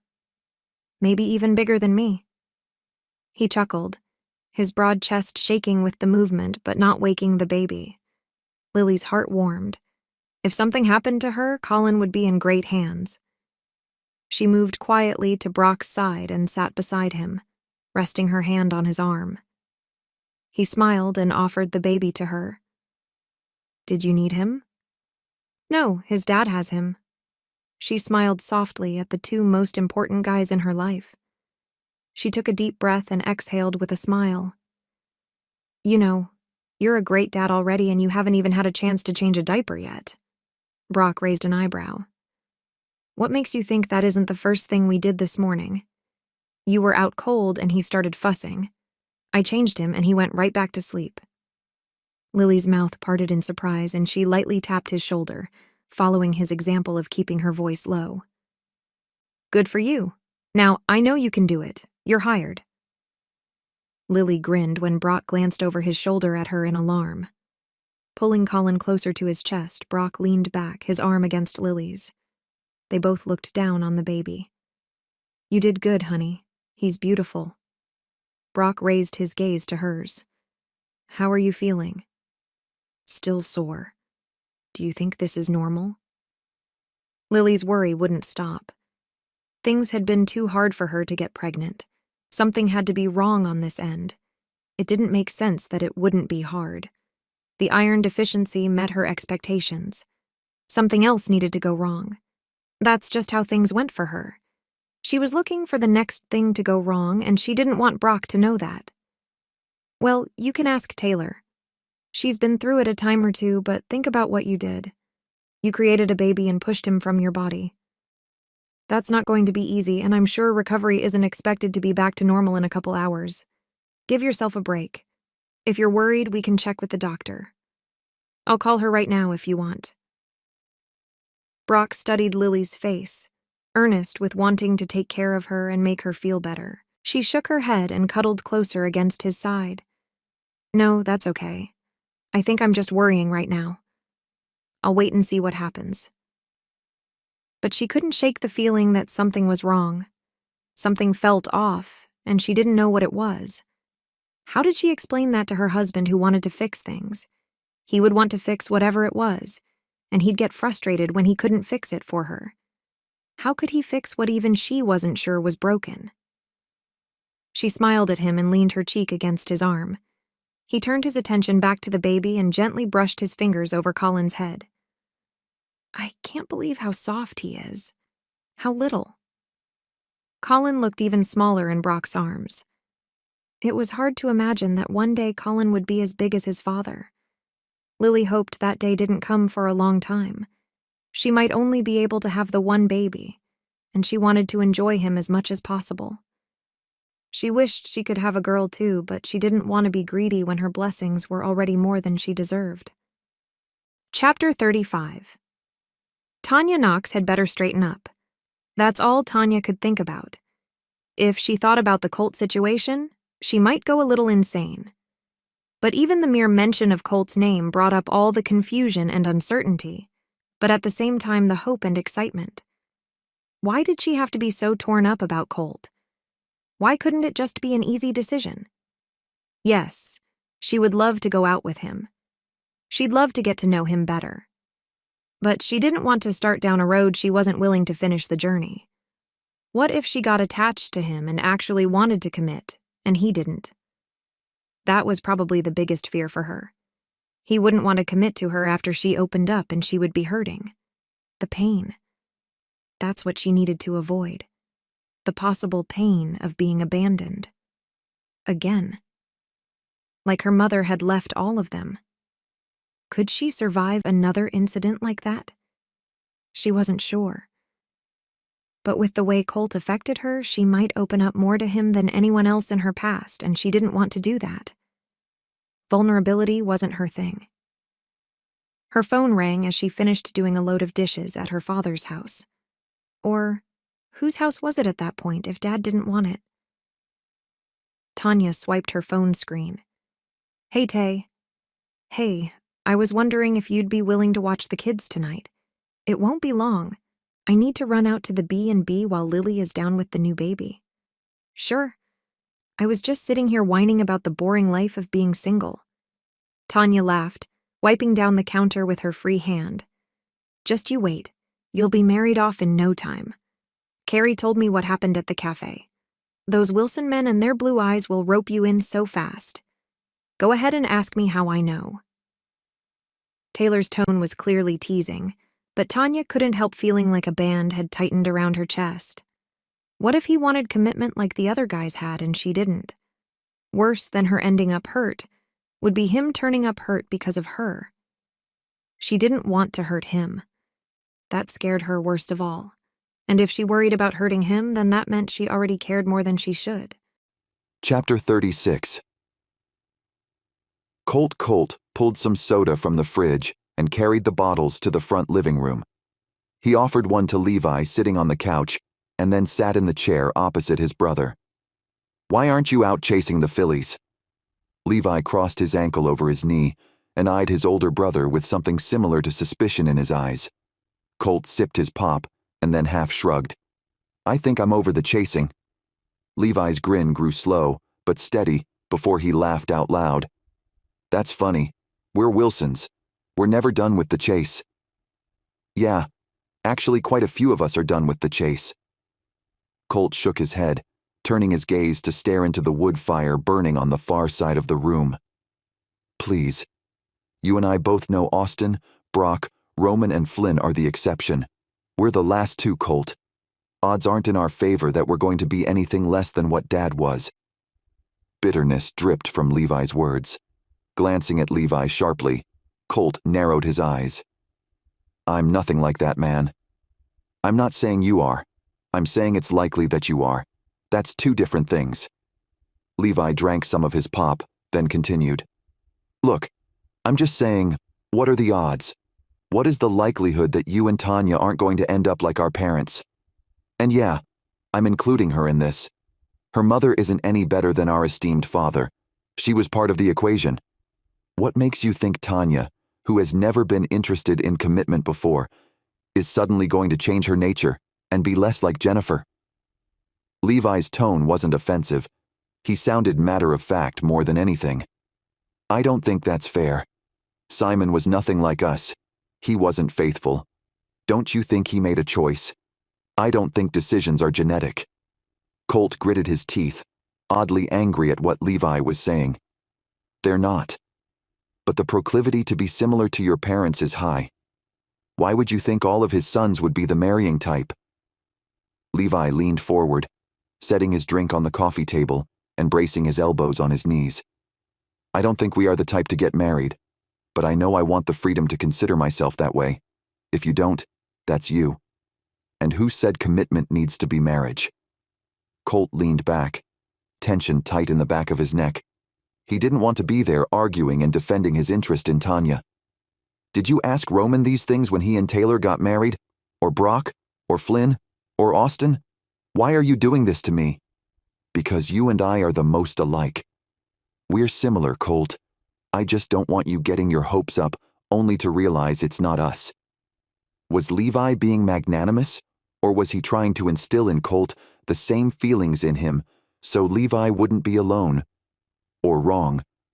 Because wasn't that wrong what he was saying? Maybe when it came down to choosing who and how Colt wanted to be, he hadn't made up his mind about that part of him yet, but there was no denying the fact that their father had messed things up. He'd destroyed not one, but two families with his affair and his secret daughter. He'd put an entire community at risk with his selfish behavior, and he'd messed up his sons. Did Colt want to take the chance that he wasn't like his father? If not for him, for any future family he might have? Because on the receiving end of the consequences of his father's actions, Colt knew all too well what it felt like to discover one's father was an adulterer. Colt's protective instincts rose up for his mother, but his father was nowhere around, and never would be again because of his untimely death. There was so much wrong with the bend his thoughts had taken. Colt flopped onto the couch and ran his hand down his face, his other holding the cold pop on his knee. "None of that matters right now. I'm just sick of chasing all the girls." Levi arched an eyebrow, obviously determined to make his point. "I honestly don't care one way or the other. You want to miss out on your prime dating years? Fine, ride that stallion of regret. But you're a fool to think Tanya is nothing like her own mother." A tremor of annoyance slithered up Colt's spine. "Now, that's enough, Levi. You don't get to go against Tanya. You don't even know her." "Don't I, though?" Levi cocked his head to the side and considered Colt. "Let me tell you what I know about Tanya Dean. She looks like a spitting image of her mother. The same woman who was with our father all those years. Another wanderer. someone who has no desire to settle down herself. You want a lesson in how to have a good time? You watch Tanya. She's not loose, Levi. I can't believe you're even saying that. Colt's anger rose, and he clenched his open hand into a fist at his side. So, help him. He'd pummel his own brother for not having control of his tongue. Levi held up a hand. I didn't say she gets around. I said she knows how to have a good time. I'm not questioning anyone's morals here. Everyone knows Tanya won't do anything that would make her family look bad. I'm just saying, she hasn't settled down and she doesn't seem interested in doing so anytime soon. Why are we talking about Tanya? Did someone say something? Colt forced himself to calm down. For some reason, anything negative about the Dean woman had him riled up tighter than a carriage spring. Of course, he cared about her. But enough to fight his own brother? Maybe. And that scared him. A tense silence stretched between them, and Colt stared at the hardwood floor at his feet. He didn't need that kind of negativity from his brother. Not then. Not when he was trying to figure things out for himself. Colt, it's not that I think you're that type of guy. I don't. I'm just worried that you could be. I'm worried I could be. I don't want to do to some poor woman and kids what was done to us. Levi's challenging tone had faded to a vulnerable murmur as he stared at the pop in his own hand, his eyes downcast. I don't think you're like that, Levi. I don't think I'm like that. We're better than Dad. We have to have faith that we are more Mom than him. Colt took a deep breath and leaned back against the couch cushions. Actually, I don't think we are more like Mom. I know we are. Levi's sad smile left a tightness in the center of Colt's chest. I hope you're right. It'd be nice to think Simon Wilson only left his good looks behind. I'd hate to carry on the legacy of heartache he tried passing on to the rest of us. Colt couldn't deny the presence of doubt in Levi's tone. If not for himself, then for Levi, Colt hoped he had more strength of character than his father had, and that Tanya wanted more from her life than chasing after the next flirtation. Because if Colt didn't know better, he could see himself matched to the daughter of his father's mistress, and that left more unanswered questions in his heart than he could comfortably consider. Yet, when all was said and done, he didn't want to picture himself with anyone else. Taking a deep Chapter breath, 37. Considered just how honest Samantha. She should be.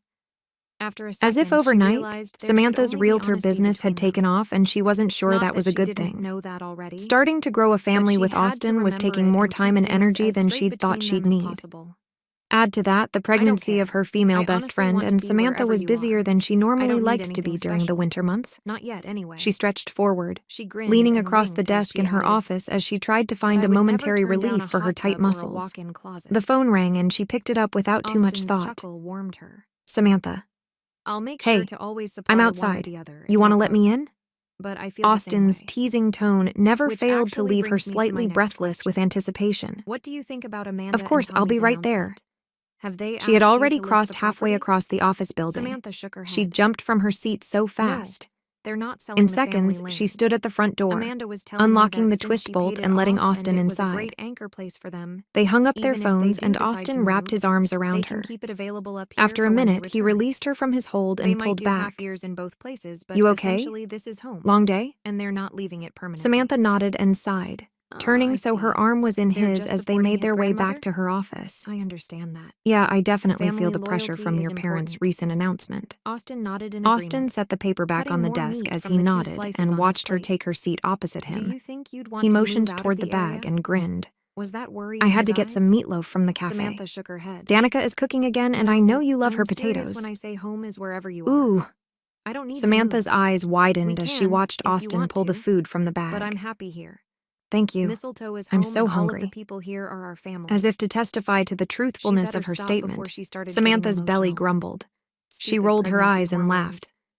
See? Thanks for understanding, Austin Sam. chuckled and finished setting Austin up their reached dishes across with before his sliding fork and hers poked at across to her. plate. If Here I you were go. I'd start eating. What's going on with Mom's Danica place? didn't hold back on that gravy. Well, the truth is, I'm I not might sure have to see David if and she'd like to Elizabeth marry me. understand what they're getting into. Hey now. Samantha That's kind of unwrapped rude the since you're plastic talking to me. utensil and set the wrapper to the Samantha side. scooped up a bite of mashed Why do you say potatoes and that? put them in her mouth. Austin Her copied eyes her grew movements, wide and then pausing shut to as hold she his let the fork over creamy, his still savory steaming food meatloaf. melt in her mouth. Samantha sighed and rested her elbow on the desk they used as a table. Why not? Their budget is high, which you Austin's would think teasing would make tone it made easy, Samantha open her but they eyes. have the two nicest ranches Because in I this might have area. to. These I can potatoes find are them land amazing. for days. Samantha That's scooped not a another problem, bite. but with everyone moving into She wasn't Montana, feeling it's all that leaving the poorly house with the morning inventory sickness lower yet, than I would but like. she definitely had a stronger Samantha sense of poked at the taste dark and brown smell. meat on her black And plastic Danica's plate. dishes were like the most expensive I'm massage, worried and that looking Samantha for an couldn't get already built enough. home is going to be more trouble than it's Well, worth. I brought it. Maybe you need But to reward they can't me. stay in their I'm the homes. messenger. I mean, I Austin guess they winked at her could, and took but another they don't bite. want to. Then his teasing faded It as sounds he met like her it's really been a gaze struggle for somberly. Mom. I Austin love you, twisted his lips you to know? the side and dropped his gaze Samantha to his wrinkled her plate. nose. I Yeah, know. I love The you whole too. situation is less than Don't ideal. forget it. Samantha shook her head. Austin didn't push I anymore. honestly think they should But consider sometimes he building. got like that. They wouldn't be Like he limited thought by Samantha anything would except forget time. just how much they meant They to have each more other. than enough money to do what they She want, took and there's those some moments really to beautiful remind him land how all special around he was, Mistletoe, and and how even further grateful for north him she toward was. Taylor and the reservation. Because he was the best Do you thing think that they had would ever want to do happened that? to her, and she was never going I'm to not let him sure. slip away. It takes a lot of time to do a project of that magnitude. They're very determined to have a spatial place for both families to be able to get together. Austin claimed a bite of his dinner and chewed thoughtfully. I don't know that I'd want to build. Yeah, I understand that. But have you ever thought about your dream home? Or certain features you would love to have? Samantha wasn't sure if it would be out of line to suggest a new build to David and Elizabeth. With the chance in dynamics between the families, Samantha felt like she had to start over again just to understand where she fit in. Yeah, but I don't know. What about you? What do you want to do? Would you want to move out of town and build? Austin's raised gaze seemed to hold more questions than what he'd phrased, but he didn't ask more than what he'd laid out for Sam to answer. Taking a deep breath, Samantha considered just how honest she should be. After a second, she realized there should only be honesty between them. Not that she didn't know that already, but she had to remember it and keep things as straight between them as possible. I don't care. I honestly want to be wherever you are. I don't need anything special. Not yet, anyway. She grinned and winked as she added, but I would never turn down a hot tub or a walk-in closet. Austin's chuckle warmed her. I'll make sure to always supply one or the other, if not both. But I feel the same way. Which actually brings me to my next question. What do you think about Amanda and Tommy's announcement? Have they asked you to list the property? Samantha shook her head. No, they're not selling the family land. Amanda was telling me that since she paid it off and it was a great anchor place for them, even if they do decide to move, they can keep it available up here for when they return. They might do half years in both places, but essentially this is home, and they're not leaving it permanently. I see. They're just supporting his grandmother? I understand that. Family loyalty is important. Austin nodded in agreement, cutting more meat from the 2 slices on his plate. Do you think you'd want to move out of the area? Was that worry in his eyes? Samantha shook her head. No, I'm serious when I say home is wherever you are. I don't need to move. We can, if you want to, but I'm happy here. Mistletoe is home and all of the people here are our family. She better stop before she started getting emotional. Stupid pregnancy hormones. Thanks for understanding, Sam. Austin reached across with his fork and poked at her plate. If I were you, I'd start eating. Danica didn't hold back on that gravy. I might have to see if she'd like to marry me. Hey now, that's kind of rude since you're talking to me. Samantha scooped up a bite of mashed potatoes and put them in her mouth. Her eyes grew wide and then shut as she let the creamy, savory food melt in her mouth. You can't marry Danica, Austin, I'm sorry. Why not? Austin's teasing tone made Samantha open her eyes. Because I might have to. These potatoes are amazing. Samantha scooped another bite. She wasn't feeling all that poorly with the morning sickness yet, but she definitely had a stronger sense of taste and smell. And Danica's dishes were like the most expensive massage, and Samantha couldn't get enough. Well, I brought it. Maybe you need to reward me. I'm the messenger. Austin winked at her and took another bite. Then his teasing faded as he met her gaze somberly. I love you, You know? Samantha wrinkled her nose. Yeah, I love you too. Don't forget it. Austin didn't push anymore, but sometimes he got like that, like he thought Samantha would forget just how much they meant to each other. She took those moments to remind him how special he was, and how grateful for him she was. Because he was the best thing that had ever happened to her, and she was never going to let him slip away. Chapter 38. Brooke wrung her hands at waist level, staring at her art display with a critical eye. Was it as perfect as she could make it? Number, of course not. But it was art. There was no such thing as perfection. Everything was too late to change by then anyway. She'd made the time to show MT what she'd come up with. Brooke just needed to sit and relax until he came in. She could sip on her cocoa, pretend to be a calm, collected artist, even though none of that felt true. But Brooke couldn't sit still. She paced back and forth in a subtle way as she pretended to inspect the Christmas cards tacked to the walls around the windows and picture frames. She couldn't sit down. Not yet. What would she do when MT got there? Would she have to act like she was interested only in the art? Was it terrible that she couldn't wait to see him even though she knew about the other woman? Did that make her a bad person? Would she have to pretend to be someone she wasn't? That's what she did all the time. She was someone she wasn't when she just wanted to be herself. And in the emails with MT, she was herself. And she liked it. She glanced at her small silver wristwatch and grimaced. 5 minutes. Was it too late to run? Was it too late to email him and cancel? She could say she was sick. Or maybe that the cafe had caught on fire or fell into a sinkhole. She bit her lip and sank into the chair set up along the outer perimeter of the wall. Her leg bounced up and down as she struggled to keep her nerves under control. What would MT look like? Would he like the way she looked? Would he like the art? Would he be as easy to talk to in person as he was in email? Would they have an easy rapport, or would things be extremely uncomfortable? Brooke swallowed, her nerves getting out of control as she tried to control her breathing by taking in long breaths. She glanced at her watch again. 3 minutes. What if he'd told that woman? What if he hadn't? Was it wrong to hope the woman had said no when he asked? Because that's the way Brooke was leaning. Knox was off limits. He'd said he was interested in Brooke, but that wasn't possible. It couldn't be possible. Carrie wanted him for Tanya, and Brooke didn't want to break the sister code. Plus, why would someone like Knox be interested in someone like her? She wasn't as flamboyant as Tanya, or charismatic. She didn't speak up in large groups, and she certainly blended easily into the background with far more grace than when she was in the center of attention. 2 minutes. She couldn't sit still any longer. She stood, pacing again as she circled the room. Once, twice, 3 times. Each time she passed the glass window in the door, she peered out to see if maybe he was out there and didn't know to come in the back. Even though she'd told him she'd be in the back. 1 minute. But as the seconds passed and the clock read exactly the time he was due and then went into the next minute and the next after that, Brooke had the sinking feeling he wasn't coming.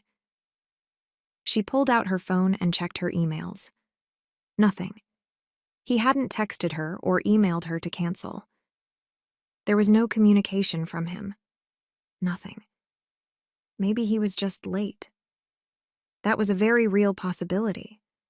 But as the minutes turned into 10 and then into 30, Brooke's hopes were dashed. He wasn't just late. He wasn't just tardy. He'd stood her up. She pulled the door open to make her way to the small bathroom in the front of the building. She needed to wash her hands. All of her pacing and fidgeting had left her feeling sweaty. As she walked from the back room, she couldn't help the tears pricking her eyelids. She held her breath. Maybe she could keep them at bay. She didn't want to cry. She didn't want to be weak. Of course, it was just a business thing with him. He didn't know how invested she was in seeing him.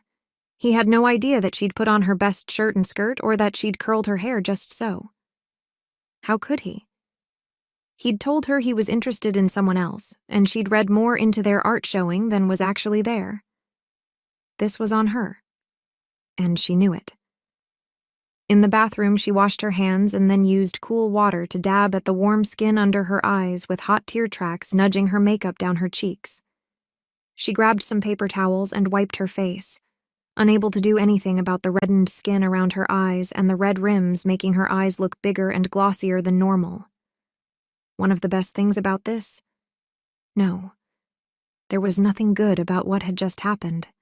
She couldn't put a positive spin on being stood up, no matter how she tried. She straightened her shirt and skirt and lifted her shoulders, taking a deep breath. Letting a man affect her like that wasn't an option. She could do better. She would do better.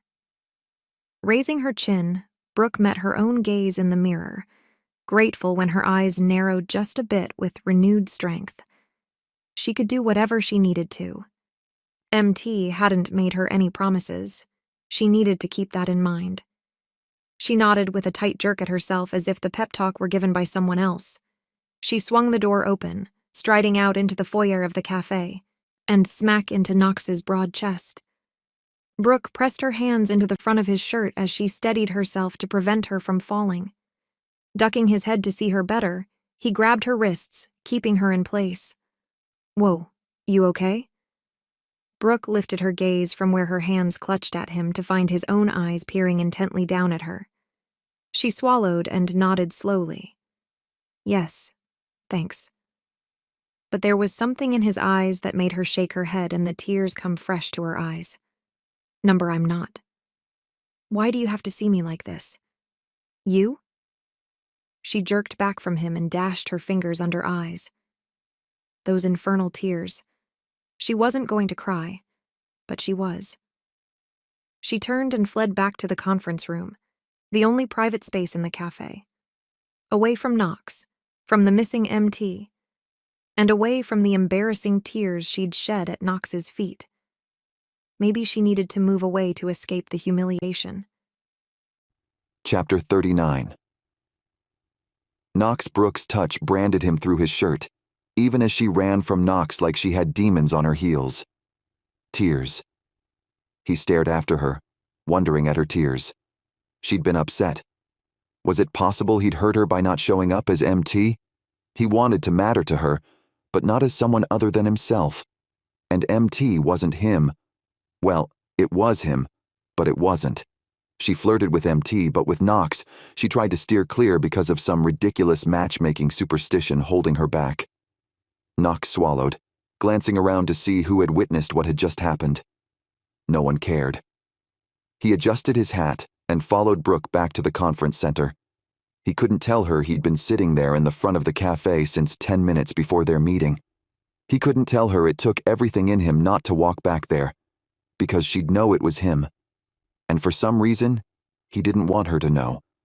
She would treat MT differently, and Knox would no longer have that connection with her. He didn't want to see the disappointment on her face when he announced himself as MT. She'd never understand. He followed her anyway. She knew he was there as Knox. Slowly, he pushed the door open, ignoring anything else in the room as he focused on Brooke sitting in the corner chair, with her arms folded on the table beside her and her face buried in her arms. Her sobs were soft, but consistent. Knox approached with caution. Was it possible he'd done this to her? He didn't want to be MT, if this was the kind of pain he caused her. Did she really care that much for him as MT, but not as Knox? Pulling a chair up alongside her, Knox reached out, setting his hand on her shoulder. "Brooke, are you okay?" She stiffened and sat up, keeping her face away from him as she wiped at her cheeks, sniffing. "I'm not, but don't worry, it has nothing to do with you. Actually, I just want to make sure you're okay. You seem pretty upset." Knox was pretty sure it had to do with him. He just wasn't sure how to tell her. I'm embarrassed. I thought someone important to me was coming, but it turns out I'm wrong. It's fine. I'm fine. There's nothing wrong. I expected more than... I just had high expectations. Not a big deal." She sniffed again and glanced at him, her cheeks splotchy, but a fake smile plastered on her full lips. He'd crushed her, and he'd never been madder at himself than right then. "Whoever it is, I'm sure there was a misunderstanding," Knox lamely commented. He had no idea how to cover for himself without sounding biased.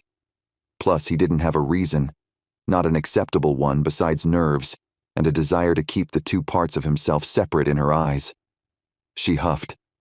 "If that were true, then why didn't he email me or text or something?" "No, it's fine. I thought I meant more to him than I do. It's not a big deal. I can cope with it. Not the first time I had things crossed in my mind." "Want to tell me what happened?" Knox leaned back, crossing his ankle over his knee as he watched her. He could at least listen and be a shoulder. He needed her to see him differently as Knox, so she'd be fine with MT disappearing into the woodwork. Brooke's shoulders lifted and fell as she took a deep breath. She glanced at him, questions in her eyes. "Actually, yeah, I would like to talk about it if that's okay." She didn't wait, but plowed forward. "Tanya has this other client, and I'm doing art pieces for him, and we've been getting to know each other. He's just... I really like him. Similar to how I felt about you, but he's not taken." She laughed shakily and continued, unaware how Knox's pulse sped up. "The thing is, we've been getting to know each other, and we had a plan to meet, but then, he just never showed up. I find someone I like, and he's taken by my sister or my family wants him for someone else. Fine, I'll get over. But then I meet someone new, and I really click with him, I think. And now... She sighed, shaking her head, as if realizing what she'd just done. She lifted her gaze quickly, and then shook her head. "I'm sorry, Wow, that was a verbal deluge you weren't looking for." She laughed uncomfortably. "Actually, it's the first real thing you've said to me." Knox watched her for a minute, and then continued. "I think maybe he got scared, or maybe something came up. No one is that dumb to stand someone like you up. He got closer to you, and that is enviable." Brooke turned, her gaze clashing with his, and she blinked. "Do you really think that? That you're amazing? Yes. That he's an idiot for standing you up? An even bigger yes." Knox didn't rush his words. He just watched her, studying her the way he'd wanted to do for a long time. Brooke wrinkled her nose but smiled softly. "Thank you. Seriously. I needed that." They stared at each other with gentle expressions. After another drawn-out moment, Knox put both feet on the ground and jerked his head to the side toward the door. "Do you need an early dinner too?" "Yeah, actually. That'd be great." She glanced regretfully at the center of the room. Knox turned his attention from her to the display set up just feet from them, and he froze. The art pieces hit him in the heart. They were everything he loved about Montana and more. "Are these the pieces you made for the email guy?" Knox couldn't say how perfect they were for him. She couldn't know he was MT. The original table piece he'd seen at her house was there, but finished. A couple other pieces were highlighted, and she'd nailed it. He stood, walking around the pieces she'd set up with the warm lighting splashing onto the log pieces, reflecting off the glossy surfaces. "Yeah, what do you think?" Brooke stood, moving to stand beside him as she bit her lower lip and avoided looking at Knox. "Honestly, I've never seen anything like them. I want them for my home. Can I buy them?" Knox flicked his gaze from Brooke to the art and back. I don't know. I made them for that other client, but he's not here." Brooke furrowed her brow. "Actually, I think that might be doable. I'll work out the details with Tanya, if you want." "I think that sounds perfect. I can't wait for these pieces in my place." Knox wasn't trying to flatter her. She was talented, and she had no idea just how valuable her work was. At least to him. Knox was going to make up for MT, even though she had no idea he was actually fixing things for himself. He couldn't tell her. But eventually the truth would come out. It always did. And when it did, he'd have to explain just why he'd hurt her like he had, even if he didn't understand it himself. Chapter 40. Tanya. "I don't understand what's happening with you lately." Taylor's voice over the phone line wasn't aggressive so much as concerned. "What do you mean?" Tanya pressed her lips into a thin line as she stared unseeing toward the ceiling of her room. They'd been discussing Taylor's babies and when Tanya got to watch them next, but the topic had shifted like the winds on the plane. I heard from Carrie what happened at the cafe. Taylor sometimes had no subtlety. Kari said you and Colt Wilson. Wilson. You always said you'd never be with a Wilson. What happened and why did he follow you from Alaska down here? Her defenses up, Tanya sat up from lying on the chaise on the side of her room. Hey, now just a minute. No one said he followed me from Alaska. No one even said we're together. I'm not sure where this is coming from. Tanya's hands shook. Why? She wasn't nervous. She had nothing to hide. There was nothing going on between her and Colt except there was. And Taylor was right. But Tanya would never admit it. She couldn't. Tanya, I'm not saying you can't be with him. But when you're adamantly against the Wilson boys and then you choose Colt, he's as bad as you... Taylor cleared her throat. He's a real flirt and has commitment problems? Tanya closed her eyes and pinched the bridge of her nose. I know you were going to say me. You think I'm a flirt and afraid of commitment? She wasn't saying anything new, but to actually hear it out loud was jarring, to say the least. Taylor sighed. I'm sorry. That's not what I meant. I know you're on your own path, and I respect that. I'm hearing what's going on with you and what your conviction was before, and nothing is adding up. Colt is a Wilson. I married a Wilson, for crying out loud. I think the family is amazing. They're my family, too. Tanya blinked back tears. But you think I'm a commitment phobe, and so is Colt. Which was true. Neither of them was really interested in commitment.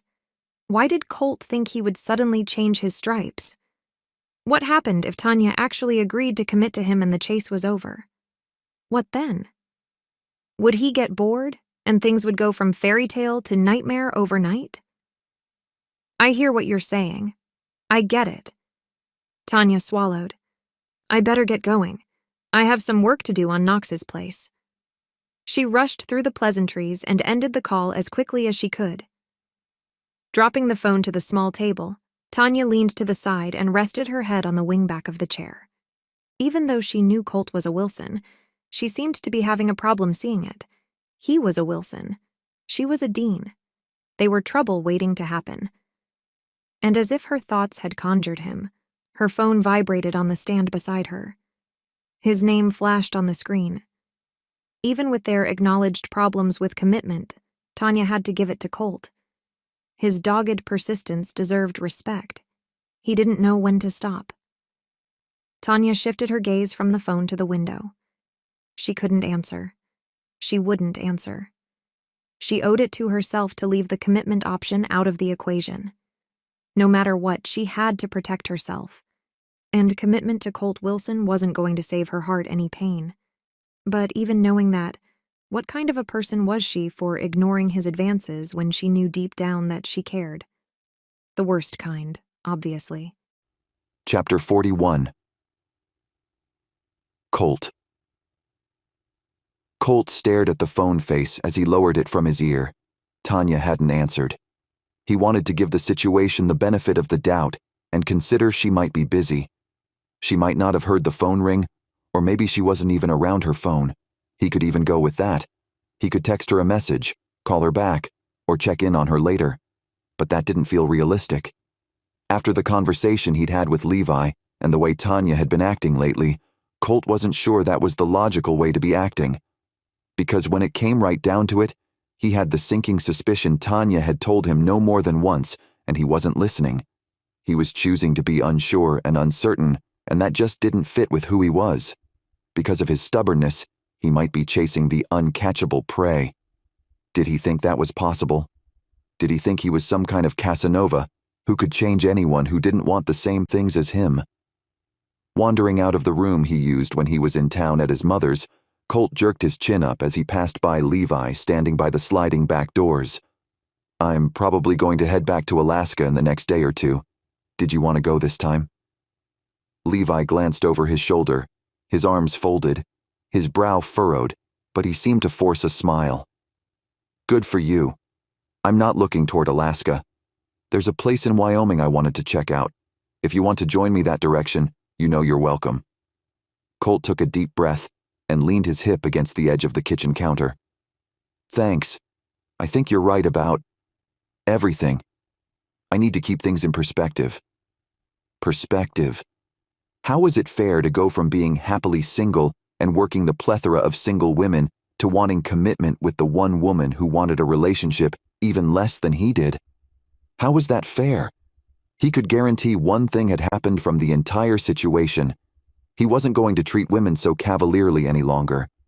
The feeling of being attracted to and genuinely caring for someone who didn't feel the same way was like a punch to the chest. He'd never do that to another person.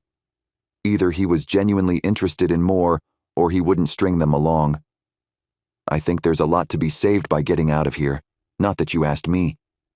Levi tapped his finger on the bend of his elbow as he turned back to staring out the glass. Yeah, you're probably right. But Colt didn't want to sit there considering all the ways he was doomed to singlehood. Now with his brother who was choosing the lifestyle. Not when what and who he wanted was choosing something other than him. But maybe Levi had a point. Maybe as soon as Tanya gave in and the chase ended, maybe then Colt wouldn't be interested in anything more. That was possible. He could hold on to possible. Disinterest was so much more desirable at that moment than broken-hearted or desperate. And he was acting desperate when she was saying no, not interested, and he continued to push. Tanya deserved better than that. Dropping his hat back on his head, Colt made his way to the oversized barn in the back. He pushed through the doors and squinted in the dim lighting. Snow softly drifted from the sky like it had nothing better to do. He blinked in surprise at the sight of his mom sitting on the bench along the far wall, her hands clutched on something near her chest, and her adoring gaze staring down into her hold. Colt couldn't hold back his grin as he approached her in the warm barn. I see David gave you his gift. She lifted her gaze to Colt's, her eyes shining. I'm going to name her Crazy Chain, or Cece for short. Colt couldn't help the bark of laughter as he shook his head. That is some kind of name, Mom. Have you seen her? She chases anything and nothing. I caught her chasing a dust particle when I came in here a little bit ago. She smiled down at the tiny kitten in her hands. She's just precious. Well, I'm glad you like her. David was excited to give her to you. Colt looked at the little tuft of fur poking from between his mother's fingers and sank to the bench beside her. After a moment of comfortable quiet, Elizabeth lifted her gaze to his. Thank you so much for making it to the wedding. I didn't even know it was going to be my own wedding. Chapter 43. I know. And of course, I wouldn't miss it. He studied her, his eyes narrowed. Are you happy? I know things didn't start out the way you wanted, but did they end up the way you wanted? She nodded, her eyes suspiciously bright. I'm happy, happier than I ever thought possible. Things have taken a real turn in our lives, and I'm excited to get up each morning to see what's next. I haven't been this excited for life in a long time. I'm glad, Mom. I really am. Colt dropped his gaze to his hands, folded in front of him and resting between his knees. What's going on with you? You've seemed different this time home. Elizabeth leaned back, taking the small cat with her and against her chest. I came to see if what I'd discovered in Alaska was real here in Montana. He shrugged, leaning against the bench back with her. Turns out I was wrong. Well, I'm sure you weren't wrong. You're my son and very smart. You'll figure it out. She smiled at him, reaching out and patting his leg. Thanks, Mom. This particular problem doesn't take brains so much as... Actually, it did. You know what? You're right. He straightened and lifted his chin. I can figure this out. And when it came right down to it, he already knew the answer Tanya had given him. He just didn't want to accept it. Somehow, he'd have to figure out a way to get over the twisting in his chest. He wasn't going to be able to do that there in Montana. Tanya turned to fully face Knox, her eyebrows drawn together, and her lips pursed as she studied him. Okay. Knox picked up the mug Tanya slid closer toward him and sipped the hot brew inside. He waited for Tanya to get off her chest, whatever was creating that crease over the bridge of her nose. I know you haven't told Brooke who you are on the emails yet.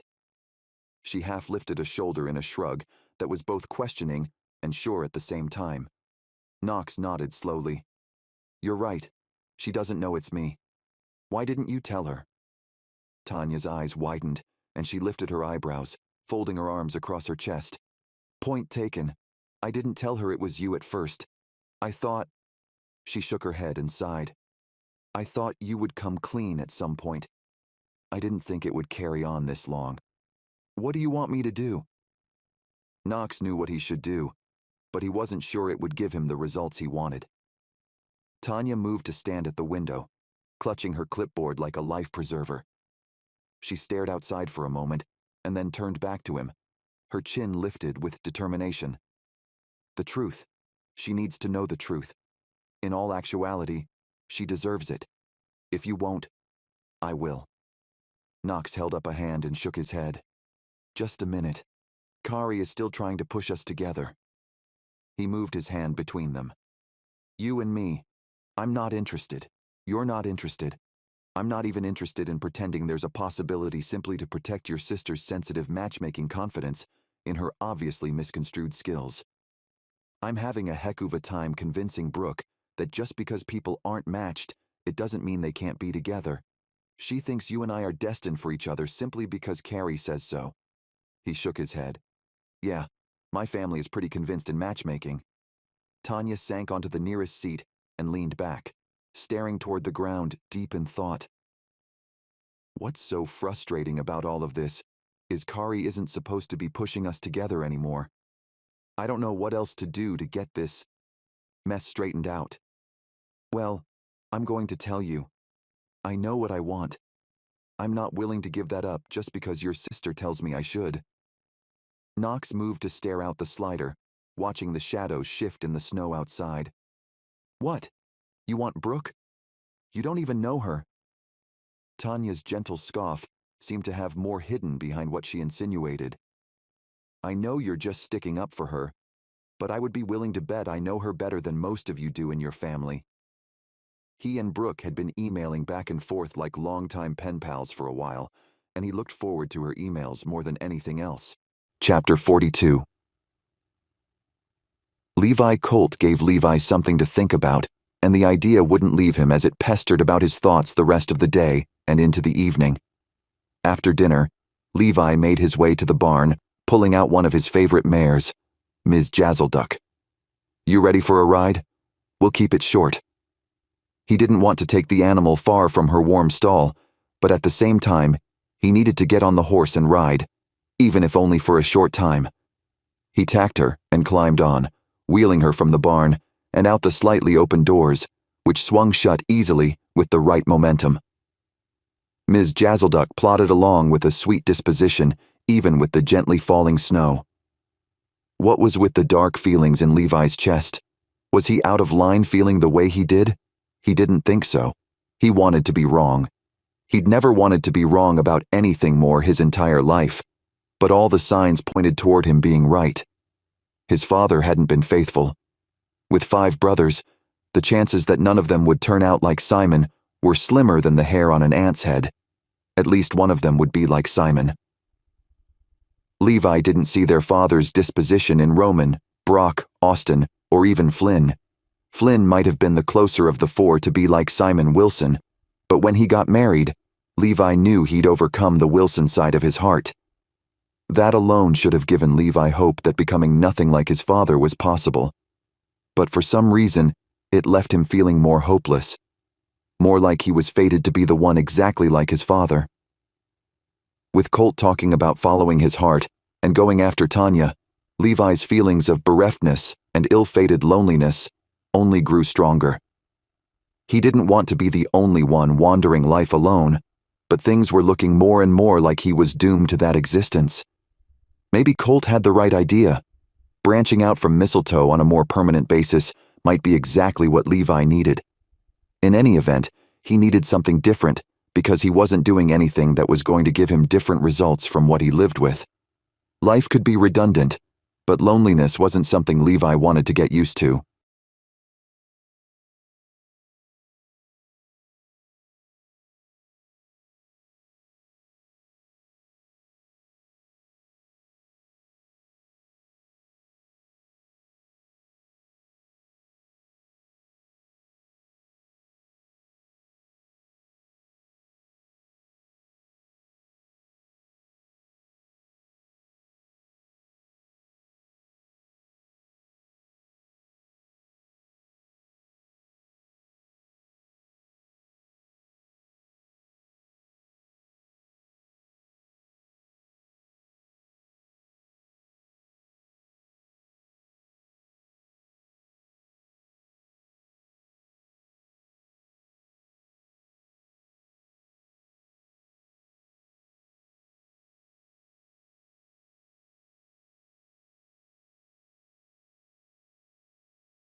Chapter 43.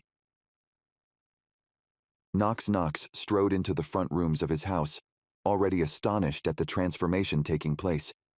The rounded sides of the log walls glistened with a warm, honey-brown glow. The paint had been removed, and then a golden oak stain applied before the wood was coated in a glossy resin. Trailing his fingers along the dried epoxy felt like glass. The cool surface reminded Knox of the pieces Brooke had made. "Tanya, are you in here?" The changes were already welcoming, and Knox couldn't wait to see the rest of his house transfigured into the one he knew it could be. "Back here." Tanya's voice reached him from the back office room, the sound punctuated by a slightly echoey sense as it carried down the as-yet unfinished hall. Once Knox reached her, he had already seen more change in the house than he'd thought possible. He leaned against the door jamb to the office and folded his arms as he watched her check over a list and glanced at a full box stacked on more boxes against the far wall. "I can't believe how beautiful it already is." Tanya glanced up and nodded, dropping her gaze back to the paper on the clipboard in her hands. "Yeah, when things start coming together, they happen quickly. I saw some pieces Brooke created. I want them.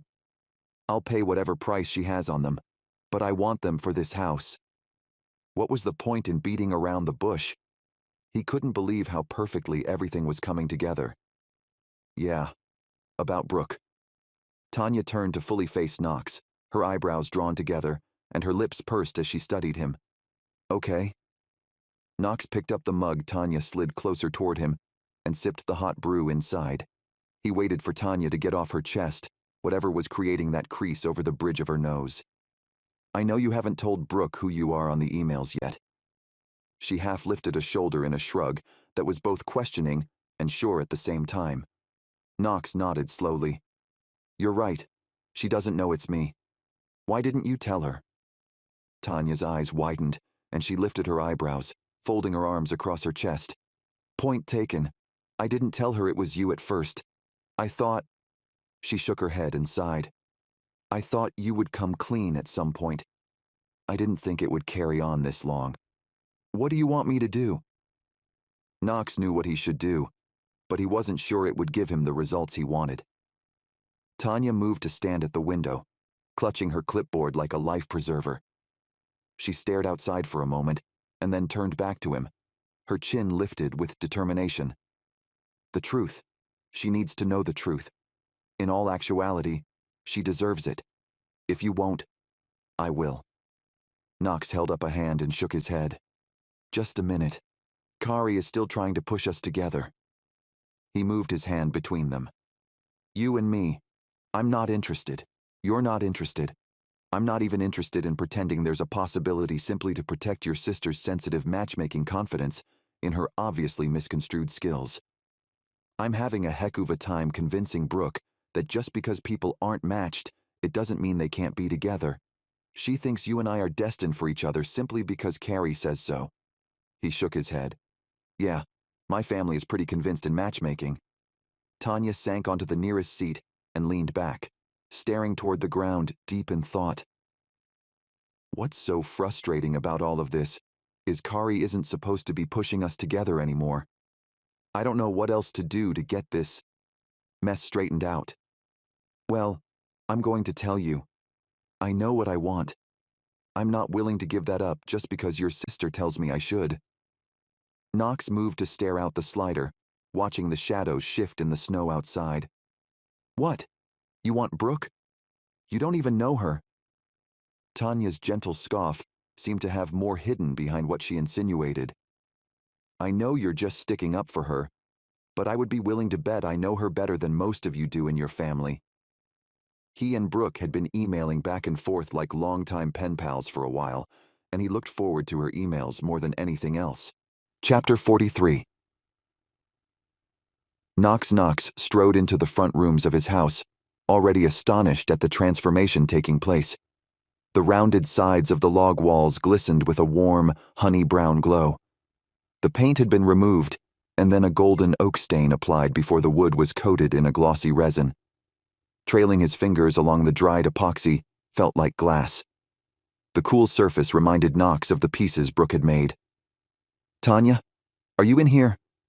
The changes were already welcoming, and Knox couldn't wait to see the rest of his house transfigured into the one he knew it could be. Back here. Tanya's voice reached him from the back office room, the sound punctuated by a slightly echoey sense as it carried down the as-yet unfinished hall. Once Knox reached her, he had already seen more change in the house than he'd thought possible. He leaned against the door jamb to the office and folded his arms as he watched her check over a list and glanced at a full box stacked on more boxes against the far wall. I can't believe how beautiful it already is. Tanya glanced up and nodded, dropping her gaze back to the paper on the clipboard in her hands. Yeah, when things start coming together, they happen quickly. I saw some pieces Brooke created. I want them. I'll pay whatever price she has on them, but I want them for this house. What was the point in beating around the bush? He couldn't believe how perfectly everything was coming together. Yeah, about Brooke. Tanya turned to fully face Knox, her eyebrows drawn together, and her lips pursed as she studied him. Okay. Knox picked up the mug Tanya slid closer toward him and sipped the hot brew inside. He waited for Tanya to get off her chest, whatever was creating that crease over the bridge of her nose. I know you haven't told Brooke who you are on the emails yet. She half lifted a shoulder in a shrug that was both questioning and sure at the same time. Knox nodded slowly. You're right. She doesn't know it's me. Why didn't you tell her? Tanya's eyes widened, and she lifted her eyebrows, folding her arms across her chest. Point taken. I didn't tell her it was you at first. I thought... She shook her head and sighed. I thought you would come clean at some point. I didn't think it would carry on this long. What do you want me to do? Knox knew what he should do, but he wasn't sure it would give him the results he wanted. Tanya moved to stand at the window, clutching her clipboard like a life preserver. She stared outside for a moment and then turned back to him, her chin lifted with determination. The truth. She needs to know the truth. In all actuality, she deserves it. If you won't, I will. Knox held up a hand and shook his head. Just a minute. Kari is still trying to push us together. He moved his hand between them. You and me. I'm not interested. You're not interested. I'm not even interested in pretending there's a possibility simply to protect your sister's sensitive matchmaking confidence in her obviously misconstrued skills. I'm having a heck of a time convincing Brooke that just because people aren't matched, it doesn't mean they can't be together. She thinks you and I are destined for each other simply because Kari says so. He shook his head. Yeah, my family is pretty convinced in matchmaking. Tanya sank onto the nearest seat and leaned back, staring toward the ground, deep in thought. What's so frustrating about all of this is Kari isn't supposed to be pushing us together anymore. I don't know what else to do to get this mess straightened out. Well, I'm going to tell you. I know what I want. I'm not willing to give that up just because your sister tells me I should. Knox moved to stare out the slider, watching the shadows shift in the snow outside. What? You want Brooke? You don't even know her. Tanya's gentle scoff seemed to have more hidden behind what she insinuated. I know you're just sticking up for her, but I would be willing to bet I know her better than most of you do in your family. He and Brooke had been emailing back and forth like longtime pen pals for a while, and he looked forward to her emails more than anything else. Tanya cocked her head to the side before standing and moving to pause in front of him. Yeah? You know her better? Did you know I stood outside her room the other night and listened to her cry herself to sleep? I couldn't do anything. Brooke is independent and believes she is a burden to other people. I couldn't walk in there and ask what had happened, but I know she took her things to see MT that day at the cafe. She told me she was nervous about what he would think and that she couldn't wait to get his feedback. If MT is the one Brooke is even remotely interested, and judging by the fact that you haven't told her who you are, she didn't meet him, I'm betting MT hurt her. Guess what that means? Tanya waited a moment as she searched Knox's face. She continued without waiting for a reply. That means you hurt her, not some unknown client. But you hurt Brooke. So no matter how much you say you know her more than me, or that you care about her or want her or whatever it is you're trying to sell, I don't care. You hurt her. I never hurt her. Not like that. Tanya's eyes grew glossy and she swallowed. She'll never forgive us, Tanya. When she finds out? But no, he couldn't believe that. He had to believe that if Brooke cared, she would be able to see past what they'd done. He had to believe in that, because anything else would leave him without Brooke. Anything else would make the pain she'd gone through worthless. And he couldn't handle the thought that something might have been in vain. Sacrifice was hard, but sacrifice without purpose was even harder. She'll forgive me, Knox. I'm her sister, and if you don't tell her soon, I will. Tanya pressed her lips into a thin line and turned, holding the clipboard aloft as she moved toward the door. I'm going to finish this at home. I'll see you later. And she left. Knox stared after her. How right was she about Brooke? Was there any possibility that Brooke would forgive him? Was there any way Knox could hide the truth forever? Number. And he didn't really want to. He had to tell Brooke. But when? How? And how would she react? Chapter 44. Brooke. Hey, I need a quick shower. When I get out, we need to talk. Tanya rushed past Brooke, setting her bag and phone on the counter and waving as she rushed toward her room. Brooke held her cocoa mug halfway to her lips as she watched Tanya fly by. She blinked when the door shut with a snap and shook her head, grinning. Maybe Tanya had a good thing to talk about. Or maybe she wanted to talk about Knox or Colt or who knew what. What if Tanya had changed her mind about having a relationship with Knox? What if after spending all of this time with him on his house she realized how amazing he was? And Brooke wasn't sure if this was worse or better. But what if Tanya had something to share about MT? What if Tanya was interested in that client? Brooke didn't want to consider Tanya being invested in either of the men Brooke had developed feelings for, even if MT was more on the upset side of the emotional spectrum for Brooke at the time. She leaned back on the stool and sipped her drink more, taking a breath. She didn't need to dwell. Tanya would be out any minute and talk to Brooke about whatever she needed to talk about. Brooke was just being paranoid. Most likely it had nothing even to do with Brooke. Maybe it was about Colt. That was possible, right? Brooke gripped her mug with both hands, glancing down at the counter when Tanya's phone buzzed and the screen lit up. She flicked her gaze toward Tanya's door and then back to the phone. Knox. I was thinking about what you said. You're right, right? Right about what? The wood accents? A tightening in Brooke's chest needed some mental talk to get her to back down from the negativity in her head. They worked together. It wasn't a big deal. But why wouldn't Knox want Tanya? Everyone wanted Tanya. She was all the things Brooke wasn't. Brooke swallowed again. The phone buzzed. She didn't want to look, but she couldn't help it. Knox. I understand what you're saying. Please don't tell Brooke until I get a chance. Knox.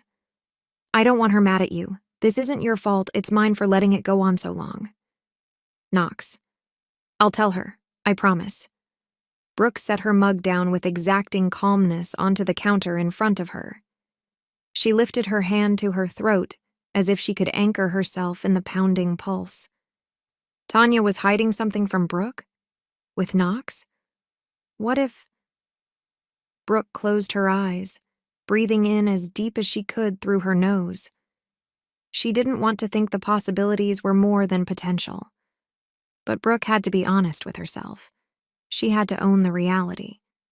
Most likely Tanya and Knox had feelings for each other. That's what they had to tell Brooke. That's why Knox wanted to tell Brooke, so that Tanya wouldn't have Brooke mad at her. Even as she got more upset, Brooke couldn't help being impressed with Knox's desire to protect Tanya and Brooke's relationship. He was that kind of guy, and Tanya had snatched him up. If MT hadn't completely abandoned her at the cafe, Brooke would consider Tanya and Knox a sign that she wasn't supposed to be with Knox. But MT... Brooke still hadn't reached out to him, and he hadn't reached out to her. The nudge from the texts left Brooke feeling like she might not get another chance at MT. What if Brooke completely dropped the ball on that one because she didn't check in with him? What if he was sick or something? Or got in an accident? Or something? Anything.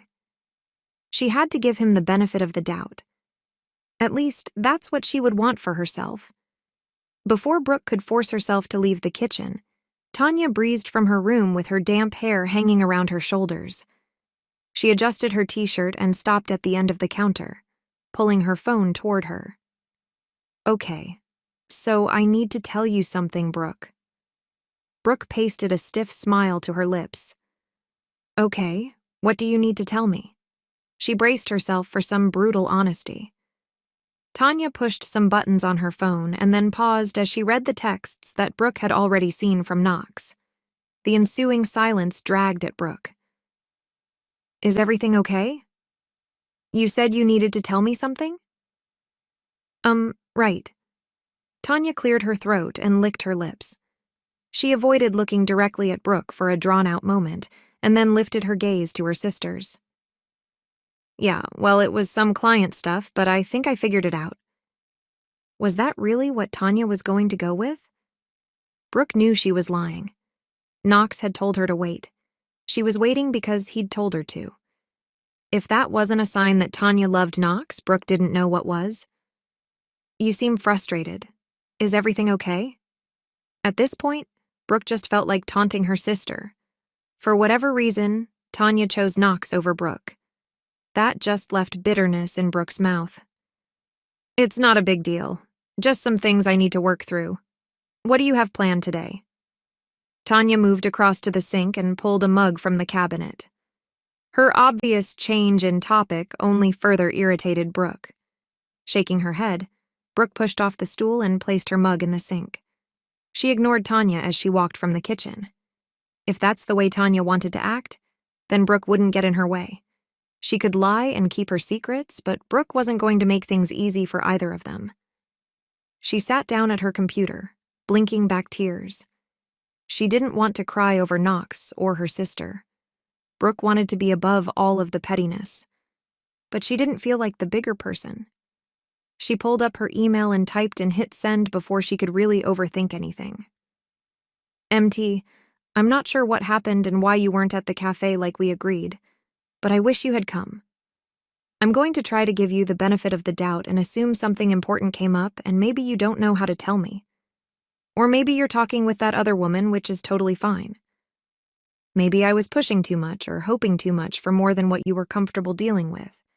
Maybe my reality is different than yours and you're happy with just emailing. I'm fine with that. I really have grown to care about you, and if that means we're just friends, then I'll be happy with just friends. There's nothing wrong with that. But I don't know why you haven't reached out to me. I don't know what is happening. All I know is my sister came home and has been acting weird. I saw some texts from this man. Remember the one I told you about? And he asked her not to tell me anything. About what? And so here I am venting to you because I have no one else. I'm that pathetic. I have no one else. And you might not even want to talk to me, which is fine. I don't expect much. I just kind of want to not feel so alone right now. Pathetic, right? Anyway, I hope you're okay. I really do want to make sure everything is fine. Let me know how you need the boundaries to change. Brooke reading over it again after already hitting send left. Brooke feeling uncertain and even worse than she had while writing it. Why did she have to reach out at all? Wouldn't the silence tell her he didn't want anything to do with her? Wasn't that logical? Or maybe logic had nothing to do with it. Maybe she was just looking in all the wrong places for love and acceptance. Or maybe what she needed to do was not run from the truth. Tanya knew what was going on, so maybe Brooke needed to ask Tanya directly. She moved from the seat at the desk and strode toward the door. If nothing else, she owed it to herself to stop running. She needed to figure out what was going on, even if that made things hard for her with her sister. Even if. Chapter 45. Tanya. Tanya stared out the window with her arms braced on either side of the sink. Knox didn't want her to tell Brooke. That went against everything Tanya believed about sisterhood. She didn't want to keep secrets from her sister, especially something as big as this. Knox was two people to Brooke, and Brooke had no idea. How was that fair? The door to Brooke's room opened, and Tanya froze, unsure what to do or say. Is there something going on between you and Knox? Brooke's accusatory tone didn't go over Tanya's head. Turning, Tanya tucked her chin and peered at Brooke. What? Number, trust me. There's nothing going on between me and my client. Tanya licked her lips. What was going on in Brooke's head? I want to trust you. I do, but... The suspicious light in Brooke's gaze didn't waver. What did she know? Then do. Trusting someone is a choice. It's not just something that happens. Tanya turned completely and folded her arms as she rested her hips on the counter ledge. You want to talk about trust? Okay. How about you tell me what's going on between you and Colt, and don't say nothing. Brooke copied Tanya's pose, her arms tight across her chest as she stared at her sister with narrowed eyes. I feel like you're accusing me of something. What exactly do you want to know, and why do you think I'm lying? Or why I can't be trusted? Tanya gritted her teeth. Being on the defensive was no one's favorite place to be, even less hers. Then answer my question. What's going on between you and Colt? Brooke arched an eyebrow in challenge. I don't know. Nothing? Everything? Something? I can't honestly answer that because I don't know. Tanya's shoulders slouched forward as she sighed. Lifting her fingers, she pinched the bridge of her nose. Why are you fighting so much? Brooke's tone softened and she studied Tanya. You like him. That's not a bad thing, you know? It's okay to care about people, especially people you have a connection with. Tanya glanced at Brooke, her face tight. She shook her head. Brooke couldn't understand. She didn't know. Tanya licked her lips, nervous to follow the conversation the way it was going. That's easy for you to say. What happens when you fall for someone, Brooke? And then they end up being like Simon or like, Mom, what if you're like Jennifer? Why pursue something that's just going to hurt other people? And you know it's going to hurt people. It's inevitable that commitment will hurt people. Can't you see that? Tanya shook her head. I'm glad you think I should just shack up with Colt, but that's not the way this is going. I'm not going to marry him or anything like that. Why is marriage ridiculous? I want to be married. Does that make me ridiculous? Everything our family does is centered around people getting married. Is that ridiculous to you? Anger darkened Brooke's gaze, and she shook her head, speaking through tight lips. Tanya sighed and wrinkled her nose. No, not at all. It's not ridiculous. I don't think it's right for me. Commitment isn't good for me. I don't want to fail at it. How do you know you'll fail if you won't even try? Brooke blinked her eyes hard and swallowed. After a minute, she waved her hand between them. You do whatever you need to do. I'm going out for a bit. If there's something between you and whoever, I would figure it out before stringing along anyone who might get their heart hurt by you and your actions. She didn't look back as she spun and stormed from the house, leaving Tanya staring after the one sister she swore she had the most in common with. Tanya didn't have anything against marriage or commitment. She was worried about what came after. What if she was exactly like her mother? She didn't want to hurt Colt, if that's who she ended up with. And his family history wasn't better than hers. Did she want to take the chance that he'd hurt her the same way? If she was supposed to be with Colt, and that was right, then why did Tanya feel like she stood on the edge of a precipice about to fall down into the worst mistake of her life? Chapter 46. Colt. No matter what he claimed with Levi, Colt didn't want to leave Mistletoe just yet. He wasn't ready to give up on Tanya, not when he was so certain they could be good together, ignoring the niggling doubt in the back of his mind, of course. That doubt had Levi's voice, his father's face, and the destruction of the Wilson and Dean families in hand. But Colt could ignore all that. He had to. Right? He picked up his phone and called Tanya, ignoring the way the snow drifts collected against the side of the barn with the movement of the wind. He'd parked his truck on the drive, the heater running, so he could call her. The last thing he needed was Levi hearing the conversation. Hi, Colt. Tanya's voice carried from the cell, and Colt couldn't help grinning. Hey, Tanya. He cleared his throat, suddenly uncomfortable and nervous. What was he? A teenager. So, I was wondering if we could go out. Just hang out. Keep it casual. Ahem. I mean, would you like to go with me to get some platter cookies from Potter's? The platter cookies were infamous in Clearwater County, but only available in Taylor, a town a bit more north and west from Mistletoe, just past the Salish Reservation. Platter cookies. Okay. You know I can't turn down a good sweet. Have you met my sister? Tanya laughed, the sound captivating, but Colt blinked as he continued staring outside his truck windshield. Wait, did you just say yes? Yeah. Did you want me to say no?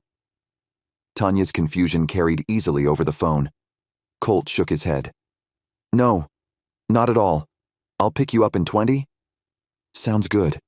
I'm just finishing up some details on this project proposal. I'll be ready when you get here. She didn't resist his suggestion at all. Something was off. They hung up, and Colt shifted his truck into drive. In 20 minutes, Colt pulled up at the Dean Ranch, parking in front and staring at the house. Did he go up and knock on the door? Did he treat it casually and honk? Number. He'd always believed in the adage that you dress for the job you want. Well, wouldn't that apply to this? Act like the relationship you want? No matter what he said about casual with Tanya, Colt wanted more, and he was going to go after it. Leaving the engine running, Colt climbed from the rig and approached the front door by taking the steps 2 at a time. He reached out to knock on the door, but it swung open before he could connect. I thought you said this was casual. Tanya's eyes sparkled as she wrapped her scarf around her neck and shut the door behind her. Would you prefer I sat in my truck and honked twice to get you out here? Colt offered a side smile, unable to be anything other than transfixed by Tanya's golden hair and her bewitching gaze. He would have to work overtime to make sure he didn't make her feel pressured. She followed him to the truck and arched an eyebrow when he pulled open the passenger door. "Colt, seriously? Seriously. You're a woman, and I was taught to be a gentleman. If you have an issue with how I'm treating you, you're welcome to call my mom and complain." He smiled innocently, holding the door open as he met her gaze in a definite contest of wills. Her lips parted like she meant to argue, but then thought better of it. Inclining her head, she climbed into the front seat.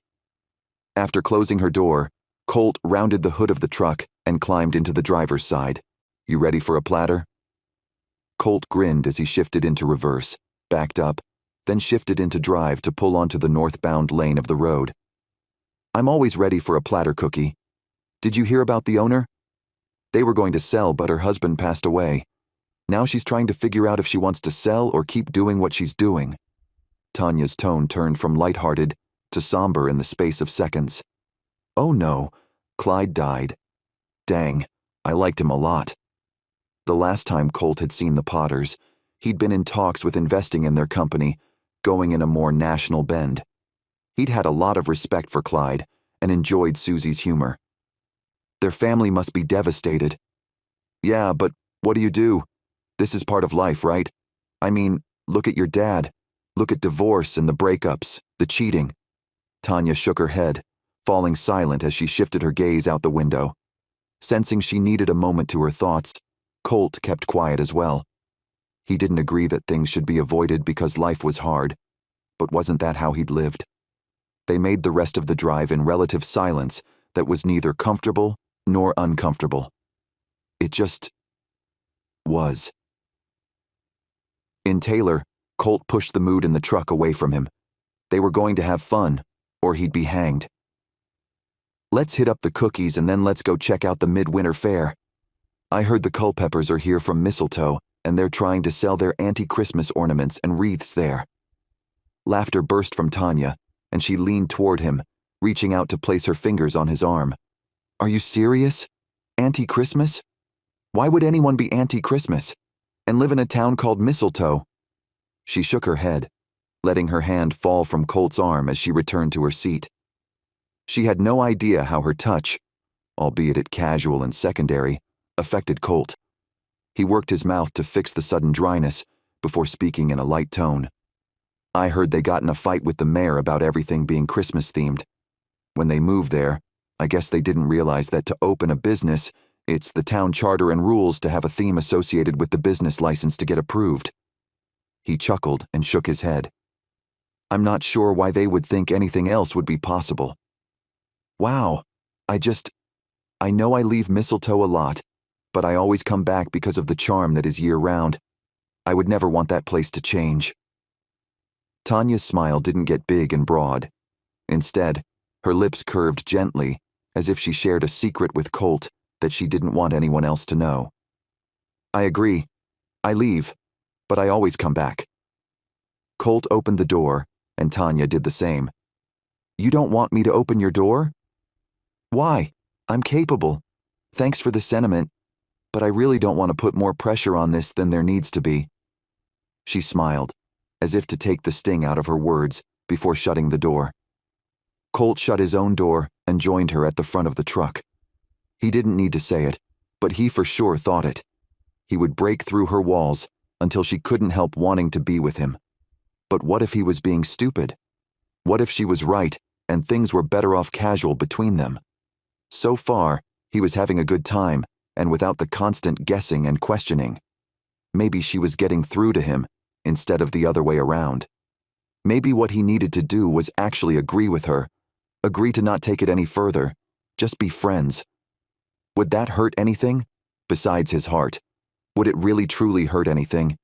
He'd have her in his life without a commitment, true, but at least free of the risk of getting hurt. He wouldn't have to worry about her cheating on him or him having an affair on her. They wouldn't have to worry about being like their parents or running from the dreaded word commitment. They could just be friends, enjoy each other's company. The pressure shifted from Colt's shoulders. He could do that.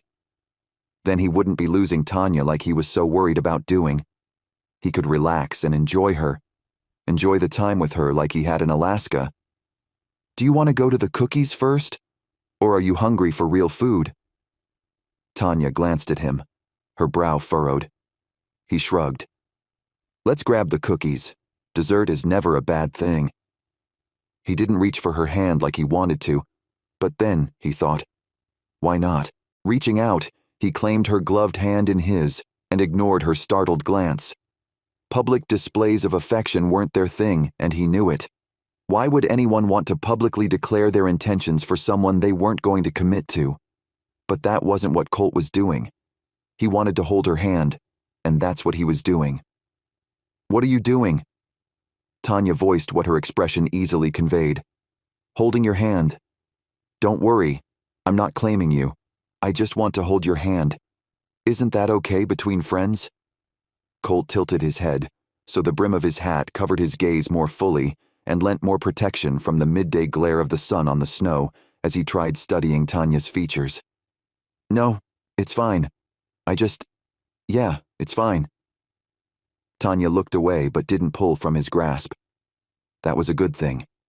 They made their way to the Potter's cookie shop, where Colt reached out and held the large chocolate chip cookie door handle for Tanya to go through first. Inside, they stood in a short line in front of the display cases to more easily see what the cookie offerings were for that day. Rocking forward on her toes, Tanya pointed with her free hand toward a tray wrapped with a bow and glanced with delight at Colt. They have the raisin no bakes. They haven't had these in forever. The young woman behind the counter lifted her gaze and smiled softly at Tanya. Yeah, those were my father's favorite. We're offering them through April and promise they won't run out at all. All the proceeds from those specific cookies will help fund the military veteran headstone he deserves. Tanya sobered, her eyes gentling. I'm sorry for your loss. Clyde and Susie are great people. Thanks, they are. The owner's daughter jerked her chin toward Colt and Tanya. What can I get you? I'd love a dozen of the no-bakes, please. Colt, are you going to go for a dozen with me? Tanya glanced at Colt, her eyes wide as her intention was easily clear to define. She wanted to support the company as much as she could, because in Clearwater, Montana, the residents watched out for each other. Colt met her gaze and shook his head, reveling in the flash of disappointment in her eyes. That would change.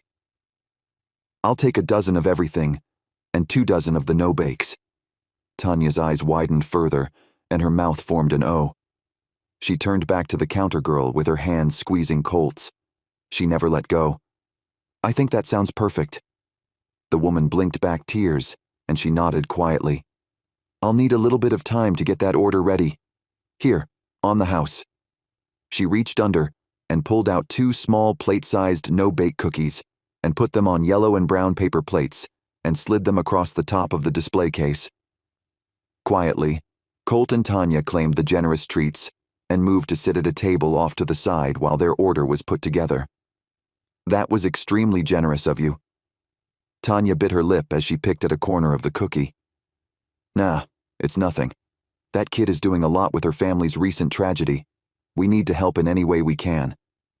He'd never tell Tanya, but the tip he was about to leave would double the girl's income for the next 3 months, if not longer. But it wouldn't mean as much to Colt if he shared it with anyone. He bit into his cookie and then stopped as he relished in the smooth, chocolatey flavor. Wow, that is amazing.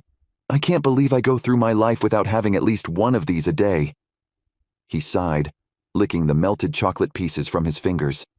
Tanya giggled, the sound contagious as she nodded, taking a bite herself and sighing. I wish every day could taste this great. I'd be so big, my horse couldn't hold me. Colt laughed, taking another bite. They were borderline silly, and Colt felt like he could be himself. After a minute of grinning at each other, Tanya dropped her eyes. She picked a raisin from the edge of her cookie and glanced up at Colt. It wouldn't always be like this, you know. She didn't ask. Instead, her statement seemed a warning, like he might go too far. What do you mean? Colt blinked at Tanya, setting the uneaten half of his cookie on the small plate he'd been given. Tanya moved her hand between them, lowering her own cookie to study Colt more closely. I mean, us. this easygoing, comfortable thing we have going on." She half shrugged, her curls moving with her movement. "Why not? Does it have to be hard and dramatic and strained or something? You and I had easy when we didn't put any pressure on us. Why can't we have that again?" Colt leaned back in the chair, resting his wrist on the edge of the table while he watched Tanya for some kind of clue to what she was thinking. The woman was an enigma, as she shifted from personable and fun to serious and pessimistic. Because there are just too many similarities between us and our parents. I don't mean the currently married ones either. Either one of us could end up like Jennifer and Simon, and I don't want to be someone who would willingly hurt someone else when I know there's a possibility it could happen. Her neutral tone had to hide more than just a factual conversation. She'd obviously thought a lot about what they were doing or not doing. She'd even had the same thoughts Colt had, as well as talked over with Levi.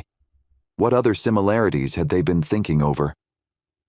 "Okay, that's fine." Colt picked his cookie back up and took another bite. Whether he was lying to himself or not didn't matter.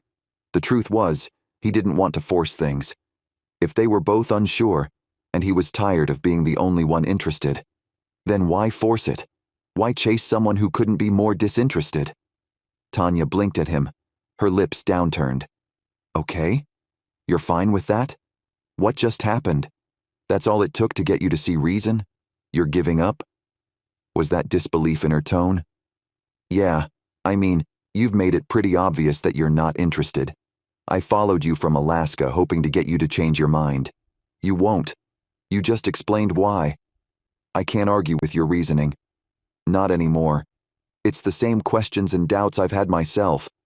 Why would I try to fight you and me? It's too hard. Honestly, I'm glad I have the straight answer from you. I've been beating around this bush for so long, reading into every little thing. But to hear you say it like that just solidifies what I've been worried about. Even Levi has been warning me against the same thing." He sighed and finished the cookie, wiping his hands off on the napkin by his plate. "That was so delicious. I'm glad I bought out their inventory. I'm definitely going to have more later. You ready to go?" There was no point in staying there, waiting for her to figure out just how much he truly cared. He'd tried, and now she'd stated clearly what she was thinking and why she didn't think they would work out. He got it. He understood. Now maybe he could move on with what he was doing. Even if everything in his being told him he was making a grave mistake by letting her make this decision. That wasn't his problem. What he had to do was get his head back in the game and get as far from Mistletoe, Montana, and Tanya as possible. But he couldn't run away. First, he'd need to finish out the day with her, what he'd already started. Then he could go home and figure out what was next for him. He could convince himself he wasn't completely infatuated with the Dean woman sitting across from him or the fact that he had more fun with her than anyone else he'd ever spent time with. He could convince himself of that. He had to. Chapter 47. Tanya. The delicious cookie tasted like sawdust after Colt declared he agreed with Tanya about the dating and commitment ideas she had. She forced herself to swallow the bite in her mouth and set the cookie back on the plate, studying the man she'd thought for sure wouldn't give up on her. He'd been so adamant and so determined. What happened? And that's when it clicked. Tanya didn't want him to stop chasing her. She didn't want him to give up. But she'd pushed and shoved him away. What else did she expect him to do? She nodded in agreement, bound in silence by the fact that she had just gotten what she'd been saying for so long she wanted. Tanya couldn't back away, not when her pride was on the line. Normally, Tanya did the chasing. Normally, she determined how much interest and time went into someone. She rarely had to determine when the breaking point was for the person doing the chasing because she didn't like being chased. Until Colt gave up, she hadn't realized just how much she actually liked being pursued. How in the world did she ask him not to stop? "Your order is ready," the girl behind the counter called out to Tanya and Colt, snapping them from the tense bubble they'd been trapped in.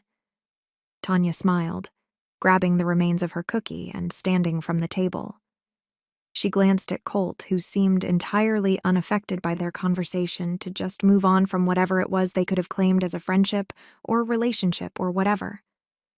The rest of the afternoon passed in a slight blur with undertones of what-ifs for Tanya. What if this was the last time they laughed over manure-scented soap, used in hunting purposes? What if this was the last time he casually placed his hand at the small of her back to steer her through a small crowd? What if this was the last time she caught a whiff of his cologne as he bent past her to look closer at a saddle design? The what-ifs were out of line as they piled on top of each other in Tanya's imagination. Relief came as Colt pulled into her driveway and parked in front of the Dean Ranch home. "Did you want to come in?" Tanya turned toward Colt, oddly hopeful to extend her time with him. Colt opened his door and climbed down, moving to open her door before answering. "Thanks. I'll walk you to your door, but I better head back. I have some things I need to get underway." He shut the door behind her and walked alongside her up the stairs toward the front door. Tanya couldn't slip out of the sensation things were wrong. Something was wrong. But what could it be? She'd had a good afternoon with Colt. They both agreed they should be friends.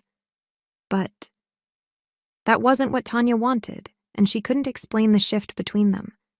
Every step closer to the front door filled her with more dread that Colt was going to turn and walk away. One more what if. What if she never saw him again? And that just wouldn't do. They stopped at the front door and Colt lifted his hand as if to touch her cheek, but then he dropped his arm back to his side, his eyes gentle but regretful. "Thanks for coming with me, Tanya. I'll talk to you later." But the tone of his voice was goodbye. The sadness in his eyes argued with his words. He turned, taking the steps with intention, neither fast nor slow. Tanya took a deep breath and called out, "Colt, wait." He turned, questions in his eyes as he waited for her to approach him. She stopped on the second step from the bottom, putting her at eye level with Colt. She swallowed and shook her head, searching his eyes. "I don't want you to stop, Colt." He shook his head. "You're right, though." "But what if I'm not? What if—" "I don't want to be right." Tanya reached out, gripping the sleeve of his jacket as if she could keep him there. "The thing is, Tanya, you haven't been saying anything I haven't been thinking." He reached up and ran his hands down his face, sighing as he stepped back, breaking the connection Tanya had on his arm. He half smiled, but it didn't reach his eyes. "Let's just leave it alone. We're both fine with the way things have been. Why mess things up?" He shrugged and studied her one more time before turning away. As his truck drove away, Tanya reached up, surprised at the dampness her fingertips rubbed from her cheeks. She gasped, trying to catch her breath as the sobs racked through her. Why did she figure out just what she was losing after she lost him? Why couldn't she have figured it out before she'd made the decision to push him away? And why did it hurt so dang bad? Chapter 48. Brooke, I'm sorry I didn't make it at our agreed-upon time. I don't have any excuses to soften the way I made you feel. If I'm being completely honest, I don't want to compete with another man for your affections. When it comes right down to it, you'll probably do better to pick one. The woman I'm falling for is torn between two as well. It's too hard. To make it easier, let's leave this as professional as we can. Do you have pictures of the art pieces? I can still pay you for them. MT. The cold tone of his email left a bad taste in Brooke's mouth. She licked her lower lip and stared at the screen. What in the world had happened? Pick one? Pick one. She didn't even have the right to pick one when neither of the men in her life were even remotely interested in her. She wanted to email him back and call him out on the fact that he had to be proactive as well. He had to be decisive. He had another woman he was interested in, falling for were his words. Yet there he was telling Brooke to pick one? She gritted her teeth, wringing her hands together in her lap as she stared unseeing at the email on her screen. Pick one. Pick one. How in rattlesnake pain did she pick one? Knox wasn't hers. He was Tanya's in one way or the other. MT wasn't hers. He was invested in some woman torn up in a horrible love triangle. Oh, how Brooke felt for the woman. Rather than email him back and enable the more formal tone to his email and confuse herself even further, Brooke shut down the computer and left her room. Men were stupid, and she didn't want anything to do with them anymore. She'd pick when she was dead at that point. Stopping in the living room at the sight of Tanya crying on the front steps, Brooke covered her mouth with her hand and then rushed outside to stand beside her sister. She didn't touch her, but watched her as if that would help her see injuries or find out what had happened. "Are you okay? What's going on?" Tanya didn't look injured. Brooke cast her gaze around the initial area for something that might be wrong. Maybe a hawk had claimed a chicken or one of the cats or something, and Tanya hadn't been able to stop it.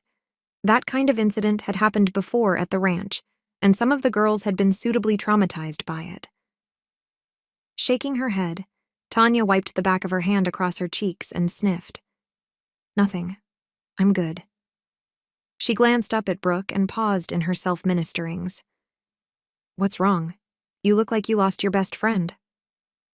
Taking a deep breath to steady her mounting frustrations, Brooke shook her head and folded her arms. "Tanya, I'm confused. You're standing out here crying and I feel like you're keeping something from me. Something pretty big. I ask you what's going on and you turn it back on me. I have a feeling you and Knox both are keeping something from me, and I feel like it's a shared secret, which doesn't make me feel better." Brooke turned away, caught up in her venting. MT has suddenly gone cold, formal, like we were never opening up to each other. I have no idea what I did or didn't do. She raised her hand and pressed her fingertips to the base of her neck. Tanya cleared her throat, shifting so her shoes scratched on the step. "You need to talk to Knox. I'm talking to you." Brooke spun, her arms flying out by her sides as her voice rose in volume. "If you say he's interested in me one more time, I'll throw something. He's not interested in me, I'm not interested in him. Yes, the secret does have to do with you. Yes, I want to tell you more than anything, but right now I've promised him I won't say anything until he does. That's all I'm going to say." Tanya lifted her chin, her eyes determined but sad. "Fine, I'll accept that. But why are you out here crying on the steps? That's not like you." Brooke narrowed her eyes. She'd get some kind of an answer from her sister or she'd throw something herself. "I'm having my own problems that I need to work through." Tanya glanced back down the drive toward the road and turned, glancing back at Brooke one last time. "Call Knox. Get this straightened out so I don't have it weighing on me." Brooke narrowed her eyes as Tanya disappeared into the house. Fine, she'd do exactly that. Pulling her cell out, she texted Knox. "Brooke, I need to talk to you. Do you have some time?" Knox, "Diner or my place? You choose. I'm flexible on time." The diner felt too impersonal. She needed to be able to call him out on the secrets. What was he hiding with Tanya, and how would it affect Brooke aside from the fact that her heart would hurt? "Brooke, I'll go to you. See you in a bit." She didn't bother going back inside, but turned and got into her car. After she got answers from Knox, she'd come home and call Tanya out. One way or the other, Brooke was going to get rid of the secrets filling her life. Enough was enough. And how had she gone from no men in her life to two having profound effects on her? If MT wouldn't straighten out and Knox wouldn't come clean, Brooke had no problem moving on. She just owed it to herself to figure out what was going on. Pick one. She'd have to learn to pick herself before she could pick anyone else. Chapter 49. Knox strode from one window to the next, pacing with a nervous energy he hadn't expected. Was he really that nervous to see Brooke? Or was he more excited? Or all of that aside, maybe he expected to be called out for the way he'd tried to make her choose in his emails as MT. That's if Tanya told her, or she figured it out. Was he out of line asking her to pick? At that point in time, if Tanya hadn't told her, then she was seriously torn between Knox and MT. In her mind, two different men. For Knox and in reality, they were one and the same, but Knox didn't want that. He didn't want to be two people. He wanted her to want him, or him, either one. Or maybe he was really forcing the duality of the moment, and he just needed to come clean that he was both, and welcome the possibility that she would want him as both in one. If he continued overthinking things, he'd get a massive headache. Suddenly, knocking on the front door pulled him from staring out the window. How had he missed her arrival? Before he could get to the door, Brooke stormed through. Her hair fell behind her shoulders, and her bright eyes searched the interior of the home until her gaze landed on Knox. She shut the door behind her and shook her head. "I'm not going to apologize for coming in without being welcomed. I need to talk to you, and it's cold outside." Her pink cheeks attested to the temperature, or her temperament. "That's okay, what's going on? Come in, come in." Knox moved to the side, motioning for Brooke to join him in the front spacious room. He hadn't cared what the inside of his house looked like while it underwent remodeling until Brooke came in. Now, he couldn't help wondering if she was horrified by the mess. He'd have to find out after she got her concerns off her chest. She sank onto the couch, twisting her hands in her lap. That's when Knox noticed the tears in her eyes. "Brooke, what's going on?" Was she mad, upset, or just overwhelmed? Knox couldn't figure it out. Had he done that with his email? He was toxic for her. Maybe he needed to squash anything with her. Not for him, but to stop hurting her. He sat across from her, cautious to be too familiar in case she was upset with him. She lifted her long-lashed eyes to meet his. "What's going on with you and Tanya? What is she lying to me about, and why won't she tell me?" Tanya hadn't told her. That clarified so much for him. But how much would Brooke accept? The time for half-truths had passed. He wasn't going to get anything he wanted without full honesty, but he just might lose everything as well. Brooke stood, wiping at the moisture under her eyes and sniffing. She paced from the end of the couch to the side wall with shelves running the length of the room. "I hate that I care. I hate that I can't possibly stand the thought of you two kissing, sitting near each other, whispering. I don't want to care. I want to be fine with this whole matchmaking thing. I really do, but I don't want to see you together. I don't want to know if you're together. At the same time, I need to know. It's driving me insane." She sighed, sinking back to her seat on the couch. She twisted her lips to the side. "But then there's this other guy I've been emailing. Remember the one who stood me up at the cafe? He told me I have to choose between you and him, but it's like you're choosing for me and I don't." She shook her head and dropped her face into her hands, muffling her next words. "I don't know what to do or what to think, and I just want someone to be honest with me. Wow, can I just start with the only thing between me and Tanya, again, is work. That, and the fact that we're keeping a secret from you that really isn't as bad as you've been thinking." While she hated confessing, Knox loved hearing that she cared about him. He'd thought she'd brushed him off, and he'd only asked her to pick with MT because Knox wanted her to pick him. Knox. "I just wish I didn't have to choose. I wish I knew what was going on. I like you and MT. I like you both. I hate that I have to choose." She slapped her hand down to her side and huffed. "That's even assuming it's my choice. What if in reality neither of you want me?" She laughed, the sound derisive and self-directed. "What if you didn't have to choose?" Knox furrowed his brow, studying her in the winter daylight streaming through the window. Brooke pulled back, narrowing her eyes. "So, what? Now you aren't interested? I guess that makes my decision easier?" He pulled the same thing. "No more options? That's fair." She closed her eyes and took a deep breath before opening them again. "Can you just tell me, please? What is going on between you and Tanya that she can't tell me? Are you kidding? I do want you. I would love to have so much between us. I want to be with you, but you're so—" Knox's phone buzzed, and he pulled out the cell and glanced at the screen. "Tanya, we need to talk before you tell Brooke. I think there's a way we can tell her without her getting mad at you or me." And that simple possibility was more than Knox could hope for. What if there was a chance he could keep Brooke? even when she found out he'd been lying to her. Brooke snapped her gaze to Knox's hand, and then back to his face. I swear, if that's Tanya and you're not telling me now, I'm going to scream. Knox didn't say anything. She had every right to be upset, but he had the right to think there was some way to rectify everything. But how did he do that? And what was Tanya hinting at? How did he convince Brooke that she was everything he wanted when he couldn't even be honest with her? Chapter 50.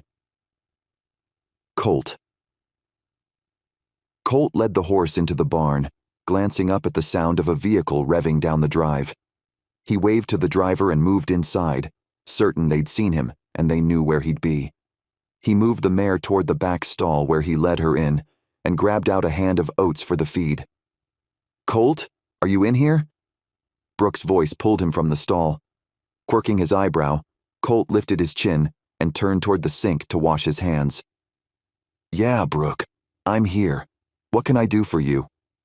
Brooke stopped in front of him, folding her arms across her chest. She was breathing more on the heavy side, and her shoulders lifted and fell with each breath. What's going on with you and Tanya? Are you together? How much did Colt talk with her?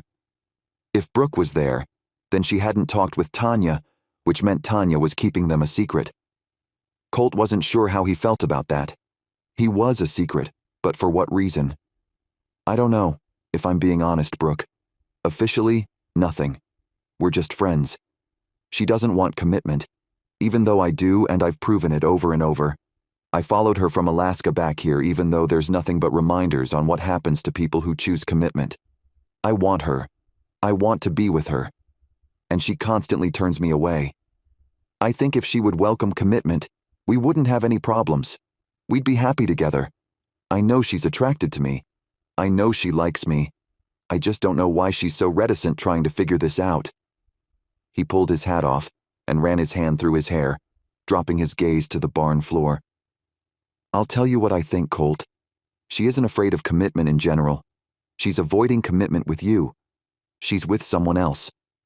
Brooke's last word broke on a sob, and she reached up, dashing tears from her cheeks with her fingertips. Colt stepped forward, his focus coming in sharp and clear. Who? Who is she with? He'd find them and string them to a horse. What kind of a game was Tanya playing? If she didn't care about him, then that's all she had to say. She didn't have to play these games of claiming to want more, but not seeing how that was possible.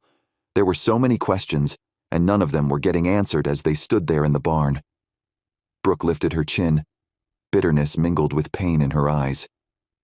Tanya and Knox are keeping secrets from me. I think they're together and lying to both of us. She gulped and met his gaze like she had all the answers, but none of the questions. Why would you think that? But it made sense. Why wouldn't someone like Tanya be able to get anyone she wanted? And why would she want someone like Colt? He'd been throwing himself at her, knowing she was like him, knowing she preferred the chase to the feeling of being settled. He tried to smother his feelings of disappointment and hurt. In suppressing them, he just pushed them further to the surface. This is hard to believe. How is this hard to believe? Have you seen Knox? He's gorgeous, and he's a gentleman, and... Brooke shook her head and rolled her eyes. I sound pathetic. I can't make this up, though. Why did you run out here to tell me this? What can I do about it? Colt studied Brooke's flushed face and her heartbroken expression. She bit her lower lip and stared at him, uncertainty strong in her features. I don't know. I don't know. I have feelings for Knox and MT, and I need to pick, but I can't. And I think Tanya's picking for me, and it's just not fair. I've been looking for so long, and she doesn't want anyone. The one guy I want, she takes. That's just... Brooke sighed and moved to sit on the bench. She closed her eyes and leaned forward, bracing her elbows on her knees. Colt studied her, and then nodded, answering some question deep inside. You know what? I can't fix this, but I can help you figure this out. Come on. He reached out, taking Brooke's hand. We're going to get things straightened out, and we're going to do it now. He led the way from the barn, stopping beside her car as he motioned down the drive. Head toward the Dean Ranch, We'll get to the bottom of this before today is out. If Knox has feelings for Tanya, that's fine. But if he doesn't, then it's better to find out now. You're right. Okay, I'll follow you. Brooke's pluck seemed to wane, as if she were deflated by someone else knowing. Colt smiled gently at her and went to his own rig. If Tanya was interested in someone besides him, he'd be fine. He just wanted to know instead of thinking it had something to do with being broken and holding on to a cursed legacy. He couldn't be that bad, and neither could she. Chapter 51. Samantha. I like the rancher look, but I'm not sure that's going to be what I want in the end. Elizabeth wrinkled her nose and glanced at David, then back to Samantha. Is there a way to pick between house plans, or do I have to know exactly what I want? Oh no, we can use templates, examples, and all kinds of other things. We want this right more than we want to rush. Samantha checked a box and paused at the sound of shouting coming from outside. Elizabeth reached over and clicked a button, turning on the intercom from the barn. David cocked his head to the side as the three listened to the revealing conversation between Brooke and Colt. After the pair left the barn, David turned his wide gaze to Elizabeth. Did you know anything about this? Who would have started the Colt and Brooke rumor? Come on. We need to step in. The three stood, moving to the front door. Elizabeth stepped outside, motioning and calling to Colt and Brooke from the porch where they stood beside their vehicles. Reluctantly, the two deviated from their course to their vehicles and climbed the steps, entering the home and taking a seat in the living room with the other three. Samantha swallowed, unsure which direction things were going to head. David leaned forward, studying Colt and Brooke intently. Okay, so who started the Knox and Tanya rumor? He glanced pointedly at Brooke. Was it you? Brooke reared back, her hands splayed. Me? Dad, are you serious? Why would I do that? I like Knox. Well, it's a ridiculous match. I don't know why anyone would believe it. Elizabeth chuckled, reaching out and taking David's hand in hers as they settled more fully on the cushions. But they're hiding something. Ridiculous or not, they're keeping something from me. Brooke blinked back tears. She was obviously upset, and Samantha sent her a sympathetic glance. No way. Those two aren't together, Brooke. I know you're invested in this, and something must feel off to you, but it isn't a Tanya and Knox romantic. They're not interested in each other at all. I've seen them together. Tanya doesn't even try around him. Not to mention, they're not right for each other on paper. I would never have matched them. She laughed and shook her head. Don't take this the wrong way, Elizabeth, but Carrie matched them. So someone thinks they're a good match. Brooke folded her arms and leaned forward, resting her elbows and forearms on her knees. Carrie did? Samantha quirked her eyebrow and flicked her glance between the elder couple and the younger. When did Carrie start matching? Well, she used to work in the offices, but she hated matching. Usually she helped with scheduling and the events more. David pursed his lips and narrowed his eyes and then sighed. Okay, Brooke, I know you're thinking that since Carrie matched them, they must be the perfect couple, but that's not true. Let's set aside the fact that Carrie chose to be a baker because she doesn't know how to match, and let's focus on the fact that even professional matchers like Elizabeth and I get things wrong. Matching isn't 100% accurate. But focusing on the Carrie situation, she hates matching. I don't know why she was stepping up and doing it this time, but she's probably just messing around with it. She's not taking it as seriously as we do in the business. There's no way anyone would match those two. Tanya would run right over Knox. Elizabeth took a deep breath and motioned toward Colt. Back me up on this, David. But if I was going to match Tanya with anyone, I'd pick Colt. Elizabeth looked at David. Nodding, David glanced at Colt. I know you're not interested in settling down yet, but that daughter of mine is probably going to be your best match. Not that I'm pushing you that way. He laughed, splaying his hands and glancing around at the rest of the occupants. You could hold your own with her. She needs to be able to run free but have a safe place to land. You're the same way and can appreciate her need to not feel settled while still being settled. Me and Tanya? You would match us? Colt's shock was apparent in the way his lips parted and his eyes stared toward David and Elizabeth. Samantha leaned forward, half shrugging. I hate to break it to you guys, but a few of us thought Colt and Tanya were already together after that debacle at the cafe. Then Taylor suggested it was a skit or something. But Lily said if you weren't together yet, you would be. People can't pretend that kind of attraction. On both sides. She'd probably get in trouble for sharing the conversation the group had via text, but something seemed to be holding Colt back. Samantha wasn't going to contribute in keeping the poor guy in the dark. But what would they be hiding? I don't understand. Brooke rubbed her hands down her face, despair in the slump of her shoulders. I don't know, but at least we know they weren't matched. That's a big deal. Colt stood and looked down at Brooke. Tanya had already mentioned something about it, but Colt hadn't focused on that. Come on, let's go get this figured out. I'm not going to sit here and wonder something when I can just go find the people and get it figured out. Brooke nodded slowly, standing as if pushing through mud. Thanks. Yeah, you're right. As the door closed behind them, Samantha turned back to David and Elizabeth. Wow, that was... David waved his hand and looked back at the list of characteristics they were working on for the house. That's been coming a long time. Tanya and Brooke are two entirely different people who aren't sure what they want. The fact that Tanya seems to be going after someone Brooke wants is what will spur them to action to find their happy ever after. I've been hoping and praying for this a long time. Elizabeth pushed on David's shoulder. You're so bad. She leaned up and kissed his cheek. I love it. Samantha couldn't help looking at the newlywed couple and grinning. The way Elizabeth and David acted toward each other was definitely a goal for any relationship. Chapter 52. Brooke. Brooke couldn't wrap her head around her father's revelation about Carrie. All that time, Brooke had ignored advances from Knox because she didn't want to get in the way of a match. A true match.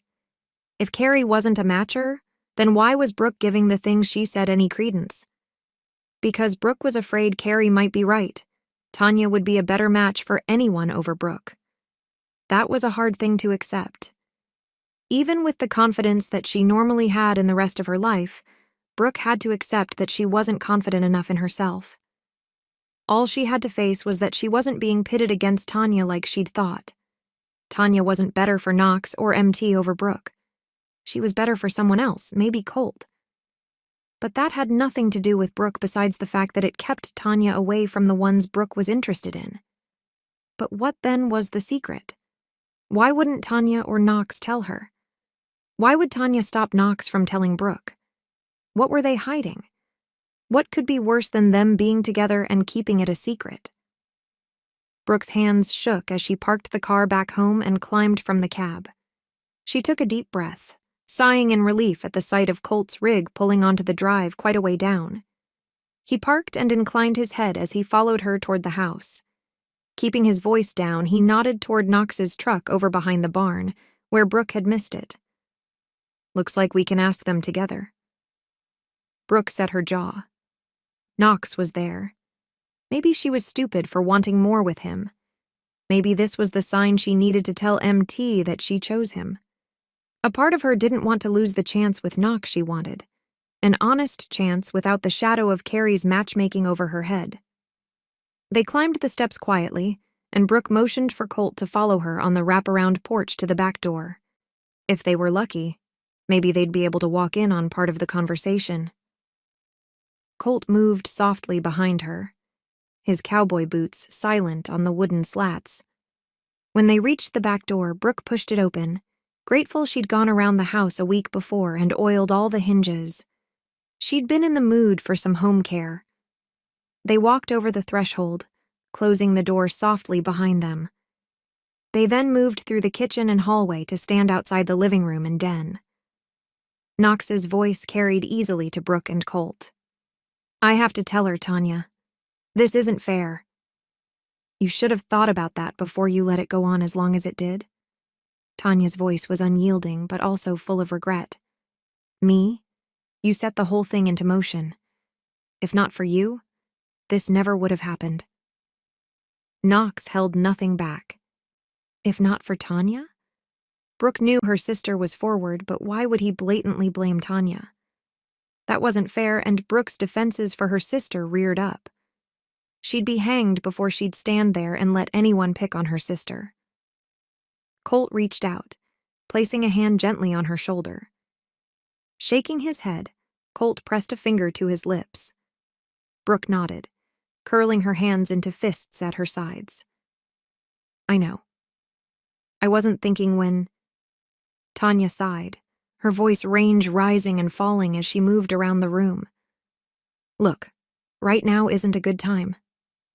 Not a good time for her or for you, because it was a good time for her a while ago. Knox groaned. I can't believe it went this far. Brooke shook her head and pushed through the doorway. What is going on? Enough is enough. Just tell me. Colt came through behind Brooke, standing with his arms folded as he studied Knox and Tanya. But Brooke didn't care what was going through Colt's mind. She had to know what was such a big deal that Tanya and Knox would be so upset about her finding out. None of the possibilities could be right, could they? Chapter 53. Knox. Leaning back in the couch, Knox took a deep breath at Brooke's sudden appearance with Colt. After the space of a heartbeat, and while Tanya just stood there in shock, staring at her sister, Knox pushed up from the couch and turned to face Brooke fully. He shook his head. He didn't want to come clean about his dual roles in her life, but he had to be honest. He owed it to her. Tanya had said Brooke would never forgive either of them, but Knox needed Brooke to give him another chance. He needed to see how far they could go. What? Will one of you just tell me what's going on? This is getting ridiculous. Brooke's expression tight. She reached up and dashed her tears from her cheeks. Look, I don't want to be with Tanya. We're working together. I know Tanya has told you this, and I know I have too. Knox started slowly, unsure which direction to take his confession. Brooke's impatience came off her in waves, but she didn't speak as she stared at him. I don't want Tanya. I want you. I'm not just me. Knox licked his lips and glanced at Colt. Brooke's frustration turned to confusion. I don't understand. You're not just you? You have a twin or something? I wish it was that simple. Look, you've been messaging with MT, right? Tanya's client? He cleared his throat. Well, that's me too. But I don't understand. I connected with MT and he stood me up. You didn't stand me up, you were there. You were there. You saw me crying. Why would you... Brooke pressed her fingertips to the bridge of her nose, dropping her gaze to the ground. Knox glanced helplessly at Tanya, who watched Brooke with her eyes widened in concern. Brooke lifted her gaze toward Tanya and furrowed her brow. You lied to me. You said you had 2 clients. You made me believe he was someone else. Because you were so caught up in this stupid Carrie matchmaking thing, you wouldn't see Knox for what he was. Tanya lifted her chin, continuing to meet Brooke's gaze without backing down. What is he? Besides a liar? Brooke didn't even glance at Knox, unaware that she'd sliced him to the quick. He's interested in you, for one. I could see it. We sabotaged the group date and everything, so you 2 would go out, and you still got in your own way. You're more stubborn than I am. Tanya folded her arms. This whole time you thought I was supposed to be with Tanya, but you never took the time to ask me what I want, or even to listen to what I was telling you I want. I couldn't get you to see me or spend time with me without you bringing her up, constantly mentioning her like that's the only thing we were allowed to discuss. Part of the time I could have sworn you were the one trying to match us. Knox shook his head, his nerves deflating. At this point, Brooke would either give him a chance or not. All he could do was come completely clean. But MT? You got to know him. You gave him a chance. You let him see the real you, and that's who I started falling for more. I don't want to start over. I just want to merge the 2 of us into one person you can spend time with. Knox wasn't sure how else to put everything. I'm not sure what to do with this. I can't figure out if I should be mad or what." Brooke turned around, as if torn between where to go and what to do. All Knox could do was hope and pray she could forgive him. But if Brooke was anything like her sister, she'd get mad and hold a grudge. But that's why Knox liked her. She was nothing like Tanya. Hopefully, that would be the same with this situation. Chapter 54. Tanya Brooke's accusatory gaze settled on Tanya. A shiver ran down Tanya's spine. She hadn't considered just how much it might hurt Brooke. She'd known it would bug her, but Tanya hadn't considered it as a real emotional hurt. "You lied to me?" Brooke's whisper almost broke Tanya's determination to make Brooke see Tanya wasn't trying to hurt her sister, and it was for the best. Seeing the tear-streaked cheeks made Tanya wonder just how much she actually knew what was best for anyone. "It's not like that, Tanya swallowed. "I wasn't trying to hurt you. Knox cares. I promise. Don't be upset with him. If you need to be mad at me. I set the whole thing up. I'm sorry. I promise it wasn't to hurt you. I just wanted you to give him a chance, and because of what Carrie was doing, you weren't giving him a chance. You were trying to force him and me together, no matter how much I said I wasn't interested or he said it." Tanya avoided looking at Colt. Her cheeks flamed as her mistake was thrown on the ground in front of him. What would Colt think of her now? He already wanted nothing to do with her past friendship. He'd already claimed that he agreed with her. It wasn't a good idea. How could she argue with him when he agreed with her? "I just don't understand why you didn't tell me." Brooke pressed her fingers over her eyes and took a deep breath. Tanya moved past Knox and rested her hand on her sister's shoulder. "You weren't listening, Brooke. I could see what Carrie was doing, but you couldn't. I just wanted you to give him a chance." Tanya pulled Brooke into a hug and met Colt's gaze over her sister's head. He motioned between Tanya and Knox, his eyes narrowed with questions and suspicion. "There's nothing going on between the two of you?" "No, there's not." Tanya released her sister and turned toward Colt and lifted her chin. She wasn't going to lose any more of her pride on what could have been. She couldn't. "Just like there's nothing between us." Colt's vulnerability vanished and he straightened, folding his arms across his chest. He pressed his lips into a thin line. "Right." Tanya tilted her head and took a step toward him. "But that's what we both wanted, right? We both agree we're doomed for loneliness. That's what you said." "No, you're right." Colt's features were hard like stone. Suddenly, her pride meant nothing to her. She shook her head and closed the distance between them, but stopped with mere inches between their chests. She looked up into his eyes and murmured, "I was wrong.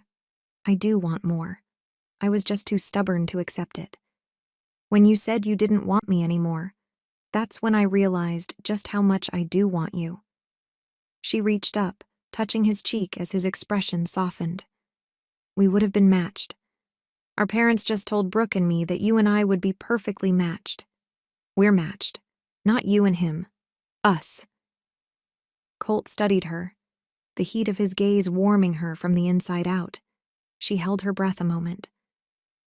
They'd been matched by their parents? The patriarch and matriarch of both of the best matchmaking families in the world had matched Tanya and Colt. Well, that means something. Something shifted in Colt's expression, and Tanya furrowed her brow. Did it not mean anything to Colt? Chapter 55. Colt. Being with him was only possible if Tanya heard it from their parents? Colt took a deep breath. He didn't want her because he wanted to conform to what someone said about his love life. "I don't want to be with someone because my parents told me to be with them, Tanya. I knew we should be together before they said we should be. Is that why you're interested in more now?" Colt couldn't help the doubt.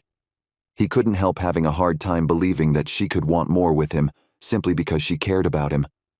"No, I just found out. Remember?" Tanya arched an eyebrow at him. "But why would your concerns disappear so fast?" Colt ignored the presence of Knox and Brooke as they stood awkwardly to the side. He'd already seen what they were going through, and a secret part of him loved that Tanya had tried helping their romance along. I know I had some reserves. Okay, a lot of reservations about us, but when you turned me away, it hit me. I'd rather have a few great years with you than the rest of my life wandering around looking for someone else who would never compare to you. The right person has been here all along, and I shoved him away. Tanya blinked glossy eyes, and she licked her lower lip. I don't know, Tanya. I don't want you to resent me or us. Colt twisted his lips to the side, fighting the desire to pull her into his arms. Can you think of us as more, or is it too late? Tanya's bare whisper twisted something inside Colt. I don't know, Tanya. I'm not trying to be difficult, but what if you're only in it for the chase? What if the thrill goes away when the fight is out of the relationship? Open honesty was all he could guarantee her. They had to have that, or they were headed down the same road as their wayward parents. I'm in it for the healing. Tanya rested the palm of her hand on Colt's chest, the warmth of her touch intoxicatingly distracting. Colt swallowed, reaching up and covering her fingers with his. I can't promise. I know. Tanya shook her head. Let me finish. Colt gently chided. I can't promise I won't make you mad or I won't get upset, but I can promise I'll choose you for as long as you'll let me. That's better than anything else you could say. Tanya's slow smile spread across her face, easing the worry that had darkened her eyes. She nodded slowly. She would be Colt's choice, and he'd be hers. Was there anything better? Chapter 56. Knoxbrook wasn't sure what to do. Tanya and Colt filled up the space with their reconciliation, while Knox and Brooke were locked in a moment of uncertainty. Did she go to him? Did she walk away? Nothing was certain. Knox and MT were one, and the same. That was going to take some getting used to. She'd said things to MT she wasn't sure she would have said to Knox, especially considering some of them were about him. Knox caught her eye, smiling as he moved her direction.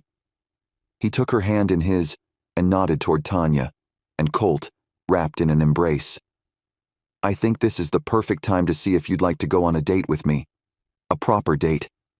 Just the two of us. Tanya pulled back from Colt and glanced the direction of Brooke and Knox. I couldn't agree more. Now that the proper sorting has been done, and we're with who we should really be with, maybe now is the best time to figure out what's going to work for us. Colt wrapped his arm around Tanya's shoulder and led her outside. I've got my truck, and I could eat. Tanya's laugh muffled as the front door shut behind her, leaving Knox and Brooke alone in the home. He wouldn't let go of Brooke's hand for anything. He finally had a moment of her time with just the two of them, and the truth bared between them. Do you want to spend some time with me?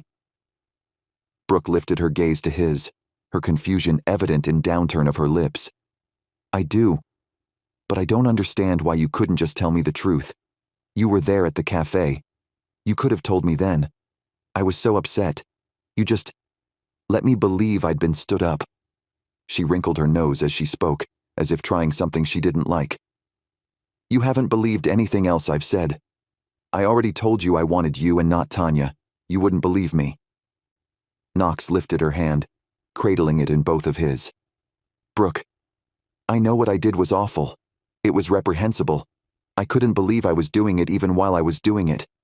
But I wanted you to see me for me. I didn't want to be MT. I wanted to be me and have you like me. Just me. Be honest. If I had told you the truth, what would have done? She searched his face, shaking her head the smallest amount as she considered his question. I don't know. Honestly, I'm having a hard time coming to grips with the truth. Knox sighed. I understand that. Look, what if we started over, without Carrie telling us who we should be with, without anything else? You're the first person I met in town when I bought all those donuts from you. You were the one I was and have been interested in. Just you. I think you felt it then too. What if we start there? Ignore all the other stuff, and just start there. Would she take him up on his offer, or would his duality be the thing that would end what he'd been trying so hard to start? What if Brooke didn't see Knox's side? What if she was so upset with him, she couldn't let go of her anger and just give things a try from the beginning? Brooke cocked her head to the side, an endearing smile spreading across her face and easing the worry from her features. I think starting over sounds exactly right. Relief rushed through Knox. Starting over. Trying things like they should have been.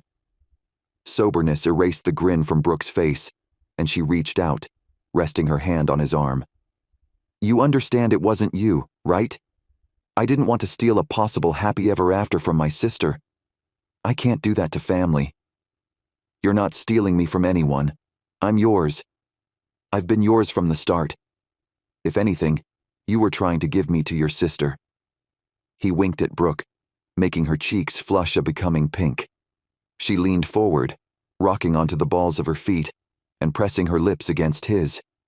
Maybe they weren't really starting over, because sometimes they had to get over the humps to appreciate where they were. Knox pulled her into his arms, and they deepened their kiss. They had all the time in the world to get to know each other better. Just like Tanya and Colt, all they had to do was choose each other. Epilogue. Levi Colt. Hey, I'm going to stick around Mistletoe for a bit, pursue this thing with Tanya. Why don't you stay? Let's see if we can get you to a place where you're happy like the rest of us. Levi. Pass. I'd rather keep my sanity and my independence. Thanks. Levi tossed his phone onto the foot of the bed he called his at his mother's place. He couldn't believe it. Even Colt had given over and found a relationship to commit to. Now, Levi really was doomed to be alone the rest of his life or to repeat the mistakes of his father. He wouldn't be able to come back to Mistletoe if he wanted to stay single and happy, or whatever he wanted to call what he was. Moments later, he climbed into his rig, tossing his bag onto the seat against the window. The snow hadn't been falling hard. He'd head up toward Taylor for a few supplies, and then back down toward Wyoming. He couldn't stay there in Montana, not while his family was there. One thing about Clearwater County, everyone knew everyone's business. He'd never be able to move on with his life unless he got out of Montana. He'd always get hooked up with other people and never have a real choice in what he did. On the road, Levi used his windshield wipers to clear the glass. But as the storm blew harder and colder, his visibility went to almost nothing. He reached over, turning off the radio to let him focus more clearly on the suddenly dangerous driving conditions. His headlights struggled to slice through the swirling flakes. Competing lights came toward him, creating a sharp flash obscuring any visibility he might have had. A screech of tires filled the air just before everything went black. That is the end of Book 8, One More Whisper. What's going to happen with Levi? One More Kiss. Book 9 of the Mistletoe Matchmakers of Clearwater County novels is right around the corner. I can't wait to see what Levi does to try to keep himself single and alone when fate has something else in mind. Thank you so much for joining me with these amazing families. They make me so happy. Join the Wilson and Dean families as they find love, face loss, and fight against anything determined to steal the Christmas from Montana.